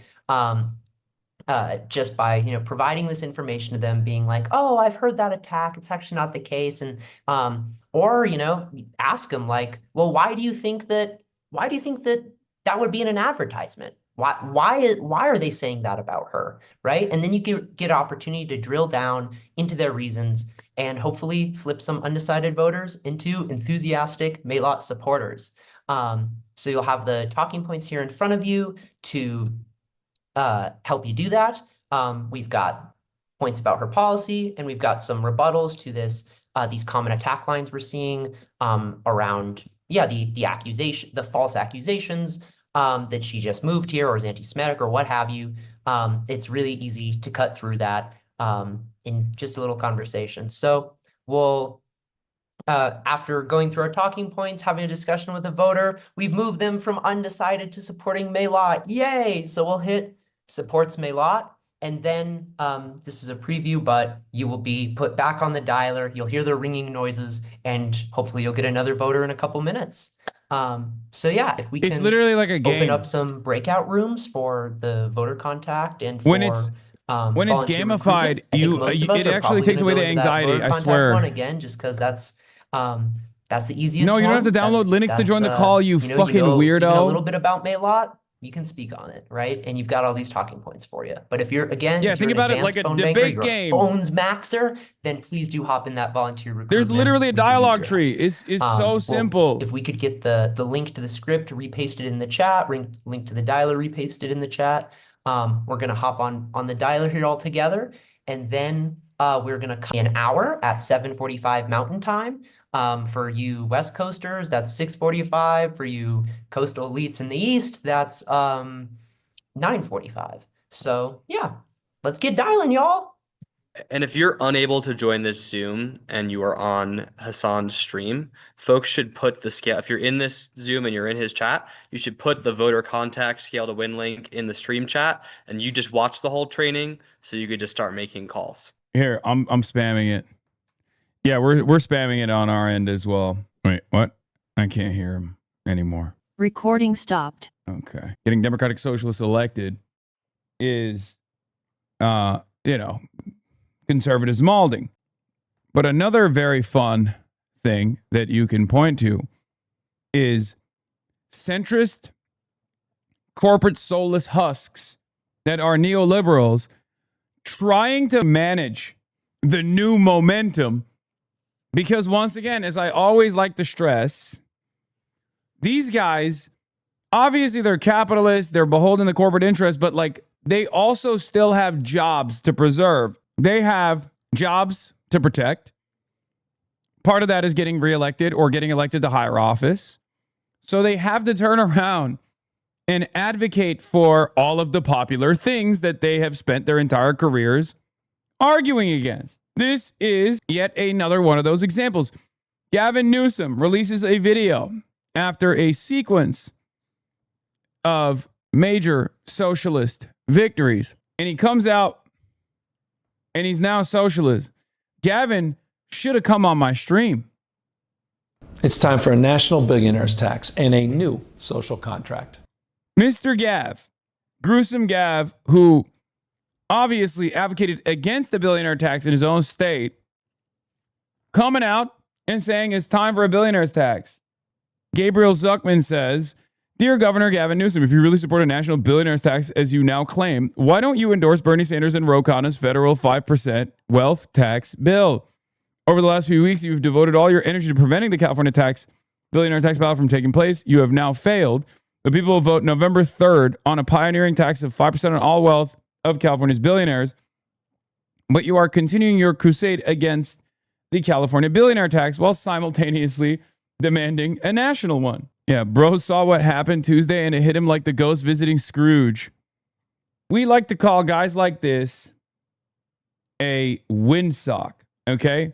The misdirect here is that Gavin Newsom is opposing a wealth tax on billionaires in his own state and insisting he supports a new national income tax on billionaires, but billionaires make money off of non-income sources. Read his Substack post carefully. He's talking about income tax and closing a few loopholes, but not a national version of the wealth tax on the ballot in California. So this is Newsom thinking he can fool everyone and going to bat for billionaire donors who could fund his presidential campaign. The problem is when Gavin Newsom behaves like a windsock in this way, billionaires still get mad. Okay? They still get mad because he's all but endorsing the billionaire tax. Also, my other governor goat, Josh Shapiro. Josh Shapiro chose to stand firm on his centrist principles because he definitely doesn't want to win higher office, like for sure. Democratic voters in New York chose 3 candidates backed by Zohran Mamdani, far left and Democratic Socialist candidates. What message do you take from that about where your party is? Well, those were races in individual districts in a whole other state. I think you're seeing very different looking congressional races and certainly different Democratic candidates here in Pennsylvania. I think what is like Chris Rabb. Important are the people who are making a lot of noise, who are engaging in these performative politics, have to now figure out how to deliver results. It's one thing to speak in platitudes during a campaign. It's a whole other thing to actually deliver for people who are genuinely hurting, who genuinely cost of living go down, meaning their ability to make ends meet, go up, fixing a broken healthcare system, reining in excesses, being able to, give people the promise of liberty that we've talked about. And I think we as a party need to find our way toward candidates who actually can deliver for people and make their lives better. I think what our party has to go through that will be very healthy and something we've not really done since the 1992 election cycle, is to have a battle over what we believe in, to have a battle over the ideas that we are going to hold on to and campaign on and then deliver. Yeah, more platitudes, more platitudes, more of the same, more telling you better things are not possible. As a way to read the Patrick Bet David quote post. Oh, hell yeah. 1 minute, you're a Democrat. Next minute, you're a socialist. Did the DSA break you? I know you like the number, but let me tell you why these numbers are not adding up. You know the billionaire tax is a bad idea. Why not stand your ground as a Democrat instead of joining the socialist camp? Terrible strategy.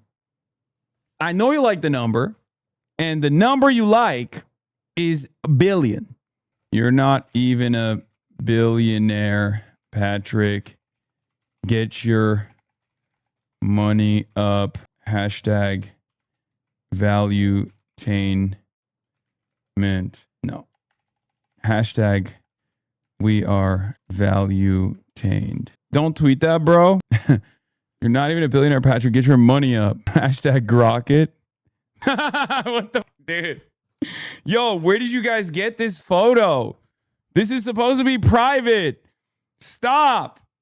It's just me and Gav. That was a different life. That was from a different time, okay? I saw Chris's response. He said, you're seeing a different kind of Democratic candidates here in Pennsylvania.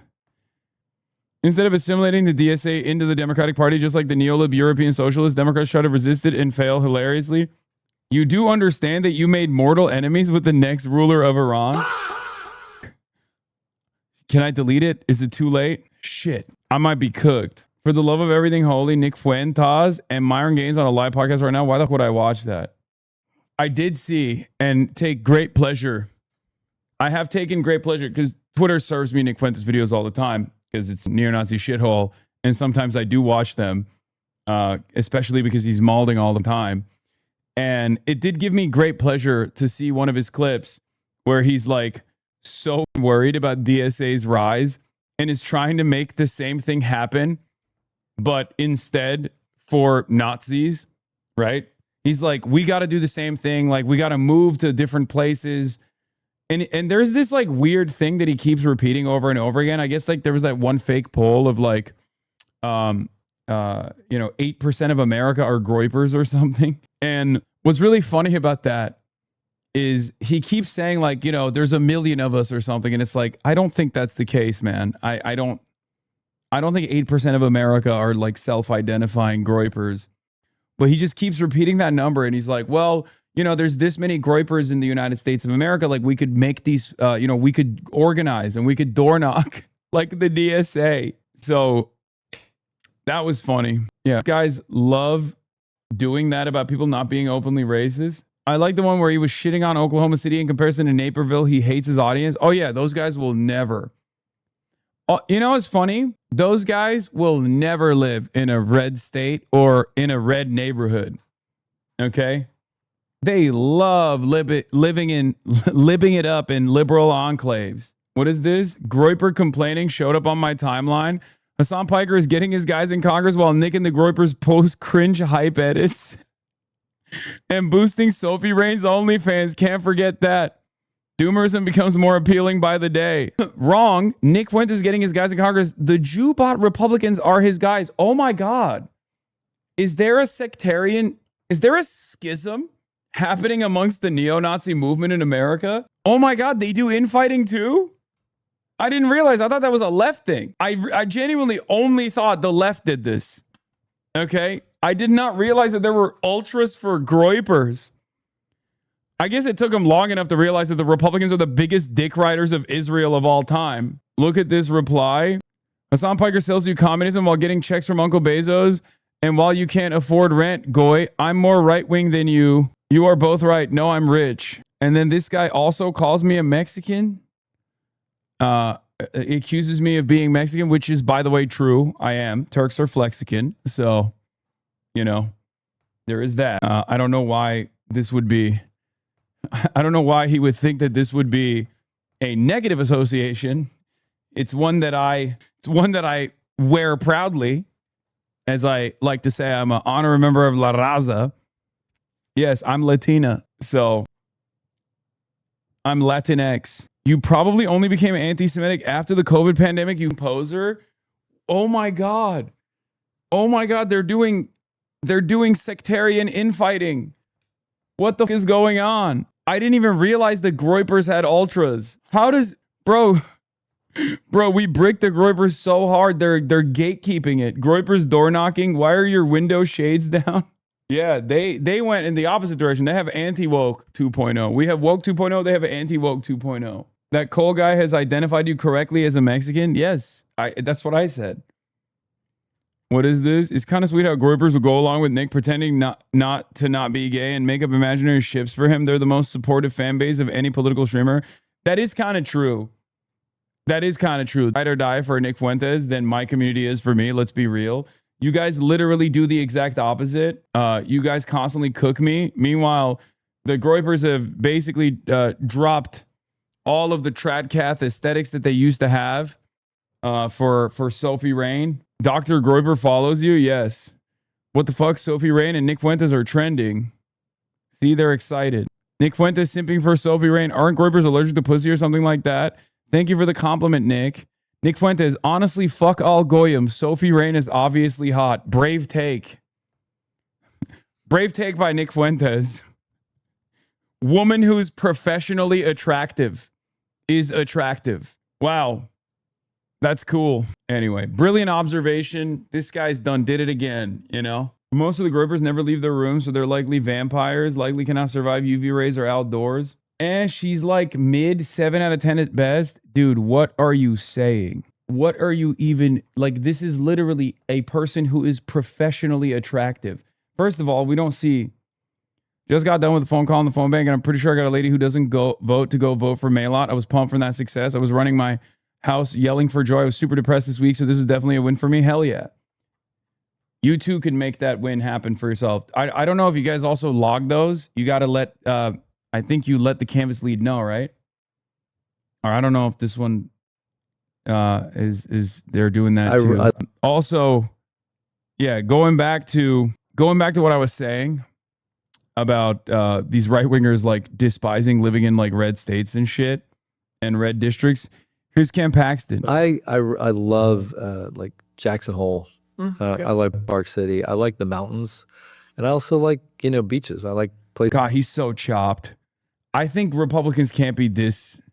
Like Republicans have to have a little bit more self-respect, right? They can't. It's not because you don't like her that rating women is magically not sexist. By the way, can we stop rating women? Okay, yes, I got it covered. Okay, I already mentioned that. It's also silly to do that regardless. Like, dude, I didn't do that. A chatter did, but it's also objectively silly to do that across the board. It's mean to do that. It's fucked up to do that. But it's also objectively stupid to do that to a person who is professionally attractive. Like, literally.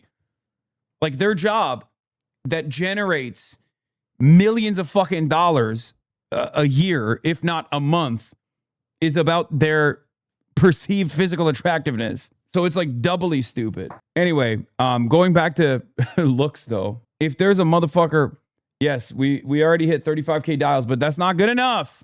Keep dialing. Yeah. Phone bank for Maylot. Use your dialogue tree. Let's get 90K calls like last time. 1 hour left. This is like being on Fox and then mockingly asking Jessica if she finds you attractive is sort of a given. Let's not be weird and maybe move forward. His eyes all fucked up because someone threw a berry at him. What kind of berry can do that to someone? Wait, what? Wait, that's what happened? How? What? Like, is it like a berry in the Mario universe? You know, like how you throw the fucking shells? Like, is it like that? Bro guy with a devil fruit? Yeah, he got the chop fruit that made him chop. Places in Florida, I like places in California, even though I don't like to admit that I go to California, but it's beautiful. They have some just Laguna Beach, that area. I love going there during the summer when it's 108 here in Texas. Yeah. I love. No, it seems a game of hide and seek and nearly. How a berry in a game of hide and seek nearly blinded Ken Paxton. The droop, according to Paxton, was caused by an injury he received as a child. The lazy eye, he said, was caused by an injury. Oh, so he got injured in his... Wait, why does he appear to have a lazy eye or a drooping eyelid on the right side of his face? The droop, according to Paxton, was caused by an injury he received as a child. The lazy eye, he said, was caused by an injury in college. At the age of 12, another boy threw a berry at him during a game of hide and seek. In a fluke, the errant berry left the would-be attorney general virtually blind and forced him to spend weeks immobile to save his vision. I lost 30 or 40 pounds, so I couldn't walk when I got out of the hospital, so I had to learn to walk again. Then I had to fight my way back to staying in that grade, he said. What? And then when he was a freshman at Baylor, Paxton said he suffered another injury during an intense game of basketball. Someone elbowed him in the right eye. The blow shattered facial bones, and doctors needed to wire his skull back together. What the fuck? The injuries and treatments left Paxton with two different colored eyes, the left one green and the right one brown, shaded by an eyelid that droops, and permanent changes to his facial expressions. The left eye remains his good eye. Bro, what the... I don't want to say anything. I mean, but that's crazy. Don't get banned again for talking about Texans and their eyes. Texans losing their eyes. True. Last time I talked about a Texan losing his eye, well, he's no longer in Congress, so who won that fucking round? Who won that one? We've got to have a Big Ten if we want a majority. And the reality is that while the media and a lot of talking heads like to try to point out all the differences here, there are a lot of things that we're united on. You know, like, let's make sure that we stop ICE from terrorizing our cities. I've said ICE not only needs to be abolished, they need to be prosecuted. I think there's a lot of Democrats who would agree on that. There's a lot is made in the media about, you know, the divisions in the Democratic Party over exactly how we want to deliver healthcare. But Democrats are united that everybody in America deserves healthcare. And meanwhile, we're trying to oppose a party that's trying. Dude, Seth Moulton is so funny because, like, right after the Kamala defeat, he was like, we should blame trans people. Okay. And now, after the DSA victories, he's like, we actually love socialism. You know, it turns out I love socialism. Das Kapital just flew right off my shelf. Did you see that? It's because I was reading it and in a panic tried to put it right at the tip of the shelf, and it just flew. It just fell down. You see? Oh God, because I love reading. Yeah, spine check. Spine check. I love. I have a pocket. You have a pocket Constitution. I have a pocket Communist Manifesto. To take away healthcare from millions of Americans, maybe 25 millions of Americans under Trump and MAGA's plan. So there's a lot more that unites us than divides us. This was part of the reason why I said, if there is a powerful enough force within the Democratic Party that is basically undeniable, like a powerful enough, large enough force of elected Democratic socialists, which is also why and we've already passed 50,000 dials, by the way, and I need you to keep fucking smiling and keep dialing. Holy shit. Okay? For Maylock Heroes. But what I'm saying is, if there is a large enough force to be reckoned with, a large enough force that is undeniable within the Democratic Party, you'll see all these other people start slowly being like, I'm a bit of a socialist myself. Okay? Because these guys are devoid of some of these guys are obviously first and foremost always going to defend capital, right? Many of them are, but some of them at least understand that, you know, things are changing and they're more malleable, and they recognize that in order to save their seats, in order not to get cast aside, they'll have to caucus with these socialists. They'll have to lean into these forces. Yeah. Think about this. Just 10% of people in this country own 2/3 of the wealth.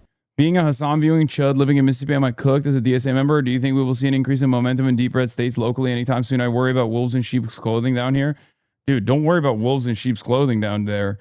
Fucking keep pushing. I think that's the next wave.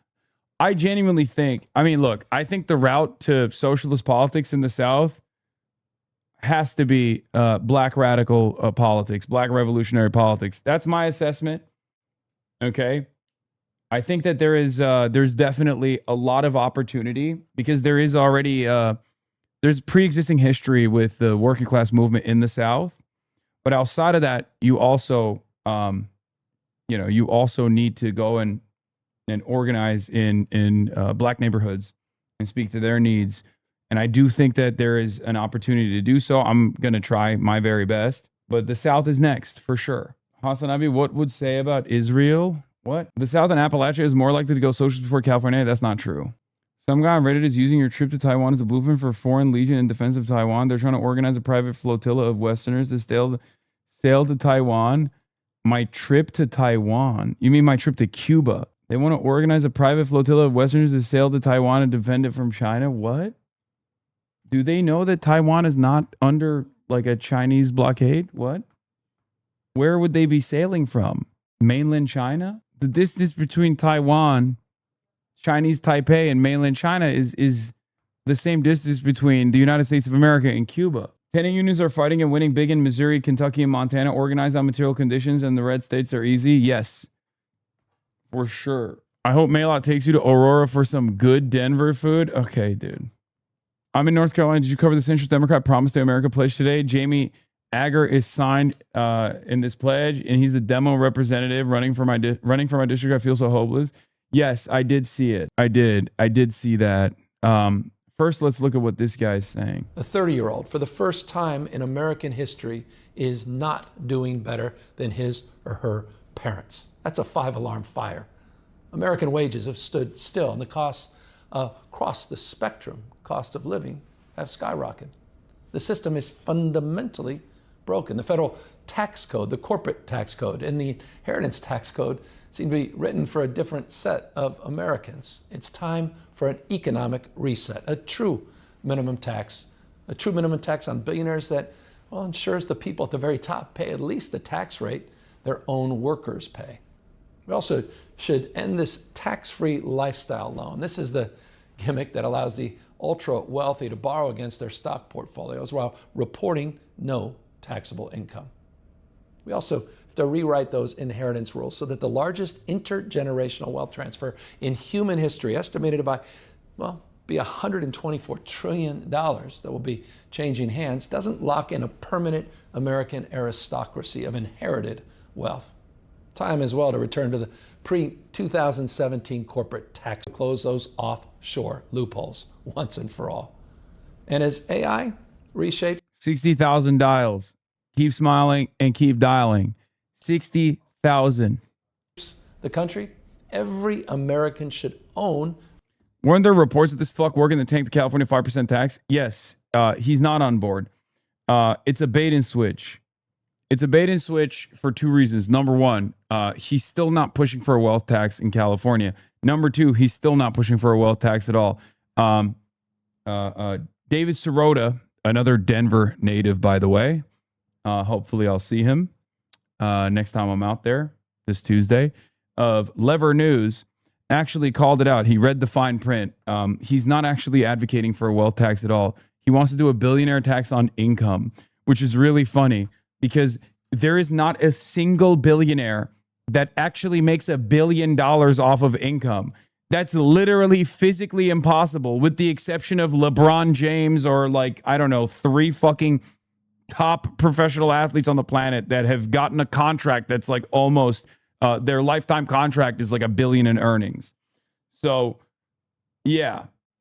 A piece of the future it builds through a national public equity fund. Trickle-down economics, it's been a, nearly 50-year experiment that has failed. Record corporate profits flowed into stock. Was this not why he was against the California billionaire tax? Yes, he's against the wealth tax. Yes. Yeah, he just wants to tax Shohei Ohtani, the only person. Buyback. But once again, it doesn't even matter because him leaning into this shit is already enough for people like Patrick Bet-David to be like, oh, I know you like the number. I'm a numbers guy. And as a numbers guy, I hear you, I see the number, and I don't like it. I don't like the number. Okay? I don't like the number. And executive compensation. So yeah. It's time to stop pretending otherwise. We're nearing the 250th anniversary of this country's revolution. The system the American founders built, well, was designed to prevent You got to chat the GPT it. concentration You of got to power grok it. in a few hands. But we've allowed that concentration to happen anyway, slowly and in These are the only books Gavin Newsom is capable of reading because he's illiterate. Why is he sitting in front of children's books? What is the particular reason why he's doing this? It doesn't make a lot of sense to me. But on that note, everybody, that'll be all from today. From your boy, we're at 7 hours. Let's see how many phone calls we got today. Last number check was 60,000 dials. Keep pumping those phones. Keep making those calls. Keep smiling and dialing. There's other opportunities to do phone banking.